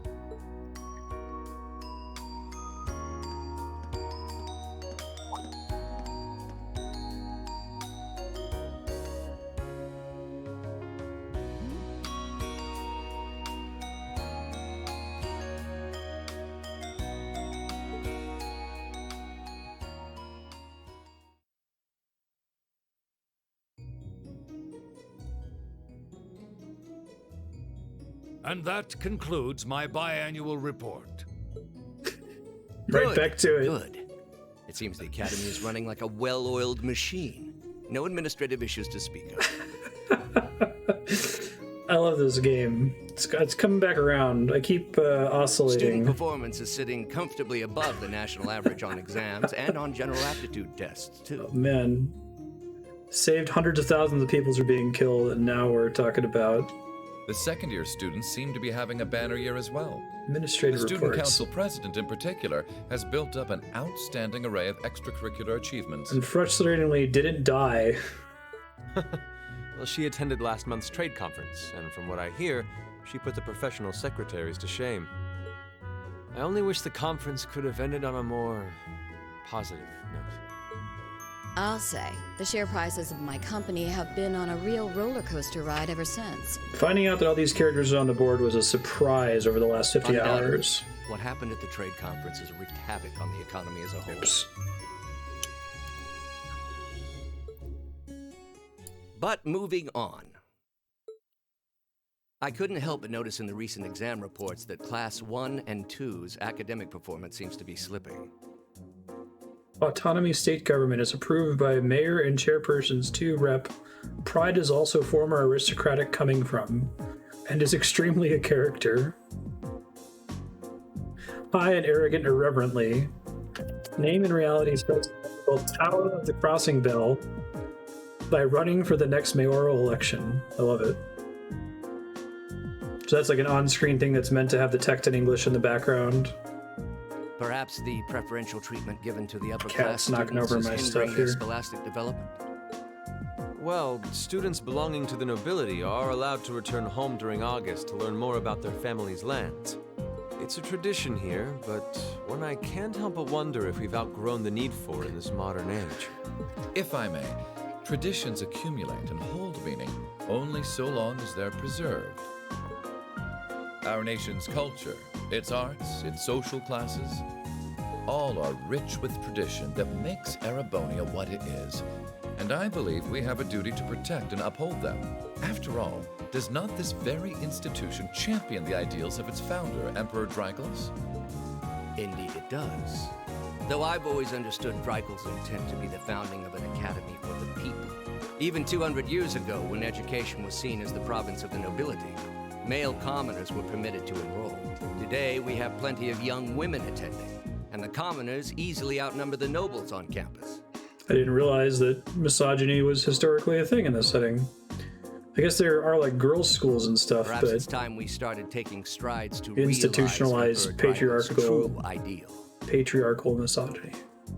You seem to be laboring under a few misconceptions here. Commoners were permitted to attend, but only as retainers. Let me clarify, there have been a lot of issues, problematic things in this game, as in many anime games. I didn't realize that in the story, diegetically, so we're using that word a lot this week apparently. Retainers served knights, who served lords, who served the emperor. That's the way the Erebonian society functioned. From that vantage, the structure of the Academy in its earlier days certainly seems to have embodied that social order. And if that's so, what is there to suggest that it's not the social order itself that has become the aberration? Tradition is invaluable in itself because we have held on to it. Well, for one, if that were the case, Tradition's good because it's tradition. For me to see my views put into practice. But I can hardly get a word in edgewise between you two. Well, I'd certainly enjoy a return to the way things were in Dreikel's time, at least in that particular respect. Our apologies, Your Highness. Well, our role here is to consider your views and work toward implementing them. See what I mean? Would you be so kind as to help me out here, Principal? I'm here to moderate this board. It wouldn't do for me to express my position on the issues at hand. I choose to believe what I was programmed to believe. That said, I'm sure your passion for reform will triumph in the end, Your Highness. Know the reason a robot walks or talks? Yeah, it's right here on your circuit diagram. I suppose I should have known better than to look to my old teacher for sympathy. It warms my heart to see such a fine teacher-student relationship. Now, if I may, I'd like to steer this discussion toward a rather timely topic. We've already touched on the issues regarding the Orbal Net and the Orbal Staves, but I'd like to stress again that the adoption of new security measures for the Orbal Net should be a top priority. Well, I'm certainly inclined to agree. This is a wild cutscene to follow the... But we'll have to rely on the Foundation directly, as things are looking a little shaky with the IBC. Just imagining Final Fantasy X, finishing the Xanarkin portion and all the crazy shit with the Unalesca fight, and then immediately afterward, cutting to, like, I don't know, the Council in Besaid, like, determining regulations for the next year's taxes or something, like... The fuck? The other matter I'd like to review is the use of the Orbal Staves and the Arcus units. This is clearly important. Or more specifically, we need to talk about how Class 7 should operate from here on out. Okay, here we go. Setting aside the fact that my daughter is a member of Class 7, I think we need to reconsider how the class should be run, in light of what happened at Gorelia Fortress. Send them into direct combat situations constantly now. While it certainly proved an excellent chance to see what the Arcus units are capable of, I have serious doubts about whether we should carry on with these field studies, given the current political climate. It would be difficult to do so, I admit. With the terrorists at large and the problems in Crossbell unresolved, these are uncertain times. At the very least, I believe it may be in the class's best interest to cancel this month's field study. We could always resume them once the terrorists have been arrested and the situation in Crossbell calms down. Can't do a whole month of old schoolhouse Arise, exploration. O youth, and become the foundation of the world. I'm sure you all recognize the words of Emperor Dreikels. They've become something of a school motto here. It's my belief that Class 7's actions at Gorelia Fortress perfectly embody the spirit of that directive. They should keep going on field trips and finding people's lost shoes. They stood together to stop a tragedy in the making and, in a sense, protected the foundation of our world. Yeah, we literally saved hundreds of thousands of lives. No one ordered them to do it. They took action of their own free will, because they knew in their hearts what was right.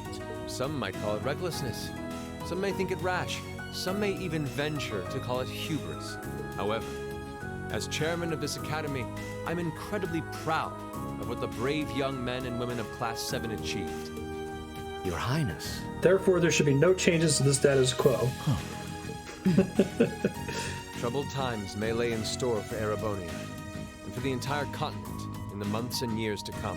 But I believe that makes something like Class 7's field studies all the more significant. The experiences they're having now will help them find the strength and Go the send them to means Shepherd Town. press on through adversity. I can't be the only one who feels this way, can I? They do seem to be showing remarkable growth. That much is true. Although I have no idea how much my daughter is really capable of, immature as she is. I could say the same of my hothead of a son. I do wonder about my brother sometimes. However, it does seem that enrolling at this academy has helped him start breaking out of his shell.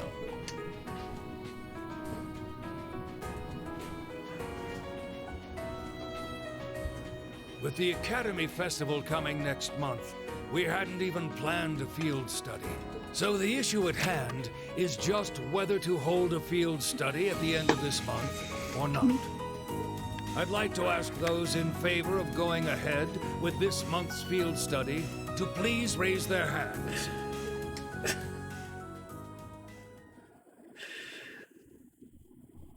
I wonder how they voted. Oh man. All right, I'd like to begin by taking everyone's ideas for our class's part in the school festival. Oh, there's a class festival. The festival will run for 2 days next month, the 23rd and the 24th. They vote no and roll credits. Equipment setup and the other preparatory work will begin in the afternoon, 2 days before the start of the festival. What? So that meeting, I guess, underlined the fact that all these characters that we met in like the first 50 hours of the game are on this board and make decisions together. But there's a lot of preparation needed before we get to that point, and the sooner we get that underway, the better. So it underscores their involvement and reminds us that they all exist in making decisions, but That's the decision all was the more don't reason change to anything, figure out right? What exactly we want to do. Some of our options include displays, events, stage shows, and cafes. Does that sound right, Crow? Yeah, though no class I know would settle for just some simple display. I mean, come on, no one ever said, boy, we better rush to get in the line for that display. Well, either way, I'd like to start by soliciting some ideas from all of you. We're just brainstorming right now, so feel free to say whatever comes to mind.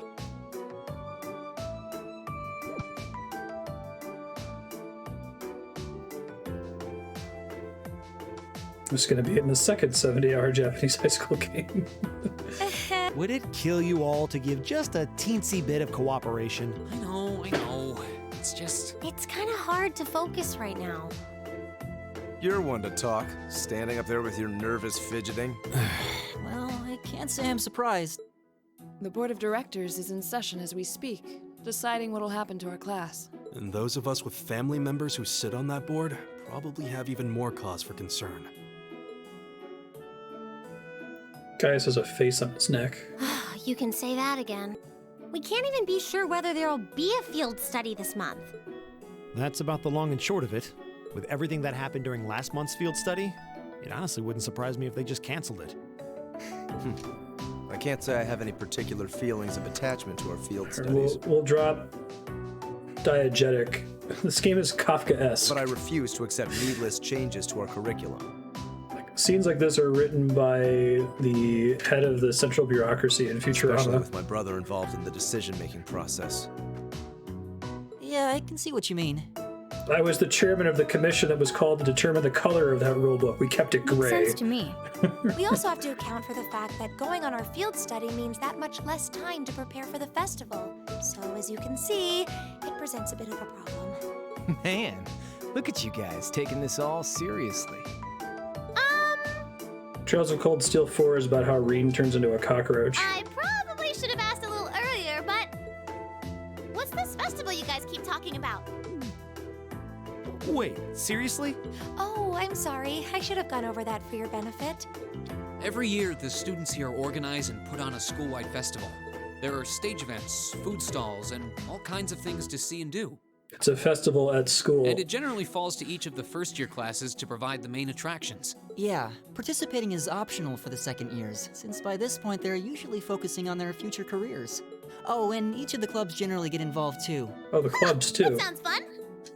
In that case, we have to do something. We can't just let the other classes roll over us because we're small. You say that, but I've already had one of the girls from Class 1 bluster up to me declaring that this time victory will be all ours. What? It must have been Ferris. That sounds exactly like something she'd say. Well, Class 1 does seem to have had it in for us ever since the midterm results were announced.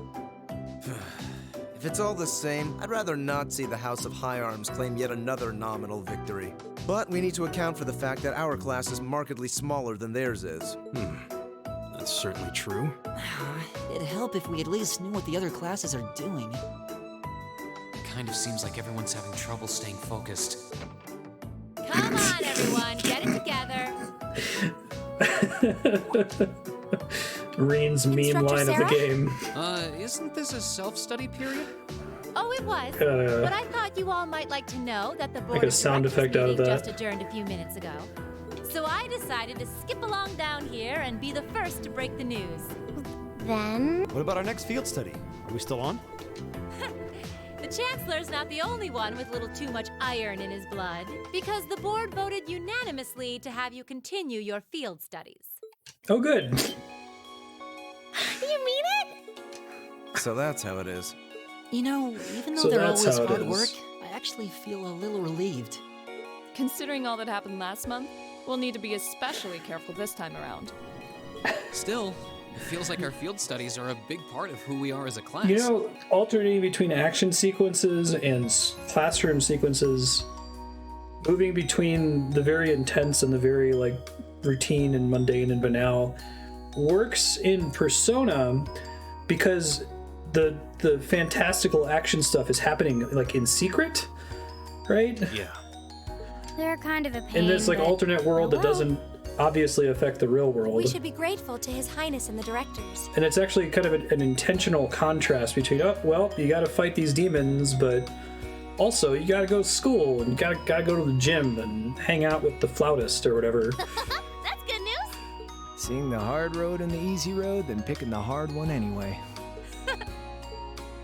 It also sounded like His Highness and the directors will be taking off in pretty short order. So I'll let you guys out of study hall early to go see them if you want.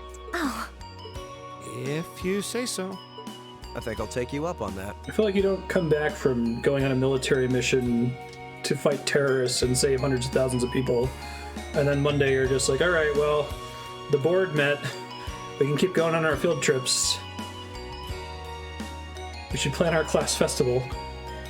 It's like, no, haven't things changed irrevocably for all of you? No, it's, standard high school stuff. Avert nuclear war. Find somebody's hat.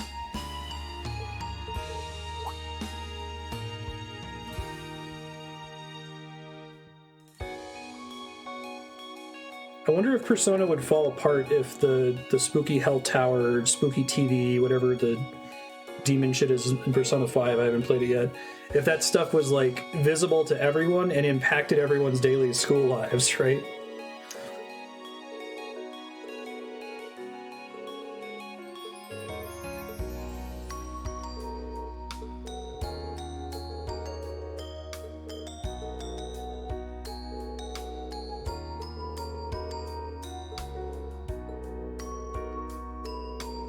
What is the House of Alberea playing at?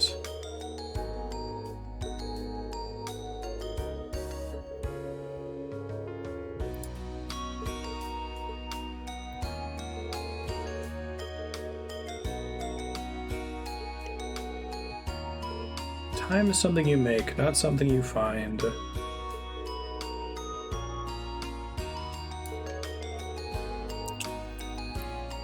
One sec, sorry.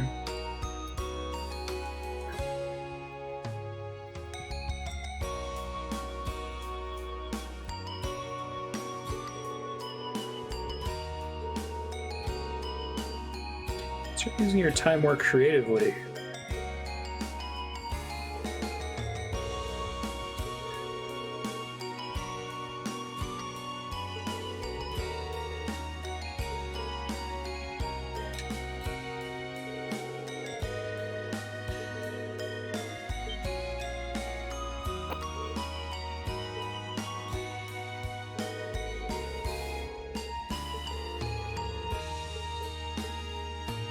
Still, I wasn't expecting to find myself indebted to you again so soon. Without your intervention, the Chancellor and I would have met our maker in Crossbow. Don't mention it. We're just relieved you're all okay, Your Highness. Indeed. Suddenly I'm glad you voice were able acting. to focus on making a positive contribution at the conference. I wish I could tell you that's exactly what I did. I could scarcely find a place to chime in once the Chancellor and the Republic's president got going. Though the mayor of Crossbell managed to dumbfound even them. It's okay, kiddies. I presume you're referring to his proposal for Crossbell's independence? Hard to believe it could actually happen. Well, as long as both Erebonia and Calvard refuse to accept it, the likelihood of it actually happening is incredibly low. Still, they're planning to hold a referendum on the issue to see if the population is in favor of it. So there'll be plenty more chances for disputes to break out over the issue. Well, neither of them want to lose all that sweet tax revenue from Crossbell. Half of it flows into the provinces too, so like, fat chance the noble faction's gonna take that lying down. Milliam.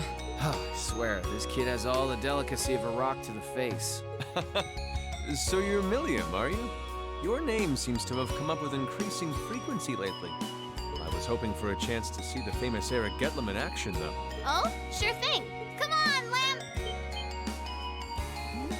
Whoa there. Cool your jets. I'm not sure this is the best place to call out Eric Getlam. Just a hunch. Lame. Objection overruled. That could have gotten messy. Honestly, it would save us all a lot of trouble if you could just refrain from saying whatever pops into your mind, too. Lame.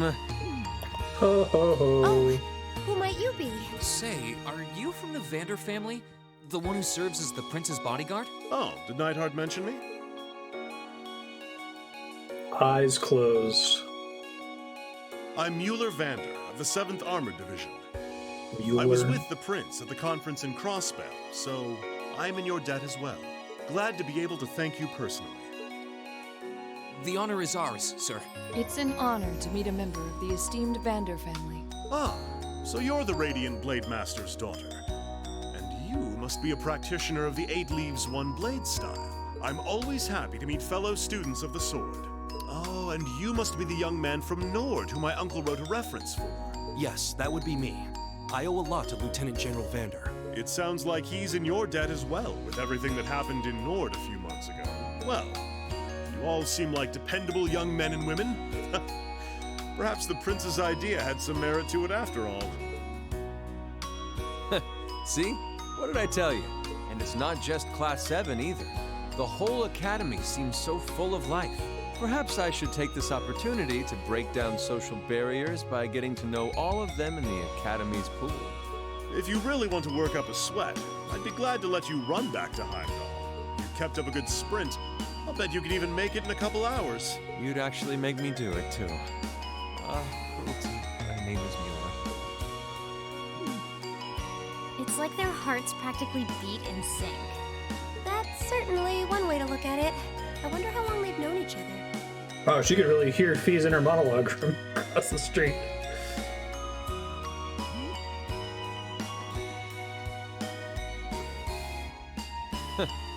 Well then, I bid you all a fond farewell. I hope we have the chance to meet again soon. Like sometimes they use that to mean something they're thinking to themselves. Sometimes it's something they say under their breath. And sometimes it's something that they're saying to each other so that the other person can't hear.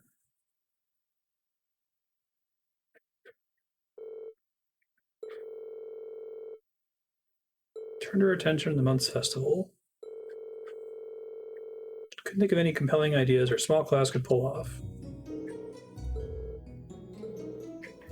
Enjoy your free day. You've got another practical exam coming up on Wednesday.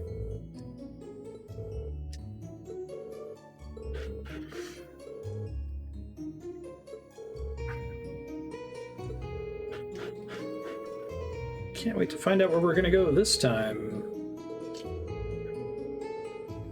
Can't be Crossbell.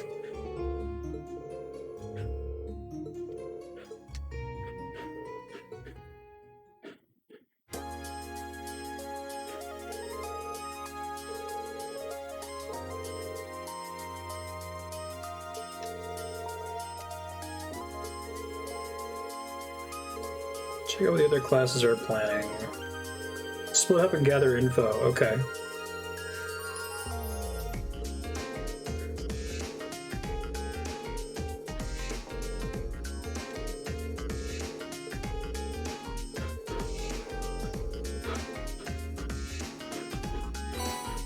Thor's summer uniform. Standard uniform.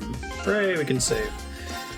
Yeah, Clanker, and we're talking about just like general storytelling pacing. That it seems like the in media res, the opening with the cannons is going to be like the inciting incident. That after that happens, like we go in a new direction and we can never go back to the way things were. So for that big, huge emotional event to happen, and then not change the status quo at all, and then to go back to doing regular school stuff is just surprising from a storytelling perspective.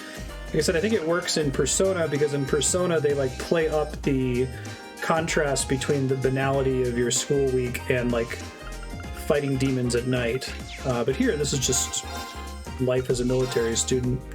Totally makes sense in the setting. I get it. I don't think that it's nonsensical. It's just surprising. Different from where I would have expected them to take it, since they focused on that as the opening of the game.